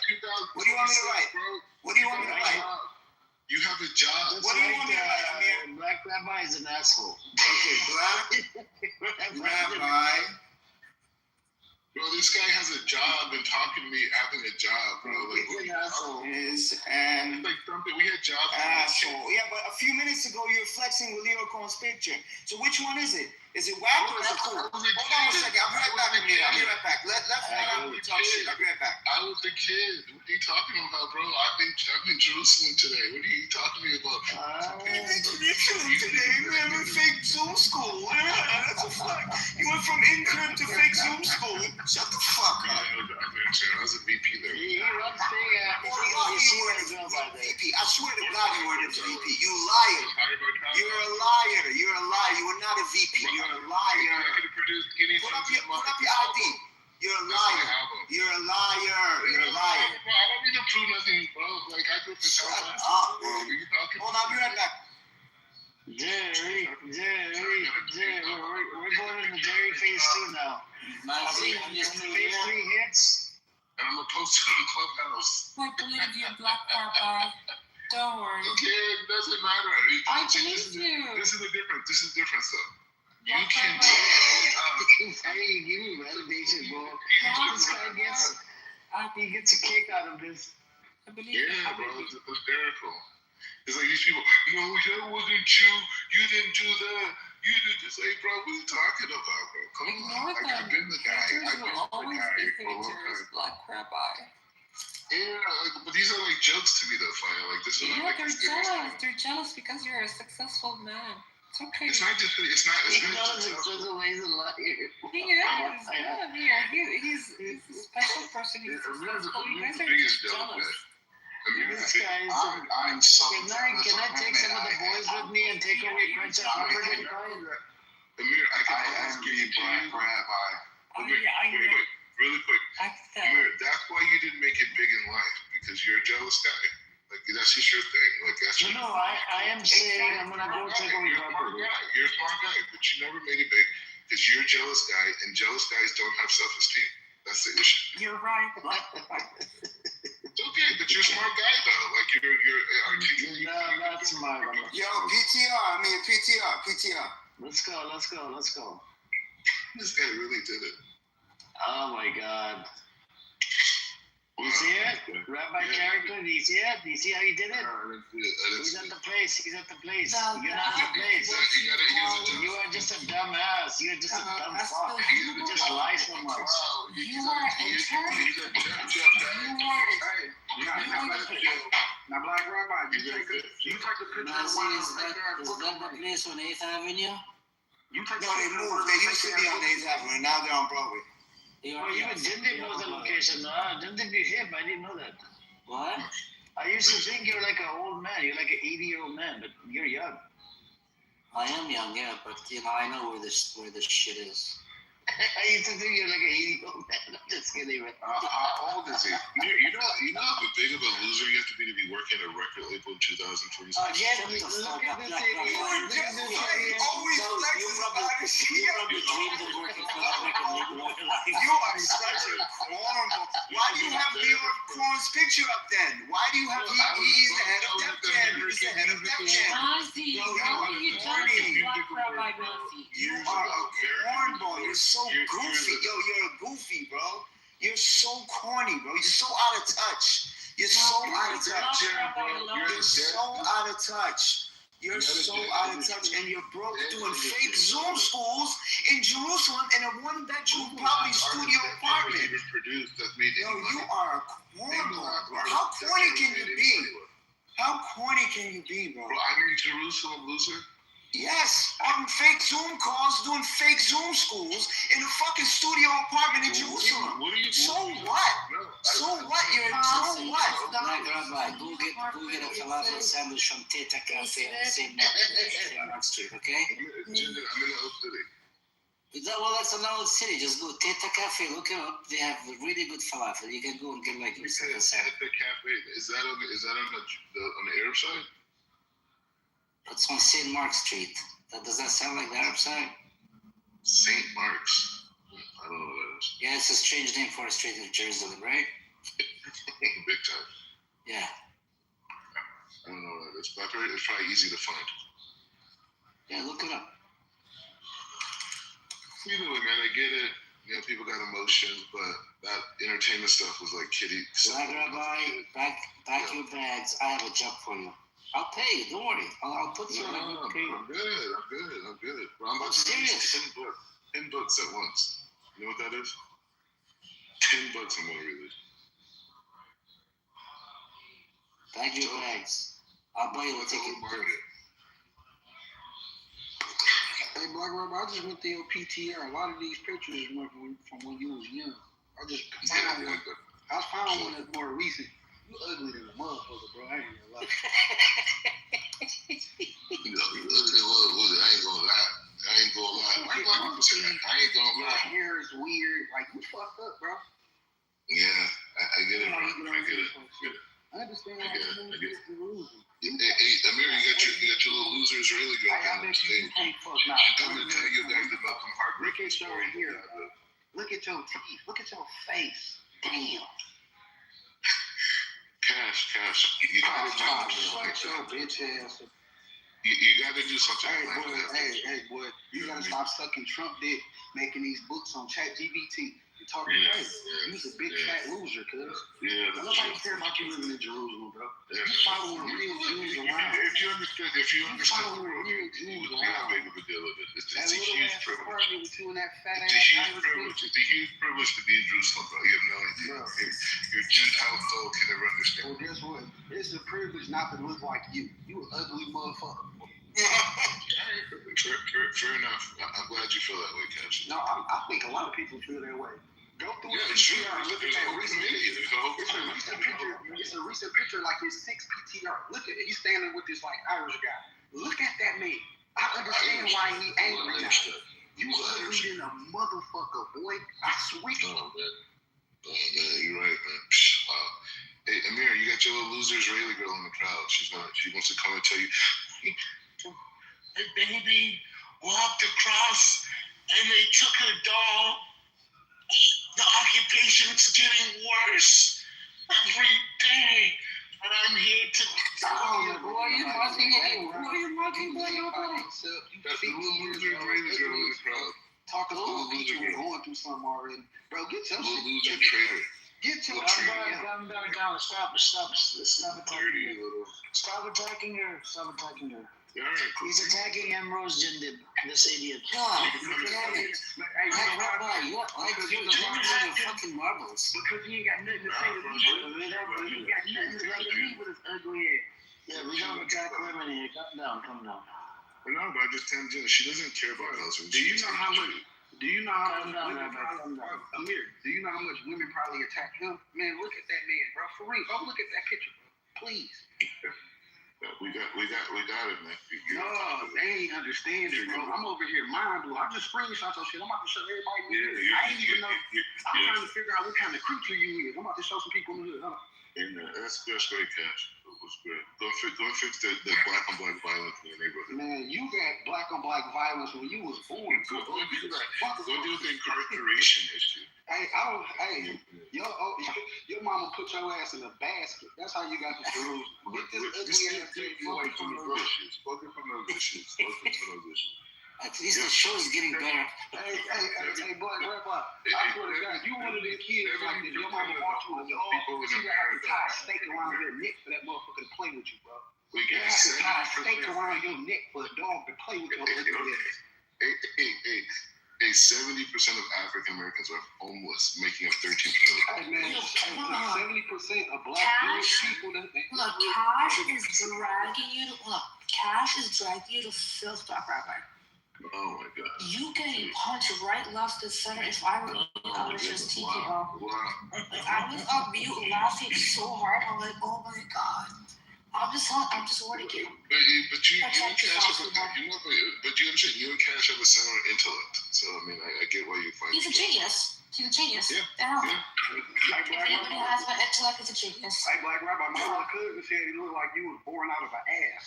Ooh. Like to him, that's like really funny though. Like that. I don't know. Do you know how much of a bitch you are? You're Joseph Ambrose. Like, you wish it could be Israeli. You wish it could be. You know, her family's been there since the 19th century before she was Zionist. So you know that she has. No, it is. She has a connection that you don't. She came from a Jewish mother, which then why were you walking her? Why were you walking her? Hey, Black Rabbi, why don't you never somebody in your background and that, bro? Who you live with? That little ass motherfucking part. Who you live with? Over the roaches. That nigga live with his mom. The thing about it, you live with his Jewish homeboy grandma. hate in your head about me and what I have. Man, listen, this all I know. This all I know. This all I know. You really think what I think is like average, you think is a big deal. I know. Listen to Black Rabbi. All I know is it look like her shoe spit your ugly. How many cousins do you have incarcerated? How many cousins do you have? You don't talk to this shit about your looks, bro. For real, gang. Wait, crazy. How many cousins do you have incarcerated? How many? You look like you need to be incarcerated. How many? Come on, dude, give me a number. Give me a number. How many cousins you got incarcerated? You say cousins? I got incarcerated. I'm gonna think. I ain't even gonna lie to you, gang. I'm about to tell you the truth. No, bum ass black motherfucker. I ain't got no cousins in jail. Alright, cool, man. You've broken all the statistics in America. Man, you broken all the statistics as a black man. You pregnant by a Jew. You live in Israel. You think you a Jew. You weird as hell, gang. You grew up Muslim. Then you converted to Judaism. Your mom and daddy still a Muslim in California. You person. You out there in Jerusalem living like you one of them. They laughing at you. I seen the video you getting whipped with a chain and shit. Come on, gang. We ain't even bro. With a chain. Wow. Oh, you had a chain around your neck, dick up your ass, whip on your neck. There's a lot going on. Chain around my neck. Wow. Wow. I know for a fact when you lived in America, people bullied the shit out of you. Like I said, where is this hotel when you need it? Cash, do something great for the black community. I will do something great. If I ever see you, I'm gonna slap the fuck out you. Do something great for the black community. You know what I'm gonna do great for the black community, Black Rabbi? If I ever see you, I'm gonna smack the fuck out you. That's for the black community. And you'll be dead. Right. You're a gangster. Right after you did that. You're a gangster, and the Messiah's gonna kill for you. You're a gangster. Exactly. That's what the guy said. He's not gonna do nothing. That's how I know if I slap you, you just gonna turn around. Like that video that I seen of that guy chasing you. You're gonna be dead. You're gonna do something. You're gonna be like, you're gonna be telling the story to your grandkids later on. Like, I should have had you running fast as it. I'm sure you won't be the only one trying to run. Okay. Run up. I'm waiting for you. Gangsta Rabbi. Nah, they died. It's being protected, Rabbi. I represent a lot. So run up. Well, I know listen, bro. Don't nobody else know. Black Rabbi. Strategize. Listen, you know one thing I can tell you. Strategize for the community. Why are you talking to me, bro? Listen, as a black man, Black Rabbi, you know the difference between me and you. Strategize for your community. You know the difference Strategize for your community. Why you know I'm a superior being. I'm doing my thing, bro. You know I'm a superior being, man. So don't just focus quit on your community. Think of something. You know I beat the brakes off you, boy. I know you did, because you're a violent animal. Oh yeah, for sure. I was very raised violent. I'm an African American. It's in our genes, man. We incarcerate people like you. The prison's full of violent animals, just like you. Wait, Black Rabbi, what do you mean we? Are you speaking as if you're them? No, who's the them? Who's the them? Let's get that straight. That you worship so much. Hook-nosed bastards. The black hats that you worship so much. Black hats? Jay-Z was a black hat. You know what I'm talking about, dude. No, I know. Yeah, I think you'd be more specific. Yeah, Jay-Z's a damn Lucifer. I don't think it's cool to. I don't think it's a good thing to be around someone like that. Hey guys. Oh, shit. Sorry, Lelouch. Here's a fresh voice right there. Hi, Elmo. How are you, Lila? Ain't no car up to you too? Elmo, are you gonna give me EDA this year? Of course. What do you want? $5? Sure, yeah. Well, I'll give you a golden coin. Oh, how's OG OG Palestinian of you. Okay, you'll get a cool. You'll get an Ottoman style gold coin. Literally, tell me you're Palestinian. Don't tell me you're Palestinian. Jim, don't you think it's rude when people come on this app and they like squeeze their nose when they talk?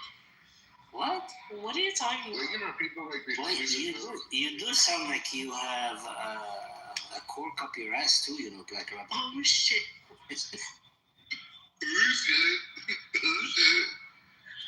Anyway, Junior, let me ask you. This is a serious question. Should I go on? You saw that the municipality here in Israel extended the hours for Jews on the Temple Mount during Ramadan. So should I go up there soon? Yeah, go and lay down on those tiles. Make sure they're clean. Clean them with your pants. You're fucking crazy. You're fucking crazy. You're pathetic, dude. I'm sorry. I feel so bad for you. Why am I pathetic? For going to Harvey? No, you're just pathetic. I swear that you're pathetic. How am I pathetic for going? You're just. I know you're looking for something, but you're not finding it. Yeah, you just found a little comfort zone. I already found it. You stuff your face with some food, and you go to sleep, and then you walk around. That's all you do. I definitely do that. That's not what your potential is. Your potential is in America, not there. No. Oh, I mean, they're connected. No, they're not. Of course they are.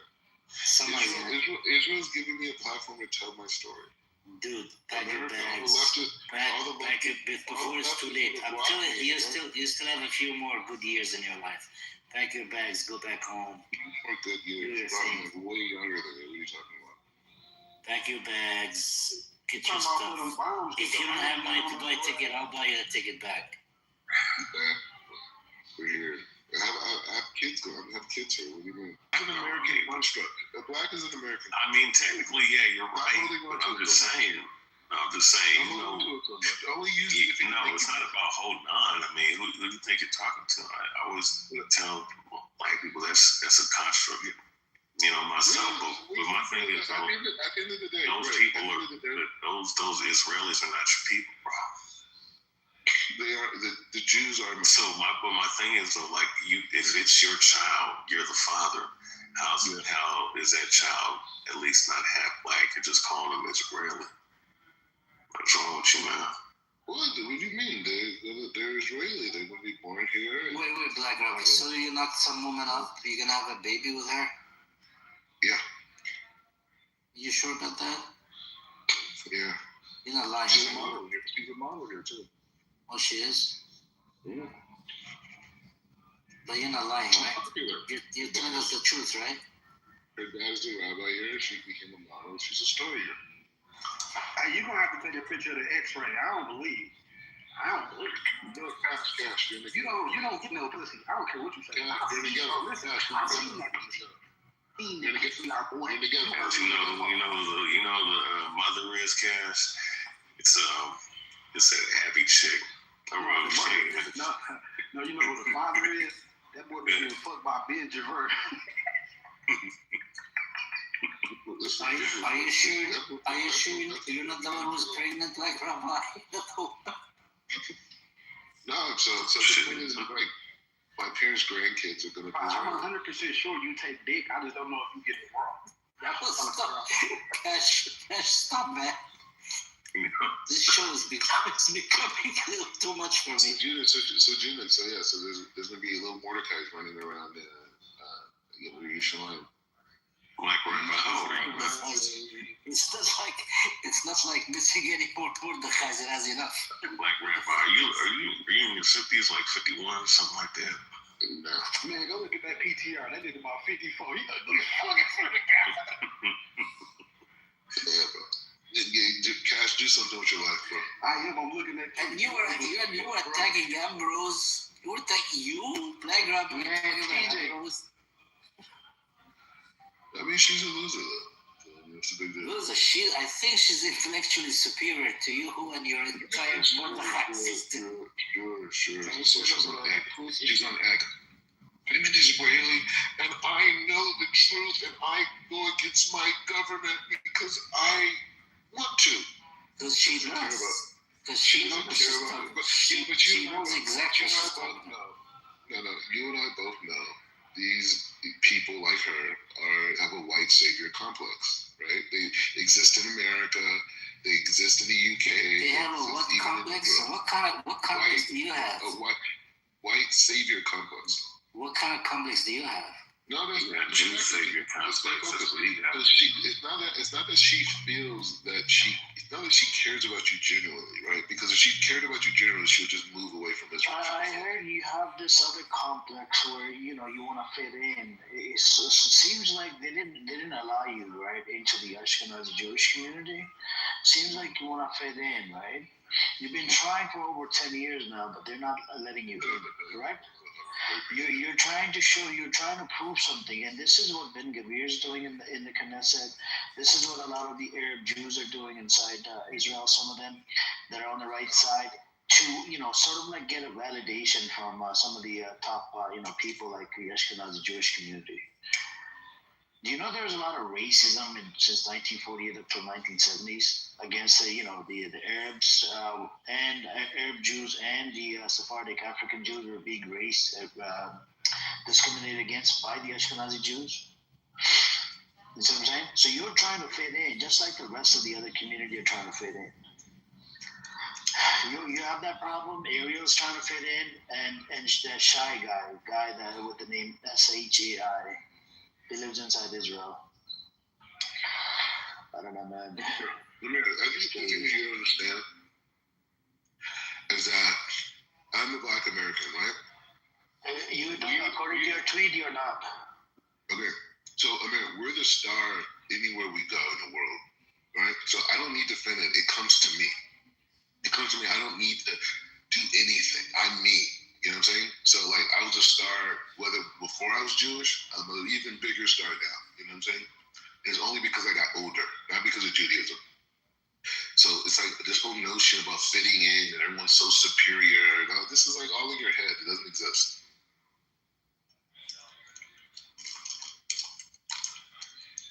Everybody's back. Let me tell you how bad things are in Gaza. Calm down. Stop attacking her. Stop attacking women. I know you like to attack women. Calm down. Stop attacking women. You're the biggest traitor on the split lab. You're a traitor to Americans.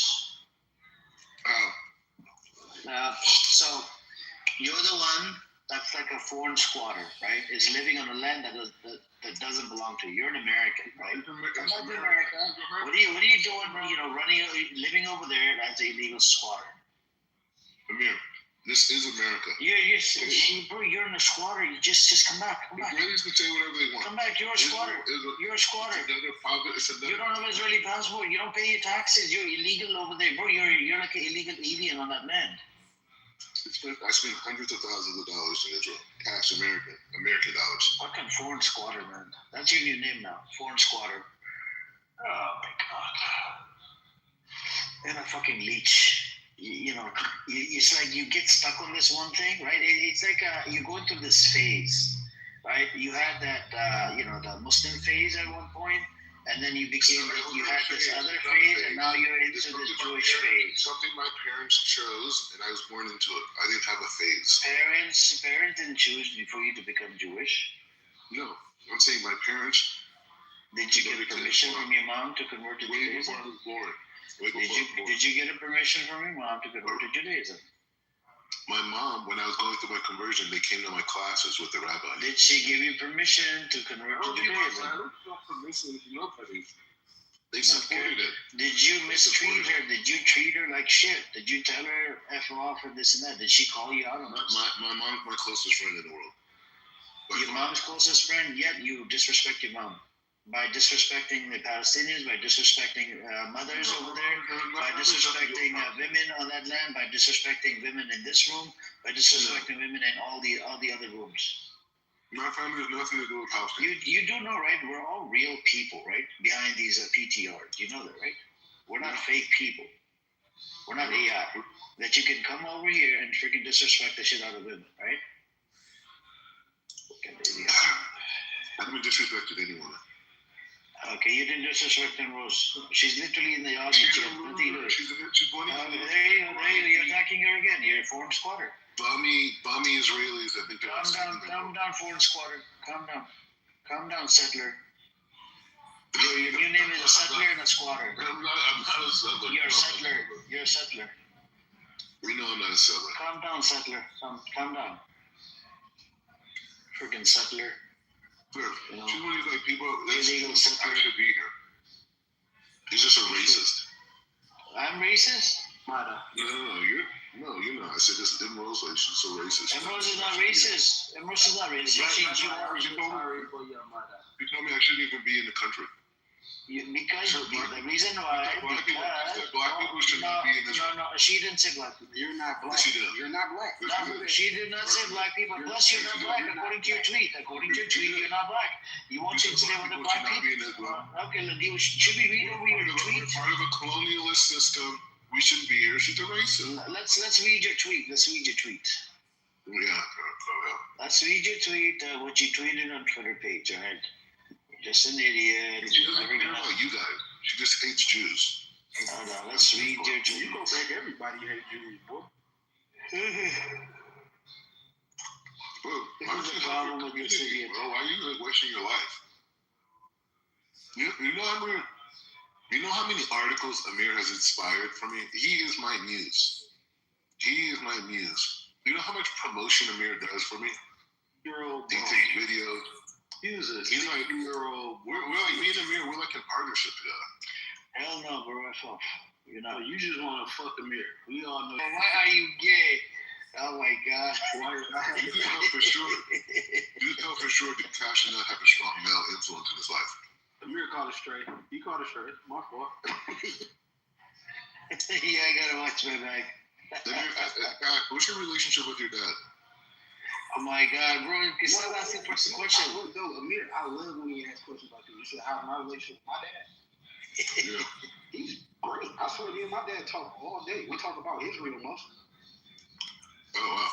But now you're in a community. My dad hates you guys. Oh wow! He hates us. Yeah, I actually have a young family. My dad probably younger than you, to be honest. How old was he when you were born? It don't even matter, but he's 54 now. Okay. He's 54? Yes, sir. Well, I'm much younger than him. Like, oh, you just look like that. Damn, my fault. Yeah. I guess you age like milk. Well, I mean, I don't even care how you look personally. I've never seen a picture. You never seen a picture of me? Nope. Oh, look at my PTR, brother. I'm a young, handsome fella. Well, I'm looking at things as Amir talks. Okay, cool. I do write an article today. Do that then. ChatGPT gonna get it done fast, like all the books you wrote. You know what's funny, Amir? You know, like, I do notice that you do have a certain, you have a certain inclination to go after women when it comes to men. For whatever reason, it seems like you took it to him, bro. Cause he a bitch, bro. I've been through that. He a bitch. I'm telling you.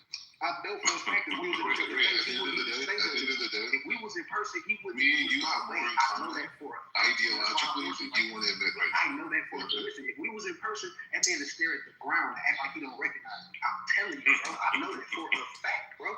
On my mama. This nigga's a bitch. I don't look at my mama. So really talking Black Lives Matter, you said up here and said that we have more in common. I mean, I don't think so, man. Like, I think, listen, like, just because I'm an Israelite and you call yourself a rabbi doesn't mean that we have the same beliefs. No, I'm not even talking about that. I'm just saying, if we sat down and talked one-on-one outside of like this like stupid room, and you talked about your view on society, your view on government, your view on, education, your view on different things, I bet you we're in the 80 percentile of it. No, because you're going to give me your view on this. He ain't gay, bro. Yeah, well, if that's the case, I'm a ladies' man, not a man's man. You dig what I'm saying? even our identity as African Americans. You don't identify. That's where we differ. You said you used a term that the dude that died just recently, Jesse Jackson. African American, yeah, but he was the one that coined that term. Yeah, he did. And I agree with you. So my point is that the whole African thing is a ruse. It's not really real for majority of Black people in America, right? And also too, my father has Native ancestry, to this land. You know what I mean? So actually in your PTR, you do look kind of American Indian, to be honest with you. I do have, same hair, similar heritage. My mom and I, they're Cherokee Indians. Well, yeah. So I'm just saying, like, so now that you understand where I'm going at. Right? I'm saying 80% of our worldview is similar. We disagree on but you brought up the African American thing, though, bro. Like that's what I'm saying. Like a colloquial term. I just use it as a colloquial term. But even then, gang, he don't want to argue with you. He want to agree with you. He a bitch, bro. If you was a female, he'd be going crazy. He a bitch. So he's not gonna argue with you. He want to. So this was Ace or I don't know who else. This is Ace or Fire or Emerald. Any of them, he'd be like, I don't care. We're gonna blow up the country. We're gonna take over. I'm a superstar. I write books. I'm so. Emerald's a loser. She's doing the loser. Oh my God! I have to grab my stop attacking Emerald. Come on, man. Oh my God, I wrote another book. Y'all want to check it out? And nobody looks at the mirror. Come on, man. This nigga. I'm not attacking her. Yeah, you are. You are. Sorry to Google rap artist. She's not calling you any names. How are you calling her name? I'm a famous guy. No, you guys can do it. She's represents a loser, so this. Calm down. There's nothing to do with being a loser. You're a loser. You weren't even born a Jew. You know, I'm not a loser. Your mom is not even Jewish. She's Muslim. No, I was a star when I was in America. Now I'm a bigger star. I'm what you call a superstar, like the movie. Yeah, that's what I am, bro. What are you? What do you do, huh? I wrote a book. Yeah, I'm just saying. What have you done? Guess what? I wrote another book. You're talking about me. I don't know anything about your life. Never will I. That was fair. Once I go live it, I don't think I will life. Guess what? I live where Jesus was born. I'm here. You're there. I'm everywhere. I'm like, what the fuck, bro?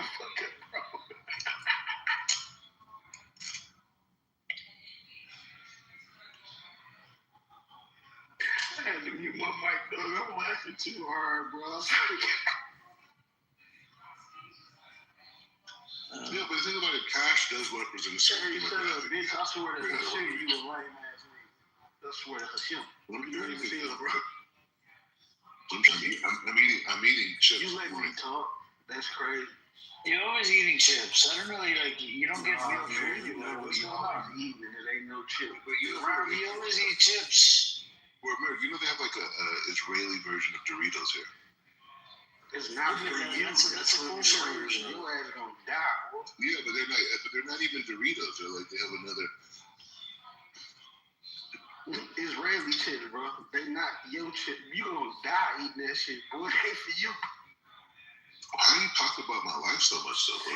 You were talking about his life before. No, I did. You asked me a personal question. You were talking about it. He's not here. How many of his family members are in prison, and what is your relationship like with your father?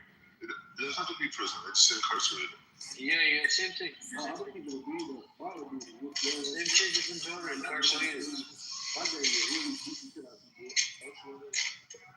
I'm sure you think you will. No, you got more. And I'm sure other ignorant, demonic souls like yourself. I'm gonna give you a little clue. You can look me up on YouTube, bro. I've been boxing. I don't care. Put your name in the chat. I've been boxing for like 6 years, man. Come on, put it in your chat. Put your name in the chat. I put my dick in your mouth, faggot. Yeah, I didn't think so.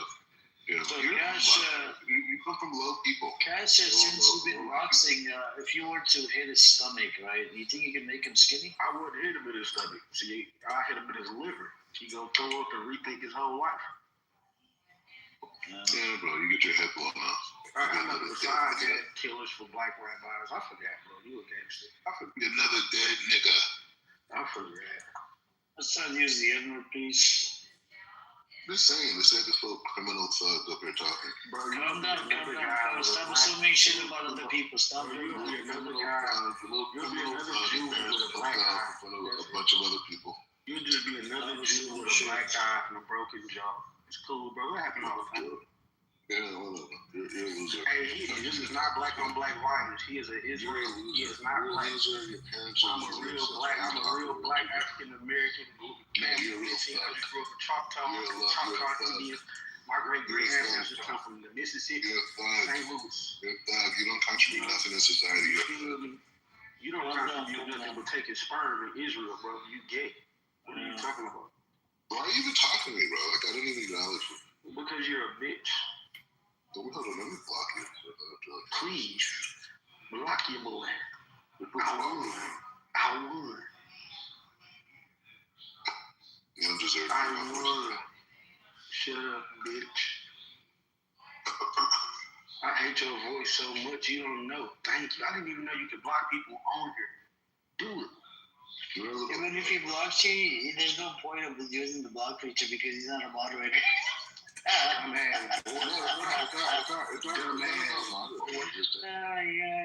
He's such an idiot drive-by character. I'm dropping my name in the chat right now for you, bro. I want you to check me out. I'm not like you. You don't exist anymore. I'm not actually check me out. I'm not talking to you. Check me out, boy.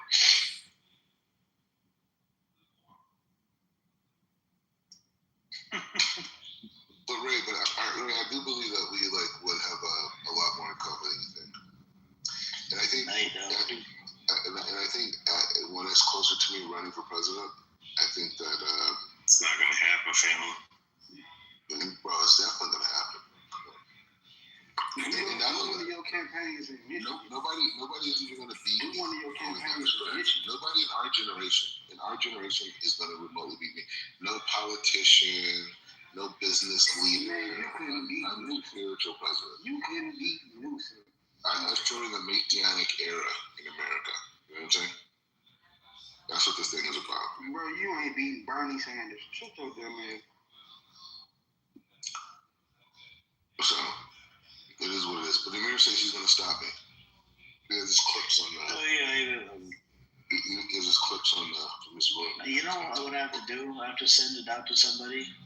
God forbid if I do pass away for any reason, right, or something happens to me, clips will be exposed to the rest of the world.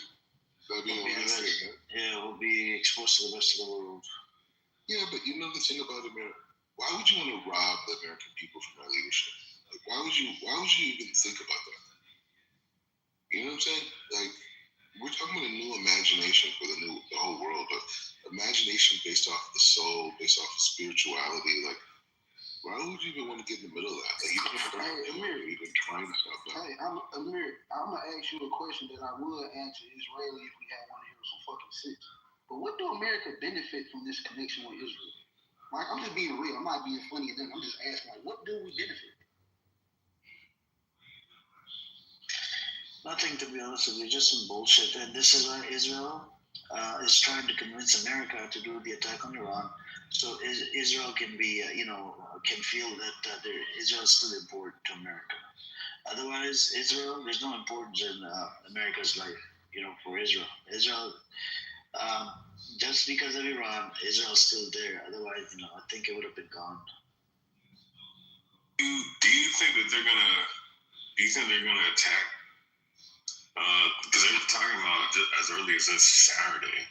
Do you think that America might attack Iran? Or you think they're... You never know. I think they're gonna try to attack, but I think the only thing Are they gonna attack? It's a lot of things that Iran could do that other countries. Maybe America will attack, but the problem is there's midterm elections here in America, so Trump is stuck in the middle. If I do it, we're gonna have problems with elections in America. And Netanyahu is thirsty and hungry for the blood, of innocent civilians in Iran. He's thirsty for blood. He's thirsty for innocent live blood in Iran. And if he wants just another front so he can move away from Gaza, and start something with Iran. I'm gonna tell you that blood shit starting to stick though, man. Because why don't they like stuck in? Why don't they like stuck in blood or maybe Hezbollah and the Houthis both say that upon the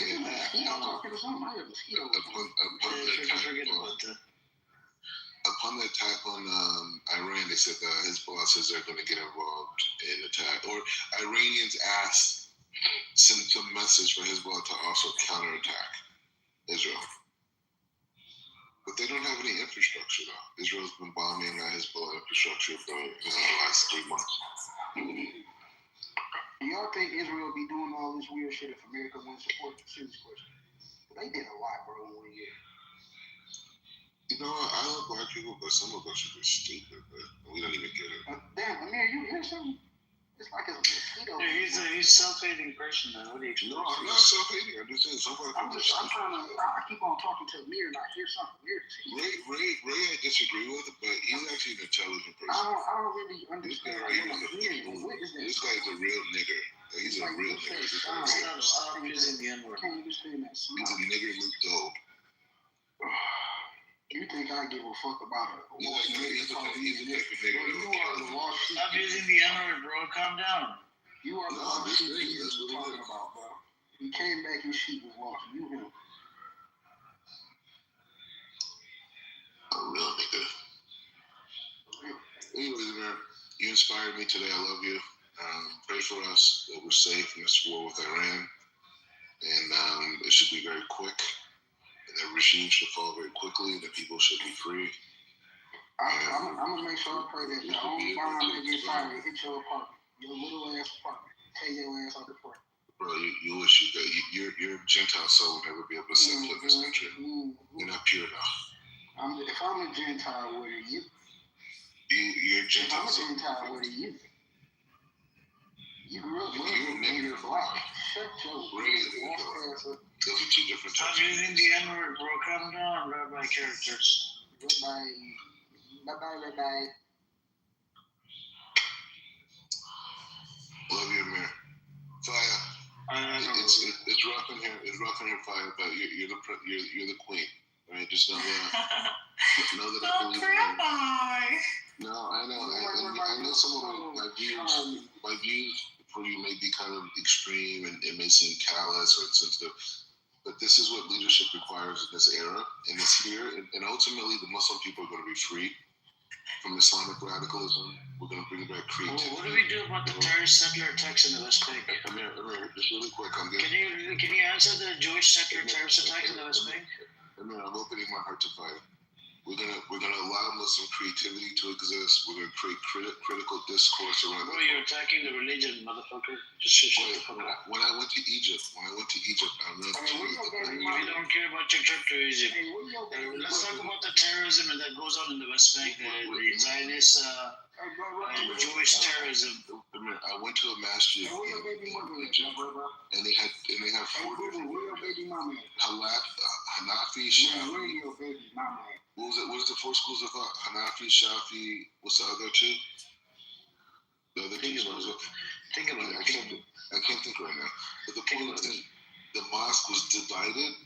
It was divided where all the different schools of thought had their exact place where they would learn and study at, but in the same place. And one thing you can't give. One of the things you can't give to Muslim scholars, they did not believe in a testing, grading system for students. Right? They didn't believe in that. They thought that grading and testing would create ulterior motives around learning about God and spirituality, whatever. And I wonder, and one of the most fascinating things about this mosque, the way that it was designed, if you go to the front of it, like wherever the imam was, whoever was leading the prayer, the way that it was designed, that the voice would bounce off of the walls and then go all the way back. They didn't need microphones.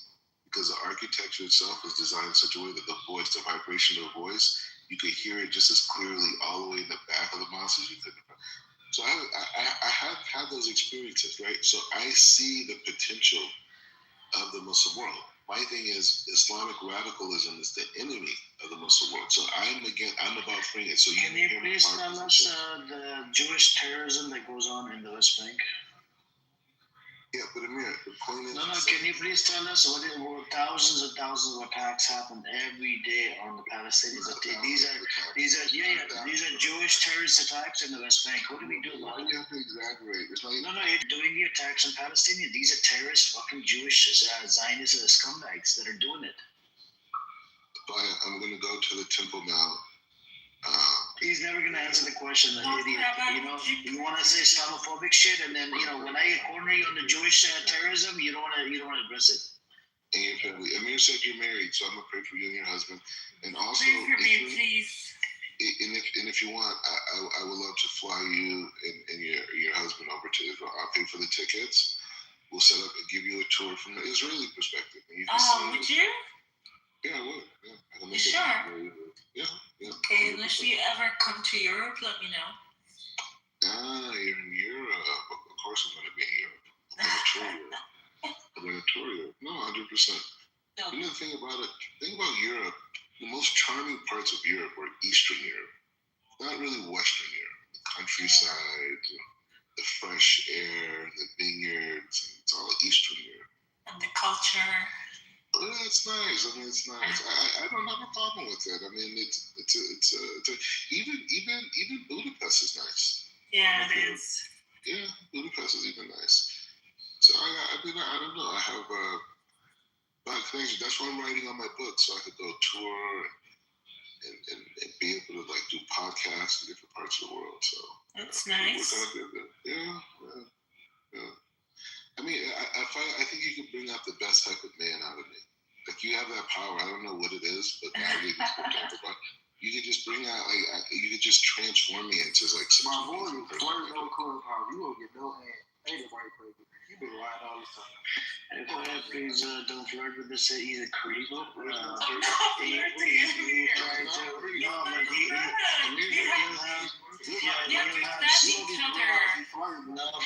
have different ideas about this. He did it with Ace, and he did it with a lot of people. Me and Black Crab special connection, special bond. He's doing it so lame, you don't even notice that he's flirting. Yeah, he's he gets a kick out of just off the voice. So please don't do it, Black Crab. Okay? Look what they're doing. They're so jealous of our bond. Like I said, Amir's I'm too jealous of two girls for so long. I'm trying to protect you while you're married, because this guy would say some creepy shit in the back channel, man. He's not into Ace. He's a respectful rabbi. If you need screenshots, we have evidence from Ace. What did you mean in Ace? You have said a lot of creepy shit. You literally said, you know what he said to Ace? He said you need the melanin men to have black babies or whatever. Like, this is the type of creepy shit that he says to the girl on this album.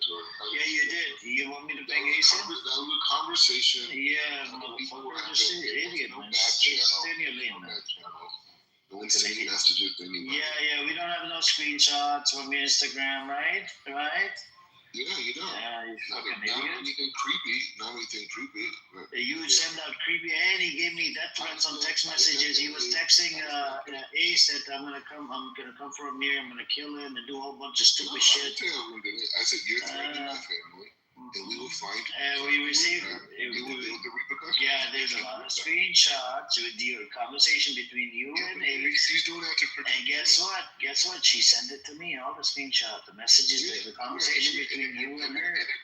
And guess what? We even have video that you gave me a threat. No, I did not threaten you. I did not. I know exactly. Amir, they told me exactly where you sell ice cream at, right? So you see, the point of the thing. Where did I sell the ice cream at? I don't know, some street. I don't know, but the point is like this. You're dealing with this, and you're talking about things. No, I know, but he says creepy stuff. I'm trying to protect my, family member. All Pro Patties are family members, right, at this house. Yeah. And she's married, right? I'm trying to protect her from creeps like you. But you don't tell like she's so married, by the way. She's married. I mean, she's married, but it's not she's so married. What do you mean? She's still married, man. Calm down. Yeah, it's fine. But you know what? Sometimes soulmates, they meet each other and they have to leave the relationship. You looking for love on Clubhouse and you 60. Boy, you crazy. Either way, you like that. If somebody gonna grab their granddaddy phone and come go to bed, if you don't take your medicine, you go to sleep, boy. Hey, put it this way. Man, if you don't take that heart medicine and take your ass. Amir, we're gonna remove Amir, such a lame. We're gonna remove the evil in Iran, and we're gonna free the Iranian people, and we're gonna usher in a new era for Man, tell your boyfriend to take evil out your Black. After this war, Israel won't even fucking function as a society, bro. So many missiles are gonna rain down. And Rio, I hope they use so many missiles are gonna rain down on you, Black Rabbi. You're gonna be in the bunker in fucking months. You fucking y'all gotta get in your little cage underground. Yeah, but you know what? You need more than you faggot. Right? Why are you mad at me, bro? Like, I'm not flying any jets.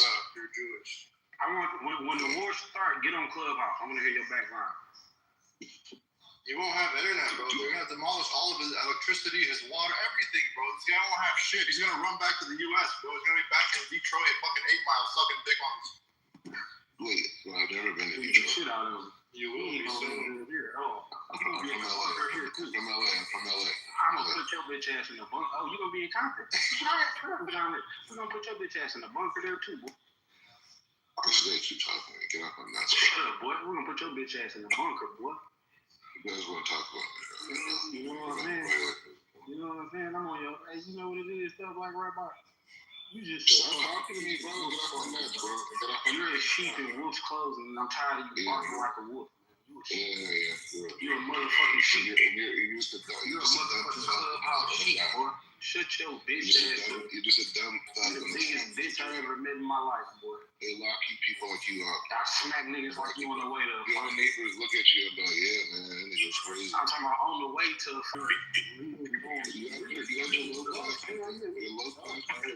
People you're supporting are violent, bro.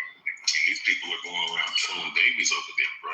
Like, you're talking about somebody slapping somebody. That's a different area. So it's okay. So no. I'm not saying that. I'm saying there's people here sacrificing children for political power. That's what they're doing. It's a big difference. Israel's issues with Hamas.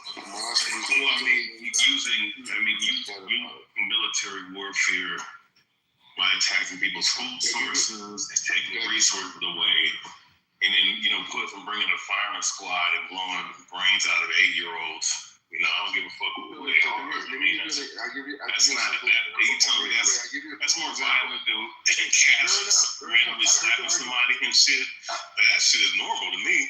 You know what I mean? In comparison to that's not a problem. But the point is the same. Perfect example, right? And I'm going to leave at this point. In Lebanon, there's also airstrikes by Israel, right? But you don't see. Leave Lebanon alone. No, but you don't see babies dying. You don't see all these casualties of civilians. You know why? Because the Lebanese citizens get the hell out of there, and they're not controlled by Israel. You guys still are talking about infinity. Yeah, right.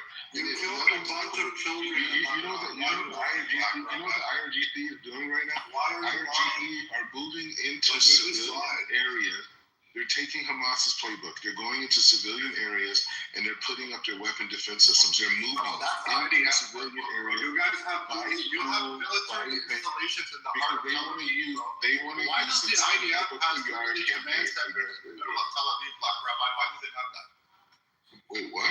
Why do they have command centers? What did you read about? Why do they have command centers? Let me know what you read about. Why do they have air defense systems in the middle of Tel Aviv? What's going on there? Because that's why are you guys using civilians as human shields? What's wrong with you guys?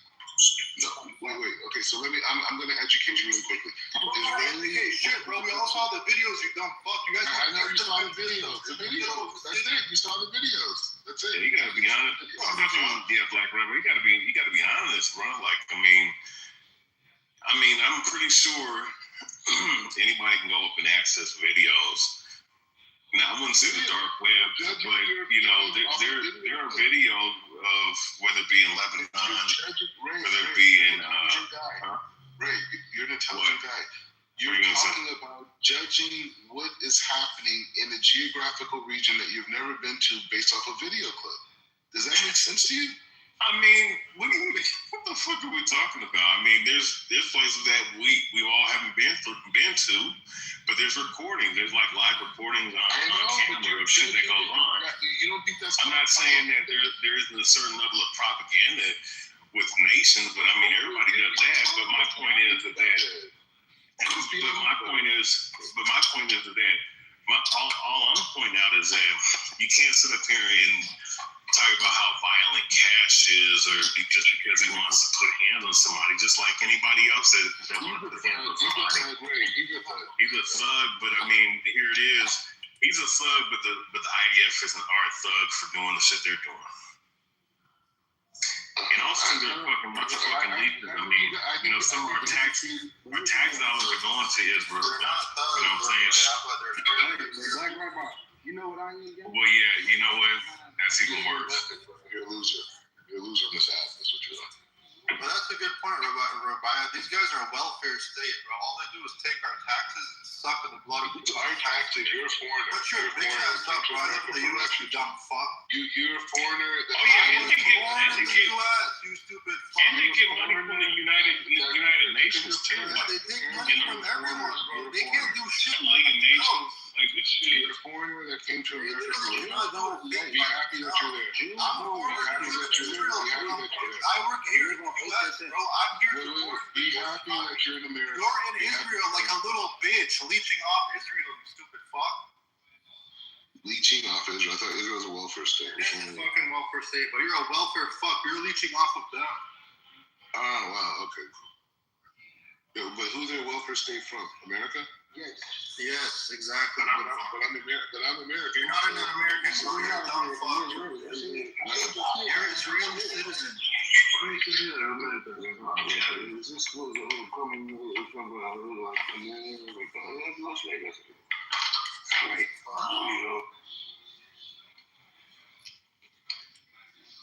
That guy sounded like Black Rabbi. Yeah. Sorry to say, John, I have to move you down because you sound drunk, and this room is not, Alcohol Anonymous. You're in the wrong room. It's probably the next room down the road, down the street.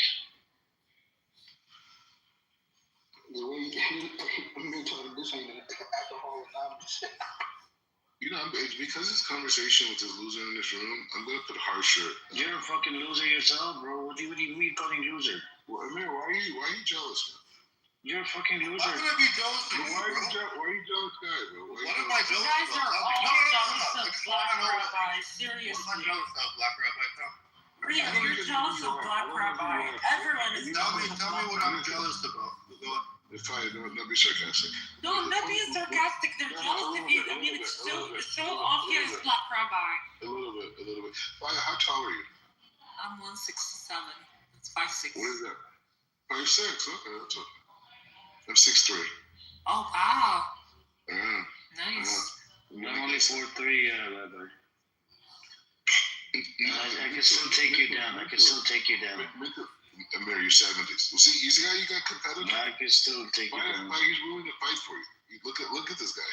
Bro, I'm trying to protect that pro-patty side, bro. Calm down. Put it this way. Most people in the diaspora that are pro-Pali have really good hearts, and they've been influenced by propaganda, and they're seeing babies being blown up and all this type of stuff, and it's a heartbreaking thing. I see some of the clips too. It looks terrible.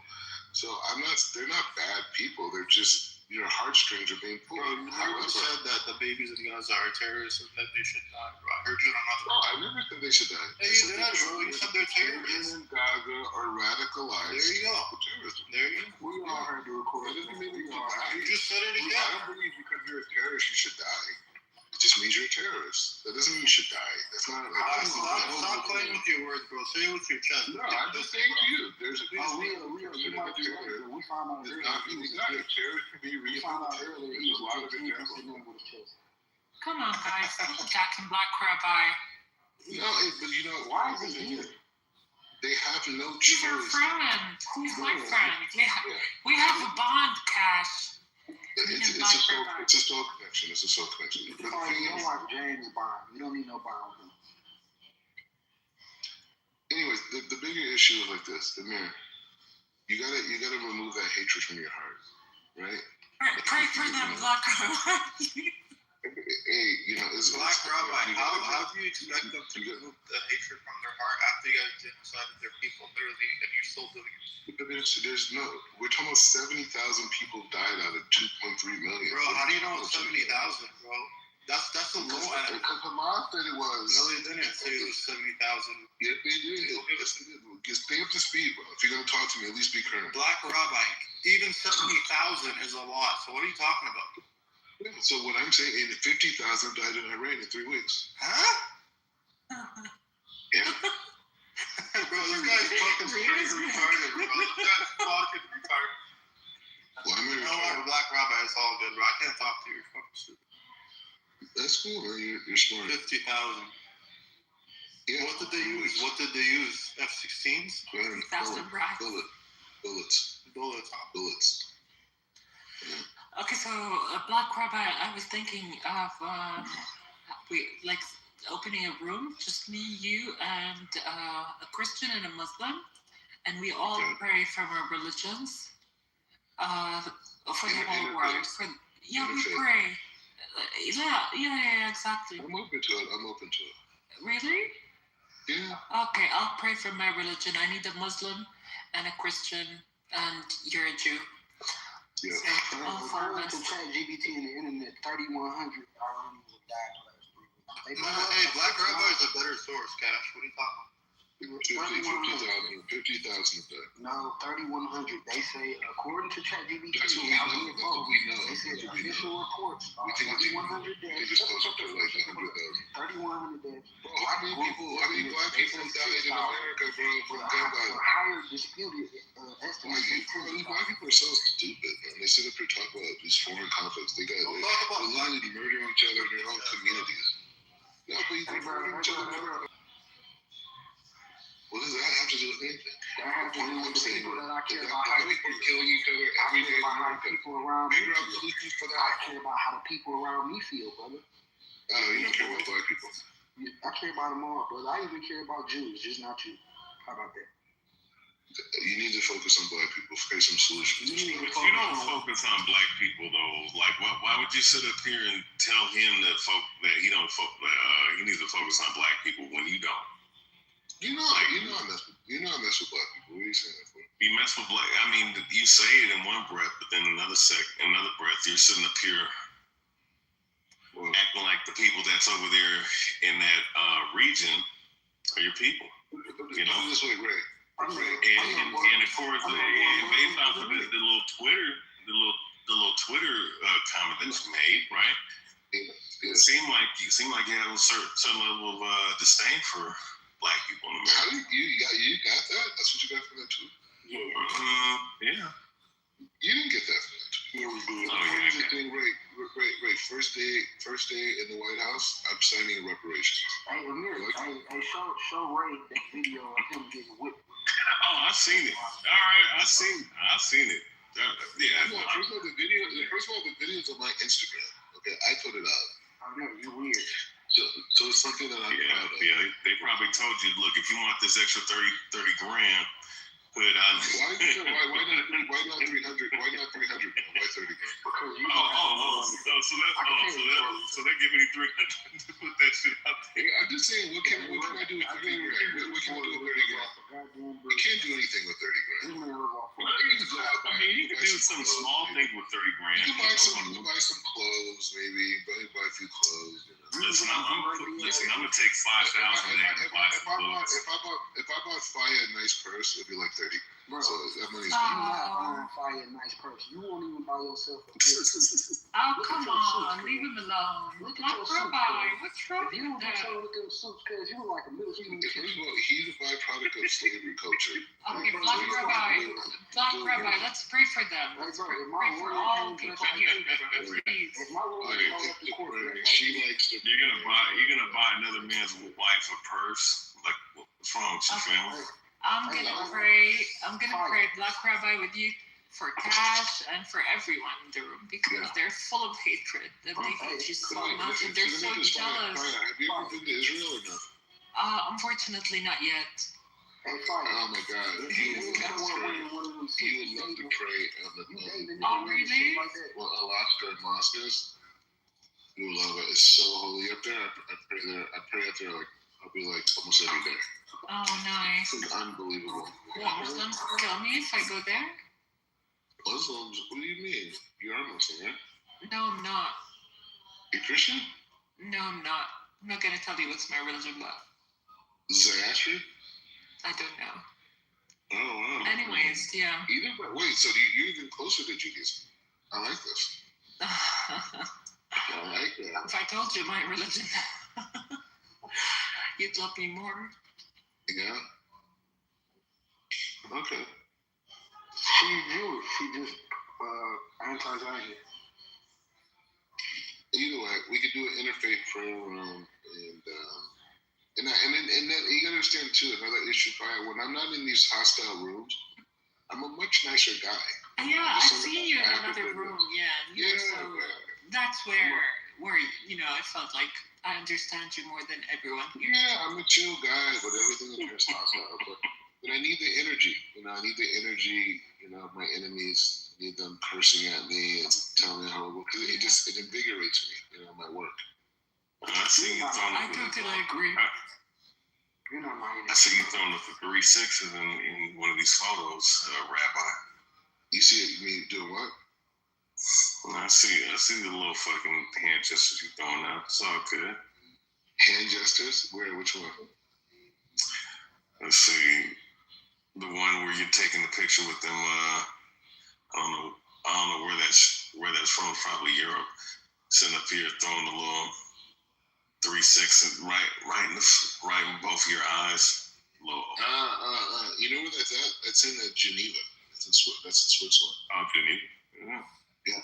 And those two black girls, they used to be in a group called Sweet Rush, and they were performing at the United Nations.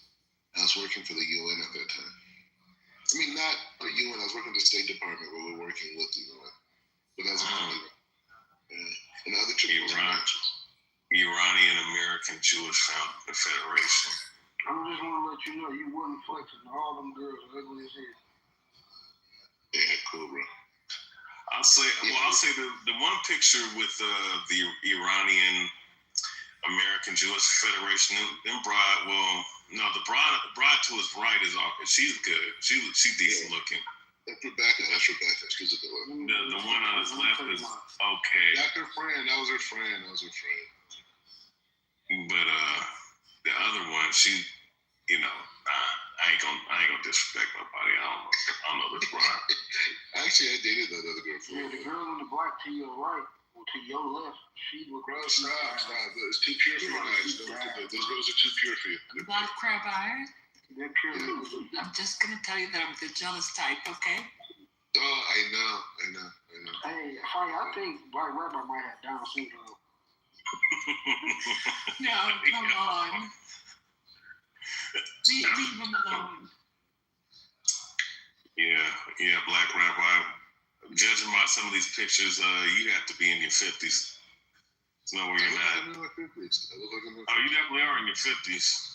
That's what you see the one with the white guy. Let me ask you this. If I was in my 50s, what year would I graduate high school? If you're in your 50s, depends on which year. Probably. No, I'm saying this say I was 50. This say I was 50. Just 50 itself. What year would I graduate? 50. Probably, I don't know, shit. Early 90s, I'd say. Early 90s, probably late 80s, early 90s, maybe. All right, so if you look it up, I was born in the 80s, so that kind of ruins that a little bit. So you're born in the 80s, okay. Age is just a number, Black Rabbi, I don't care. Yeah, it's okay. Fine. I mean, you have children or no? No. Fire, that shit do matter when you find out that motherfucker don't work. You find out that whole motherfucker don't work down there, it do matter. Nah, you know what? He don't have to work, man. He's getting a fucking paycheck from the fucking Jays, man. They're giving him like a $50,000 paycheck every month. No, I'm talking about that thing you need to satisfy women. I mean, I could say the you know who's, you know what I mean? The you know who's, the fucking Ashkenazi, the Jays. But you know what, right? The Jays would like you more than you realize that they would. Like, Jews are like the most interesting, funny people you'll meet. Like, you have no idea. Listen, like if you're an interesting personality, they will just fall in love with you instantly. Yeah, I doubt that. I mean, I'm pretty sure, you know, the Jewish-owned YouTube, since they like to strike my videos all the time, even though Jewish-owned stuff. I mean, yeah, well, they do own YouTube. I mean, who's they? There's no they. Maybe No, I don't think based on what I believe in or what I represent, I don't think that they like people like me too much. Now they probably like certain people in my community that they done paid off. Yeah. Wait. So you talked to the guy Ariel of this app, right? Ariella. You know what I'm talking about, Ariel, right? Ariel. Yeah, Ariel, whatever. Yeah, Ariel. Yeah. So you can see he's a pretty low IQ guy, right? He has friends. Like he's like, I wouldn't say he's a popular guy, but he has his like friends. Yeah, well, I'm just saying, he's an Israeli citizen. Like he's actually a citizen. So if he can do it, for sure you can. Yeah, I'm not going with it. No, he act like you would be an Israeli citizen. Boy, I don't nobody want to run up that dumbass trail like you. What the? It's just a fucking wall that 500 other people have put their mouths on. And then you gotta think, right? Niggas like Black Rabbi, they not just kissing walls. They kissing dicks. They kissing other beings. They doing all type of shit. I have around. Like them motherfuckers when they've been over there, right? Which I don't understand why they did. You know me? Them motherfuckers, them kids over there were calling them all kinds of fucking racial slurs and shit. Yeah, they know black people. They be calling racial slurs. They be Wait, let me ask, does your community, do they know me? I mean, the nigga that you, well, my bad, Amir. The motherfucker that you debated, yeah, he probably knows who you are, but I don't know. No, I'm talking about, not me. For sure, the broad community does. I'm talking about your specific community.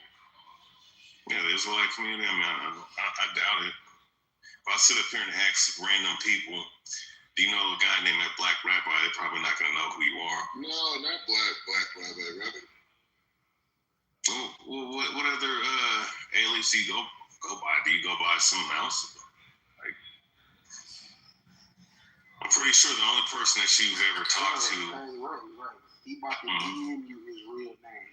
Like we don't already all have it already. This man is crazy. I done looked up this man all type of shit. Come on, bro. This man is retarded. I done looked up this. I ain't gonna even go into details, but man, I know everything about this man. We all know your name, Black Rabbi. You can say it.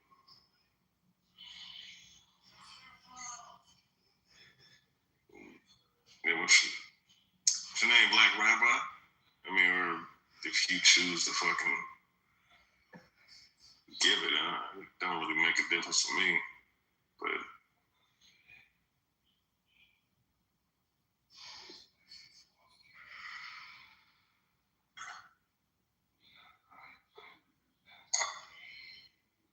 I don't know, man. I think Rabbi, you're caught up in some shit, bro.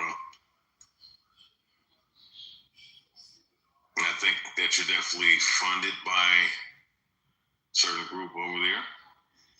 It's associated with the people that you claim to identify as. And but at the same time, I don't know. I mean, I could think that, and you could just be grifting right now, man. Which I'm not gonna hate on your grift, but you know, it's the best thing. If you're gonna really grift or do something like that, you have to be authentic, and you have to believe in the shit that you believe in, bro. That's all I have to say about that.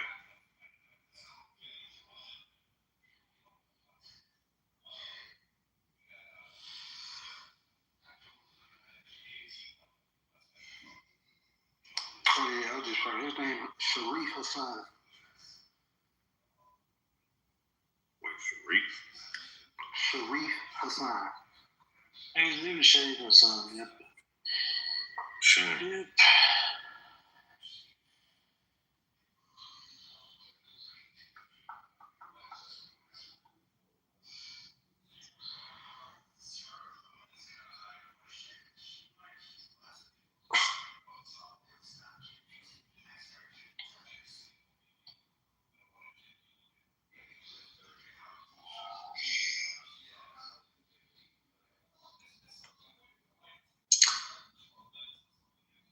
Be very interesting if America attack Iran this weekend. Y'all gotta understand too, like, it's not really hard to be somebody in Israel. The city's only 45 fucking minutes long. So for you to be knowing everybody or everybody know you, or you to pop up in some kind of catalog or something, if you do anything, you're gonna get noticed. This city's as big as fucking New Jersey, cuz. Everybody know each other in Israel. He be playing it like he's some kind of superstar. Bro, it's superstars and little ass bright mode. Like, I'm like, hey, I'm here telling this superstars just in Compton.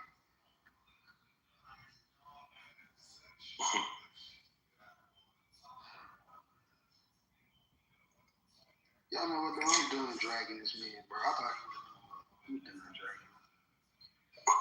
He thrives or he gets a kick out of it.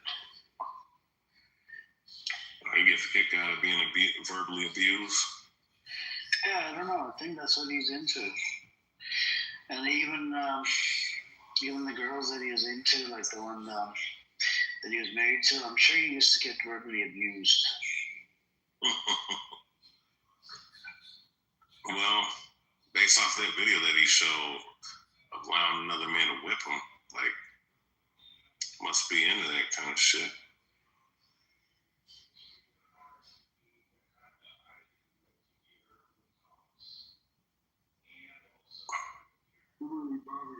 Yeah, too, that you've been entertaining him this whole time. You a funny motherfucker for that.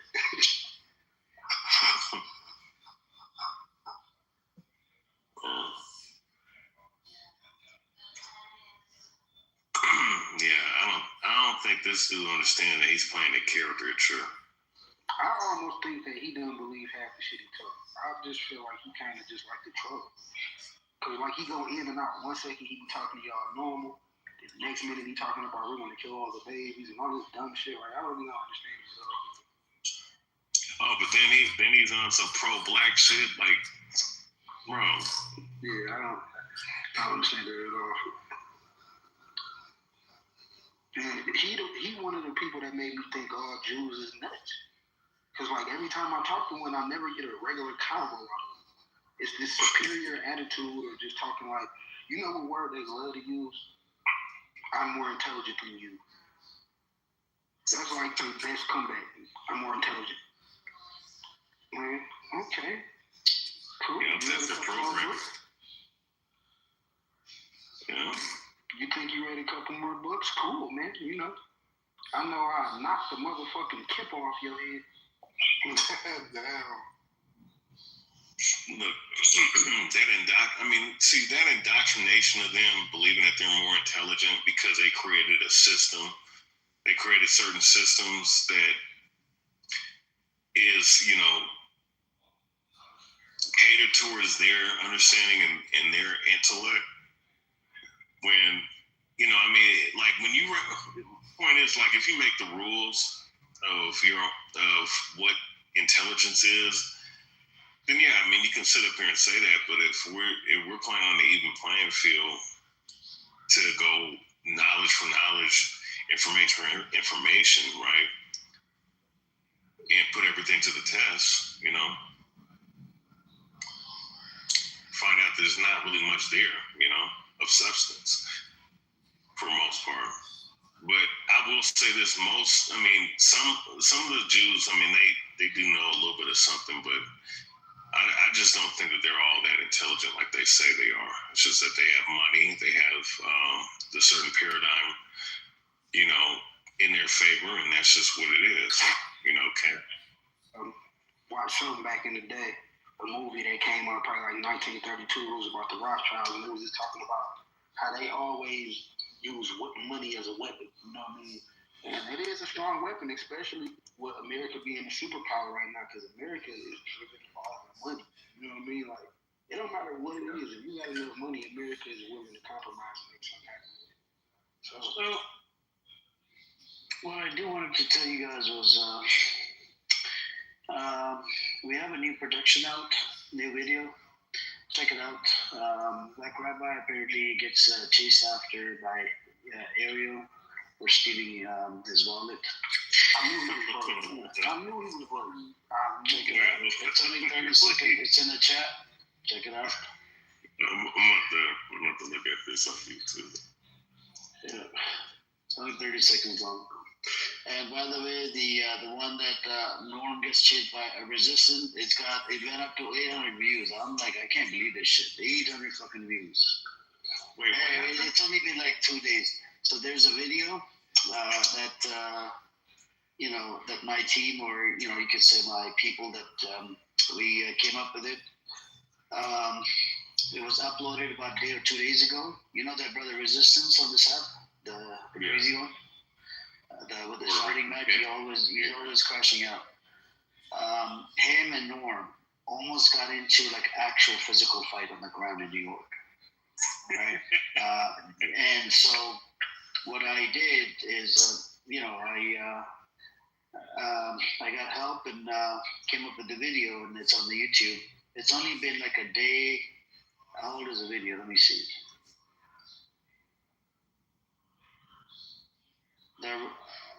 It's only been a day or 2 days, and last 48 hours, 529 views. I'll put the running video as well in the chat so you guys can look at it. A normal, gets. Let me see right here. I can't believe this, man. 800 views. That's a huge accomplishment with the 800 views of that. Wait, is that cool? El Normal?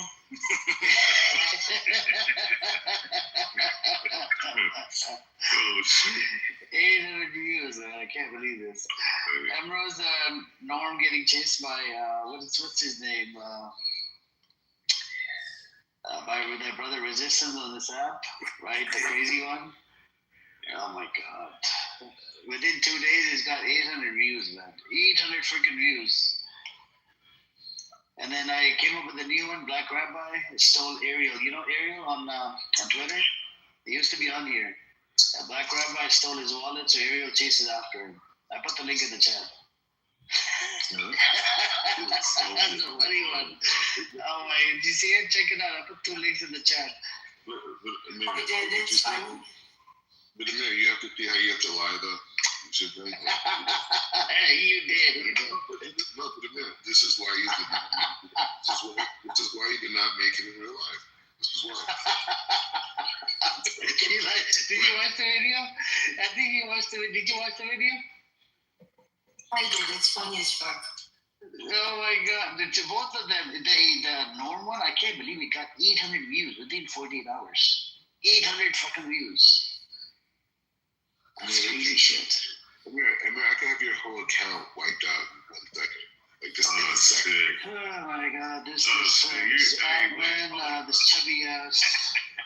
Do you know how many accounts I can open up? Okay, do you know I have access to, I can open up like 50, 100 accounts. I don't give 2 fucks. Even on this app, let's say, God forbid I get, hold on a second. Let's say I get clipped tomorrow. Do you know I can open up multiple accounts on this freaking app because I'm OG?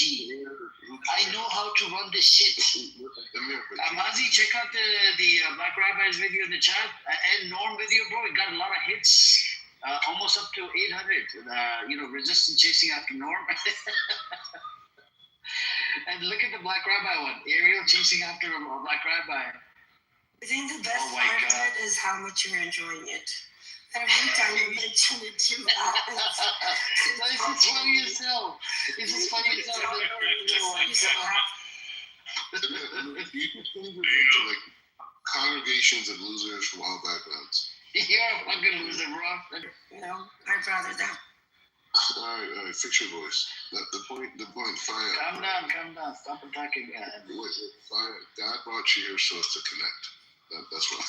Yeah, and I'm glad we connected, Black Rabbi. Yeah.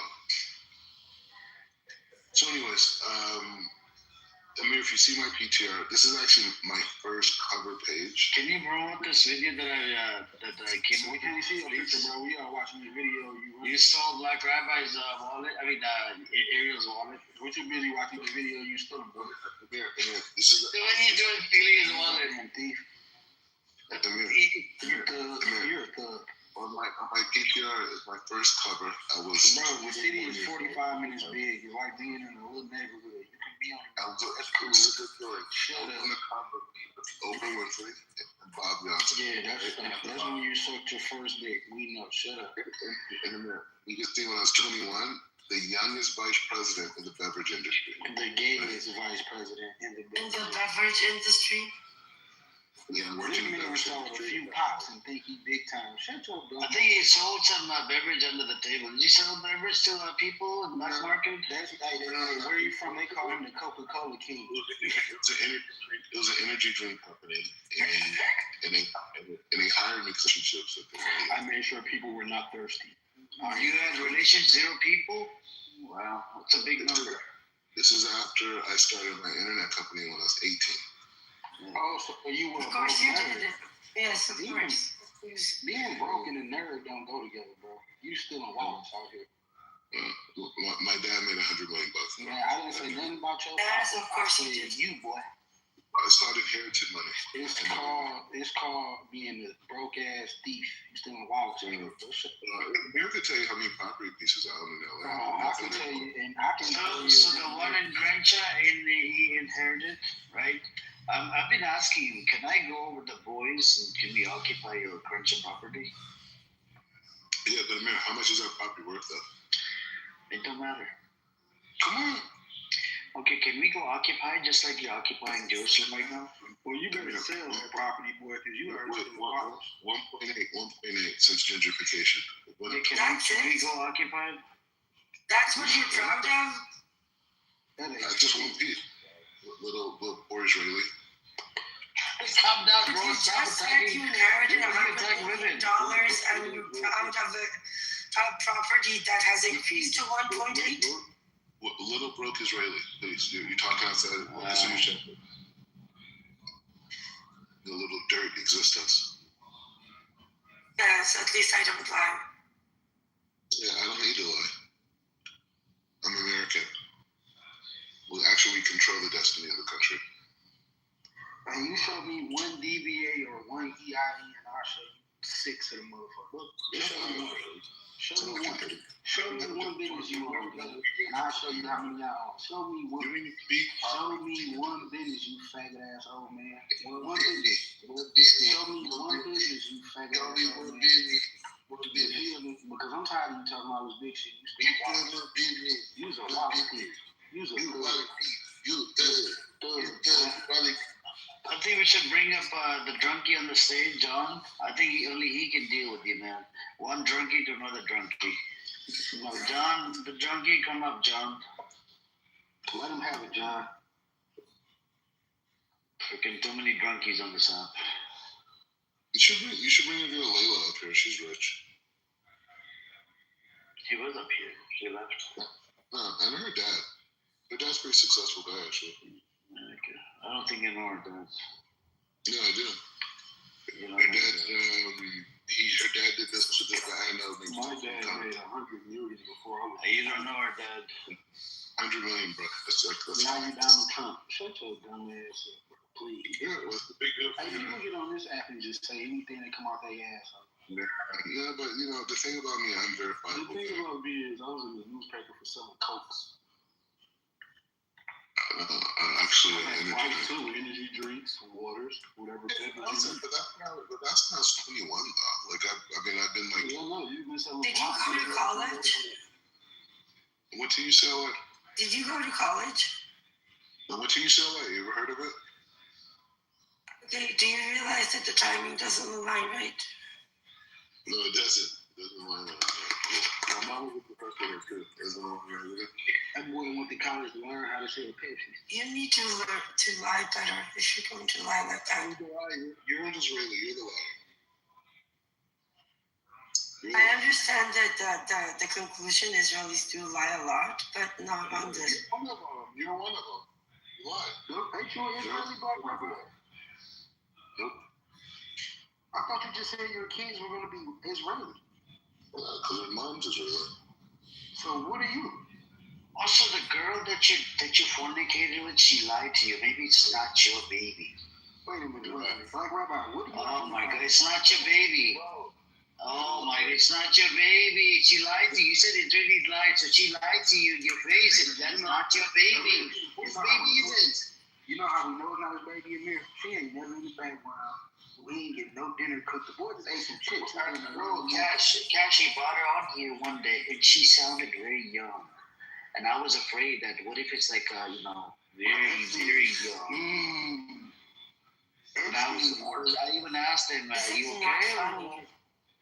Yeah, it's not funny. And I was asking him about social services. You should, like they did on your kid. That's what I heard. Calm down, hey, calm down. Well, I heard. That's what they told me. That's what they told you. They told me that you stole Ariel's wallet. No, they just fucking. We should call the cops on you. That's true. Israelis sent recordings of me to the police multiple times, and the police laughed at them. But they tried. Well, they're not Israelis. They're pro-Israeli, Zionist, American, whatever. But they're idiots. I have the recording. It's really funny. They're really frustrated. Really? Yeah. Did they come and ask you questions? No. They just tried to send it to the police. I never got contacted. But then they had a space, and that one woman, Jen, was screaming, why didn't he arrest her? He says, I don't know. We sent 3 times the recordings. They're ignoring us.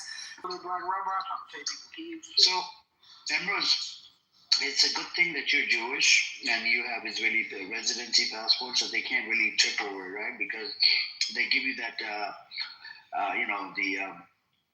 for some sort of like a freedom of speech. Jewish privilege. Yep, if it was a Palestinian, they would have picked him up. No, we don't let Palestinians speak like this. Never, ever. Especially now, Palestinians 48 are being targeted right now on social media. Yep, they got.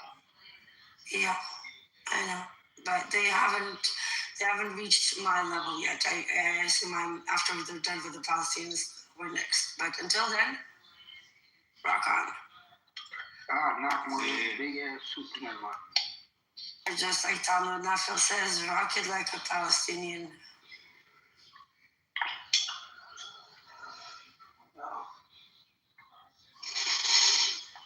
Yeah, Black Rabbi, you should save that video and tweet it on your Twitter, Instagram page. Tell them, look, Amir made this video. Let's make it famous. What video are you talking about? The one that you stole the wallet from Ariel. You could. You know the thing about it on that point, which is an interesting point. Ariel put that video out online. I thought he was going to embarrass me, right? I sold 400 books from the time he put that up. To AI robots? Who would you sell the books to? AI? No, and I sold them for $36 a pop. It's only 103 pages. Black Rabbi, why aren't you on Twitter? Like, it seems like you'd be perfect for some of the spaces that get a lot of attention and love. No, I'm not really care about Twitter. Then, but why are you here then? So for me here, this allows me to get content for articles, debate for podcasts, and to be able to write content for books, right? And sitting here and mocking the same group of people day in, day out, that doesn't feel true. Well, I mean, again, I'm smarter than you. I have a feeling you tried Twitter and they threw you the hell out because they're supremacist and racist. Because you'd be perfect for like a Zico space or a stuff space, right? But I don't think they'd accept someone like you. I think that's why you're here. I think you don't want to admit that even they don't accept you because they're shitty people. I don't know who these people are. I don't know who Yeah. Hey, when you move to America, You're gonna be looking like a raccoon every day. They're gonna be whooping your ass, both eyes black. I'm telling you, boy. Such a loser. You're gonna be looking like a raccoon. I'm not really in the Twitter thing. I haven't really got into it. My main thing is, if you want to know, if You should try. No, I'm not looking to debates. Looking for content. So I'm a writer, right? I'm a speaker. I'm a lecturer. Like a social media warrior. You know what I'm saying? Got some content for you. Make sure you write that these people think I'm gay. You know, and every day they tell me I'm a fag, and they think I got a boy pregnant. Make sure you let them know how we feel for real, not the fake content. If there's anything how people like talk to you, and you can care less about it. Well, you young, you should take your old ass to bed, bro. Take them heart pills and go to sleep. Yeah, I got it. No, I'm not into the whole debate thing. I'm more into like selling books, that kind of stuff. Hey, well, you young and dog, I know your phone smell like shit right there. I want to get involved in the university system back in the States, expand the narrative, institutionalize it. Like the social media stuff is good for, certain people. I get. Is it raining? So I don't know. I mean, I'm not really. We're acting like you got somebody over there with you, bro. Okay, Greg, I put a link down in the chat. I think you should go talk to them. For what? What did I get from Because I think that you will find a lot of new content there. The host is named Stealth. She's a very known pro-Zio Jew. She even has a son that is in the yeshiva in Jerusalem, according to her. And I think they will love you. You should go pay them a visit. I'm pretty sure they know who I am already, but the point Really? Then go. Then they know who you are. Stealth loves celebrities. She loves them. Okay, but this is the thing though. I don't want to overexpress my opinions because I have to still come off as the nice guy, right? So like Amir has his clips on me or whatever. Excuses. No, they're Look, if you are who you claim you are, then Stealth. Look, Black. I'm just saying. Then Stealth will know you, and she will pull you up on stage immediately. Who cares? I thought you wanted to do a social media content and writer, right? This is a really small platform.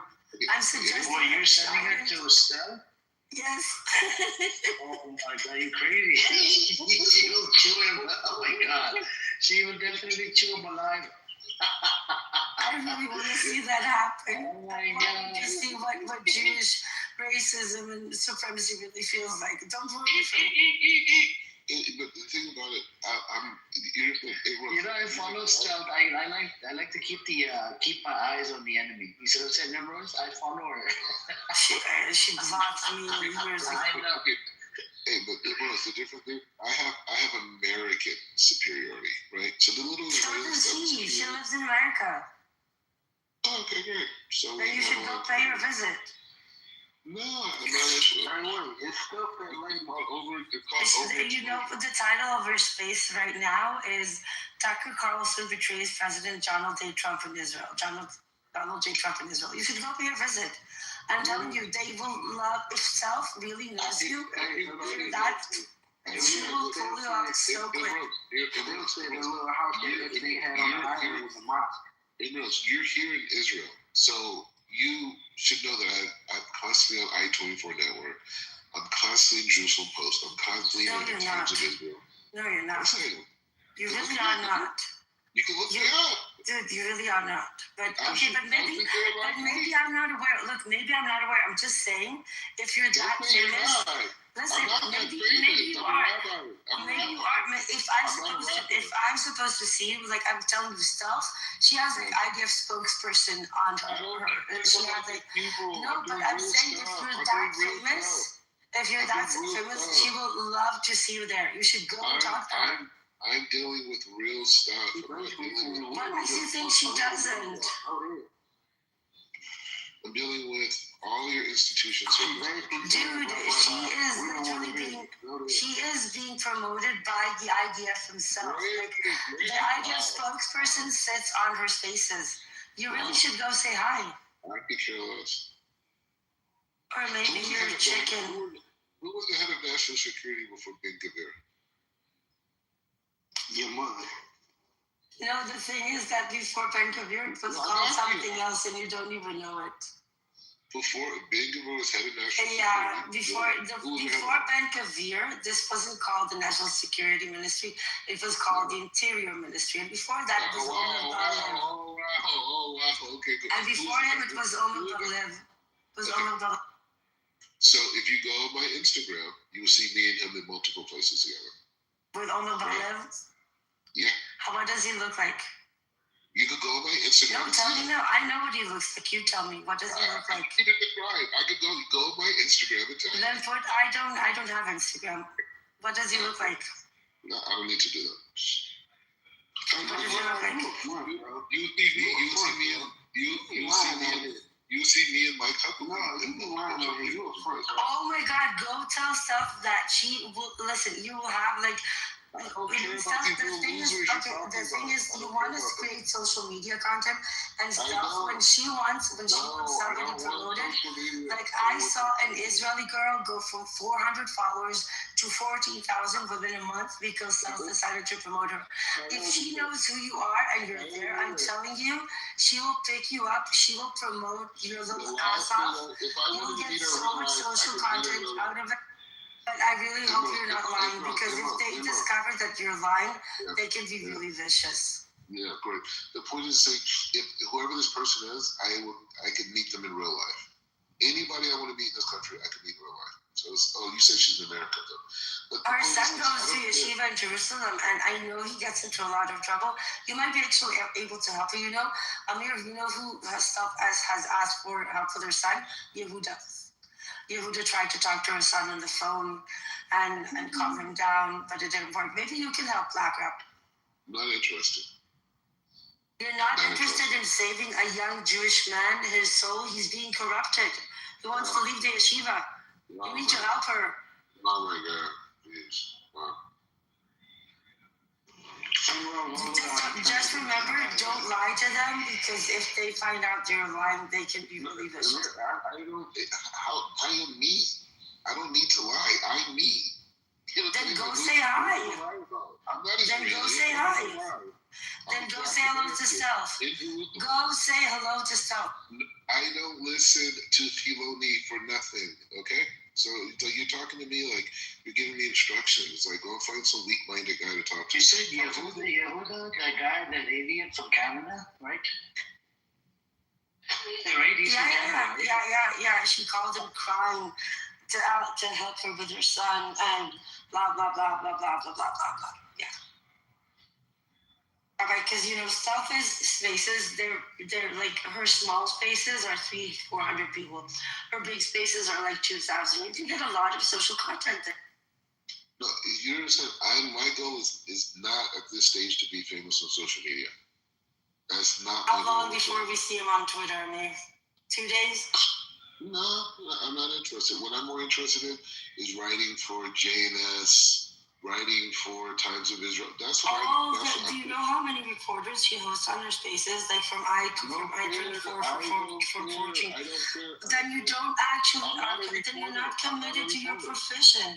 You're not. You say you want to create, but I'm giving you really good advice here. Why aren't you taking it? Amir, I'm smarter than you. You don't give advice. You learn from me. You don't give advice. I represent American genius. I represent American genius, so you can learn from me. So you're a rabbi of genius, beverage company CEO. You're an heir to $100 million empire. What did I miss? I don't know. Your broke ass ain't got nothing, boy. Yeah, you're right. Me or my siblings, none of us got anything. Did anybody talk to Jindeep today? Jindeep, are you here? I'm famous nowhere but this room. I'm not even famous in this room, bro. They had multiple arrests in Bethlehem yesterday. Oh, here shows that bad report today.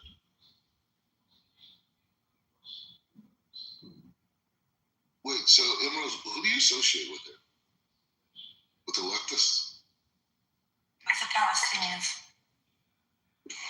So you don't really deal with so much? Only the anti-Zionist one. Yeah, actually. So you're in the South? He admits he is anti-Zionist. He doesn't believe in this modern state. But at the same time, like he told me this long time ago, and he repeated the same shit like a couple weeks ago. He doesn't believe in this modern state. But I asked him, do you believe in religious Zionism or political Zionism? Because there's two different types of Zionism. And he just doesn't even know what it means. So he's like an idiot. I'm beginning to think that he's like, special, like eat the face special. He's a clown. He might still live in California, but don't be lying. He got pictures. I think this man might be a front all the way. I figured it out, man. No, I'm for real. He gives me a vibe. I'm telling you, I know people like him. He might be a real front, bro. Like for real. His whole life might be a lounge. What'd you say? I said his whole life might be a lounge. Hold on a second. Can't say what What'd you say? Quiet, boy. No, calm down. You ready to fucking mirror. You get excited when the mirror. You know, the thing about it, I could heal him. If I spend time with him, I could heal him. I could actually heal him. No, I can't. I tried 6 months. I wasted my 6 months on you. If I would have wasted my 6 months on somebody else, I think I would have been able to change them. You know? But with you, I wasted my 6 months, and you became from softer to like extreme, like dangerous person. You used to say there was a genocide in Gaza. You said, you kind of agreed on a lot of stuff, right? But then all of a sudden, I don't know what got into you. Maybe you broke up with your first girl, she kicked you out, or she beat the crap out of you, and she left you. And then slowly started realizing, like, look, and I think there's some sort of you need to heal. I think you're suffering from. You need to. You got to do jihad within yourself. It means struggle. You're struggling for, within yourself. There's something going on. You need to come to the light, like Rabbi. You're lost somewhere. I don't know where you're lost, but we need to bring you back to the light. He basically saying you a black, gay, Israeli jihadist. I'm trying to keep talking about it. So, the thing is, I can heal your heart, honestly. You're Muslim, your brother. I'm not your brother. I can never be your brother. Somebody that says Palestinian Gazan children are terrorists, trees are terrorists, animals are terrorists. I'm sorry to say it. I wasted 6 months on you, 4 to 6 months. I used to think, I was going through the wishful thinking that maybe you'll change. Time after time, you disappointed me, and the more and more you start coming in here, you disappointed me more and more and more. Well, either way, man, we have a love for each other. I don't have any love for you. Wait, how can you say that? We have love for each other. No, I don't have any love for you. I even have love for Emeralds, even though she's confused. No, you don't. You called her a bunch of names. No. Were you rapping? Are you rapping? I'm having an instinctive reaction to that comment. Gross. No. You're rapping. Stop rapping. All right, Black Rabbi, take a picture of your living room, bro. I don't even think you at your own house. I think you live at your own house. You believe it? I think you a whole lot, bro. I think you a bum. I really don't care about your existence. I know, but I really think you a bum. Like, I'm not just saying it. Like, I think you lie about everything. I really don't know why you keep talking. I'm telling you, bro. You live in the basement. Why do you have anything better to do? I can tell, bro. I can tell by your background. I'm just trying to figure out who You this are guy is. here, bro. You be visiting Israel, just taking pictures. You, bro. Yeah, sure. But Emeralds, I have love for you, even though I know you're confused. There's a lot of confused Israelis. It's part of the culture in a lot of ways, and there's good inside of you. There's good inside of you. It's just misguided. There's nothing good inside you. Leave my country.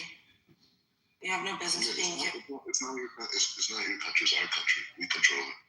We just allow you to live here. Right? We control Israel. Right? You know that, right? Yeah, I do. Leave my country alone. Okay. So quiet. We control Israel. Yeah, maybe we should start resisting. Resisting what, America?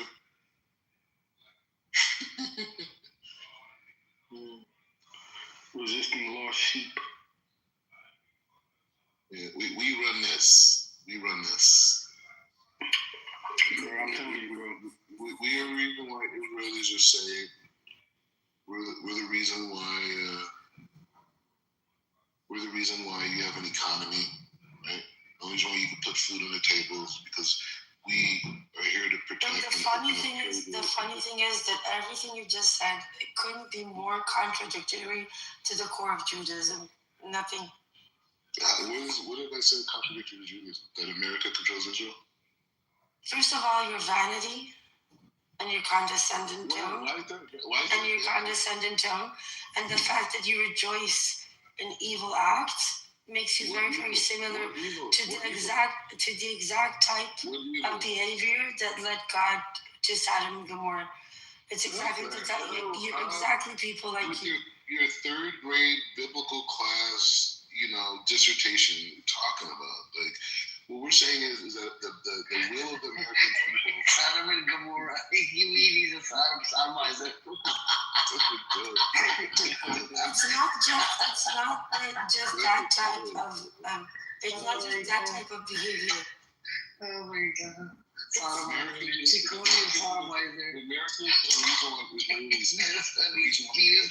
the reason why use the scripture on you. Oh my God. Sodom and Gomorrah. Sodom and Gomorrah. That's because you rejoice in evil and you rejoice in control. What evil? What evil?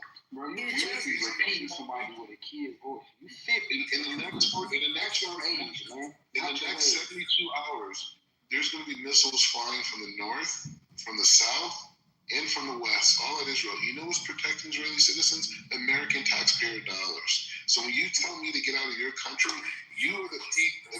Are you saying 72 hours? You are an ungrateful heathen that is sitting up here on American taxpayer dollars protecting your ass.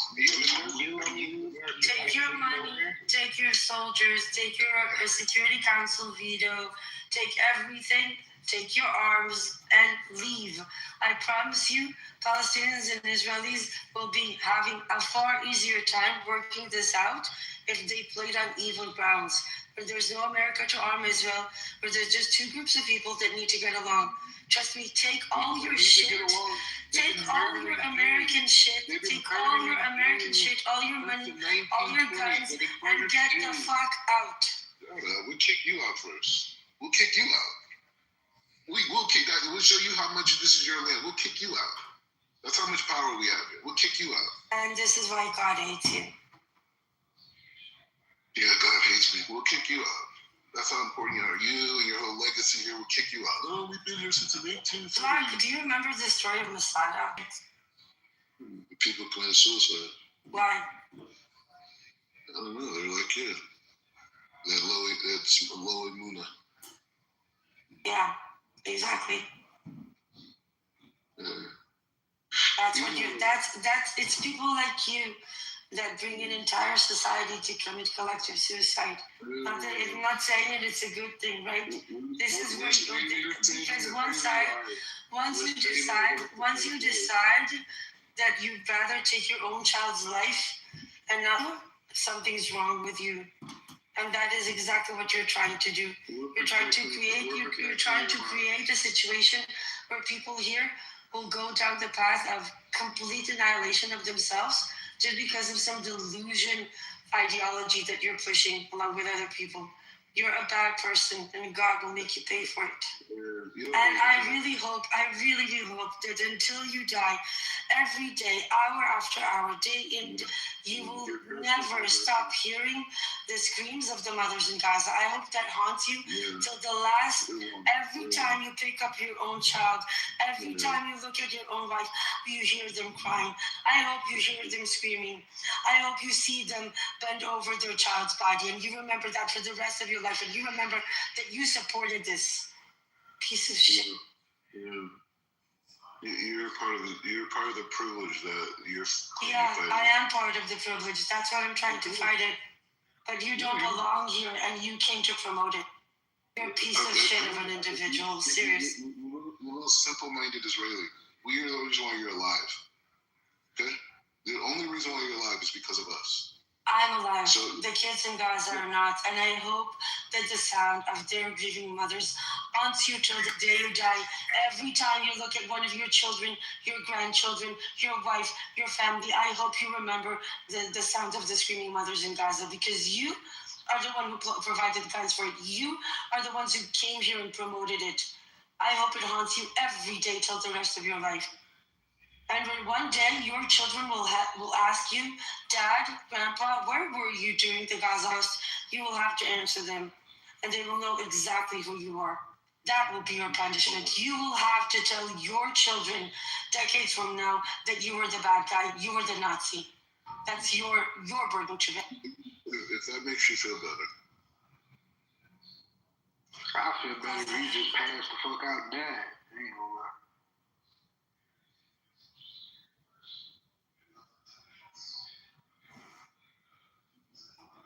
It's all fun and games until we actually mention to you what we're really talking about. It's not a video game. No, it's not a video game. It's making the Middle East great again. Our issue is much bigger. On the blood of 22,000 children. It happens. Okay, that's enough. I'm out. Yeah, appreciate it.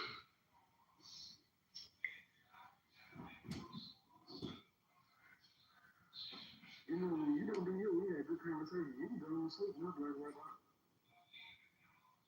This guy keeps talking like anyone cares what he says to say.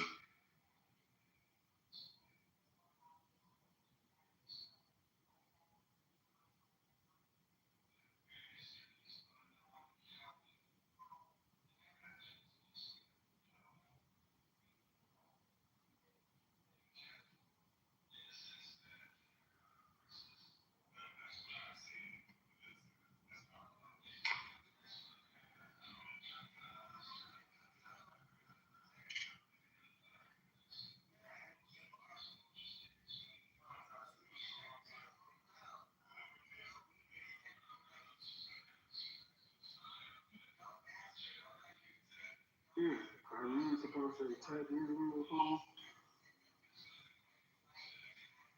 Israel on high alert right now, as you see. What about your neighborhood, you loser? Did y'all hear something? Nothing I heard. Black loser.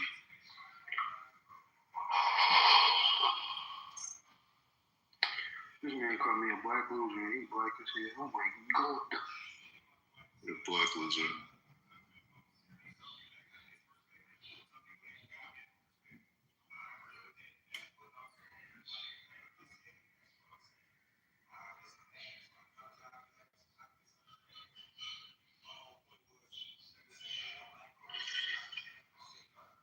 It's like so many people have told you about, and this was a very good example. And Sodom and Gomorrah. Sodom and Gomorrah. Let me ask you this. What is this? What is this guy? Do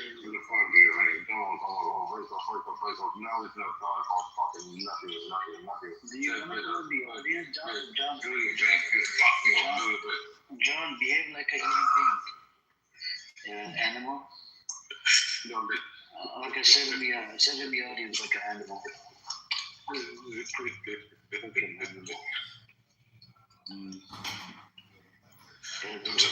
You are acting like a Sodom and Gomorrah now. This is a that was a good example. She used that example on you. You wanted to use scripture, right? That was a good one. She got you with that. She did that. She did. She got you really good. She's a liar. It's in her DNA to lie. It's in her DNA. It's not in your DNA to lie? No. Okay, is she Jewish? Probably. Okay, are you Jewish? Okay, so it's in, you said it's in her DNA, so it's in the Jewish DNA. Is that what you're saying? Yes. Yeah, that's what you say. This is why I told you multiple times, use your words wisely, right? Yeah, I can get you on your words. You make sure this is what ends up happening. There's still some time left before Rabbi Shmuley's Jolo Shop gets attacked again. Come back to America. Yeah. Yeah, just come back. I will be in America at some point. Don't you worry. Just come back for good. Come back. No, I'm always gonna. I'm always gonna be here. This is my home as well. Yeah, it's not your home. It doesn't belong to you. You're American. Why they exist? Because America did recognize the state, right?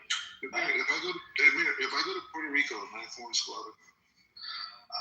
Because you're not occupying the land. You're just there for like a month and you leave. I'm asking you a question. No, you're a visitor. You're a visitor. Okay, so here in Israel, we have more power than we do in Puerto Rico. You're not a visitor. You're occupied. You're like a squatter, foreign squatter. You're just living over there. You're occupying the land that doesn't belong to you. He is. He's from Sodom and Gomorrah. What do you expect, man? You really like that, didn't you? Oh, she used the scripture on you. Like, come on, that was good. That was good. No, I'm more intelligent. Come on, he's an idiot. He's such an idiot. I can't believe this. Either way, I even have love for Emrose. I just know she's confused with Riley. She's not confused. She's too pretty. She's not confused. She knows the history. She learned about the history from the Zionist historians. Benny Morris is a Zionist historian. She learned the history from his book. His book literally talks about how the state. She's unappreciated. No, it's not unappreciated. If the book says, if the historical book says it was established by ethnically cleansing Palestinians, what does that tell you? That means that this state was her grandparents killed Palestinians. No, not her grandparents. Yeah, they did. Yeah. How do you think she could ask her? Okay. Do you know that there was a lot of Zionists that there were a lot of Jews that lived on that land, and they were not Zionists, by the way? Do you know this? Mm-hmm. Do you know that the Jews in Jerusalem were not Zionists? Do you know who corrupted them? Guess who corrupted them? The people that came in from Poland, Ukraine, and whatnot. If I teach you one of my books, would you read it? No. You wouldn't read it? Nope, I don't give two fucks. So the book I just finished today, yesterday actually, I'm a Soul Brother. It's all about decolonizing the human soul. Okay, you should decolonize your soul. Your soul is stuck in Israel. You should come back to America. Your soul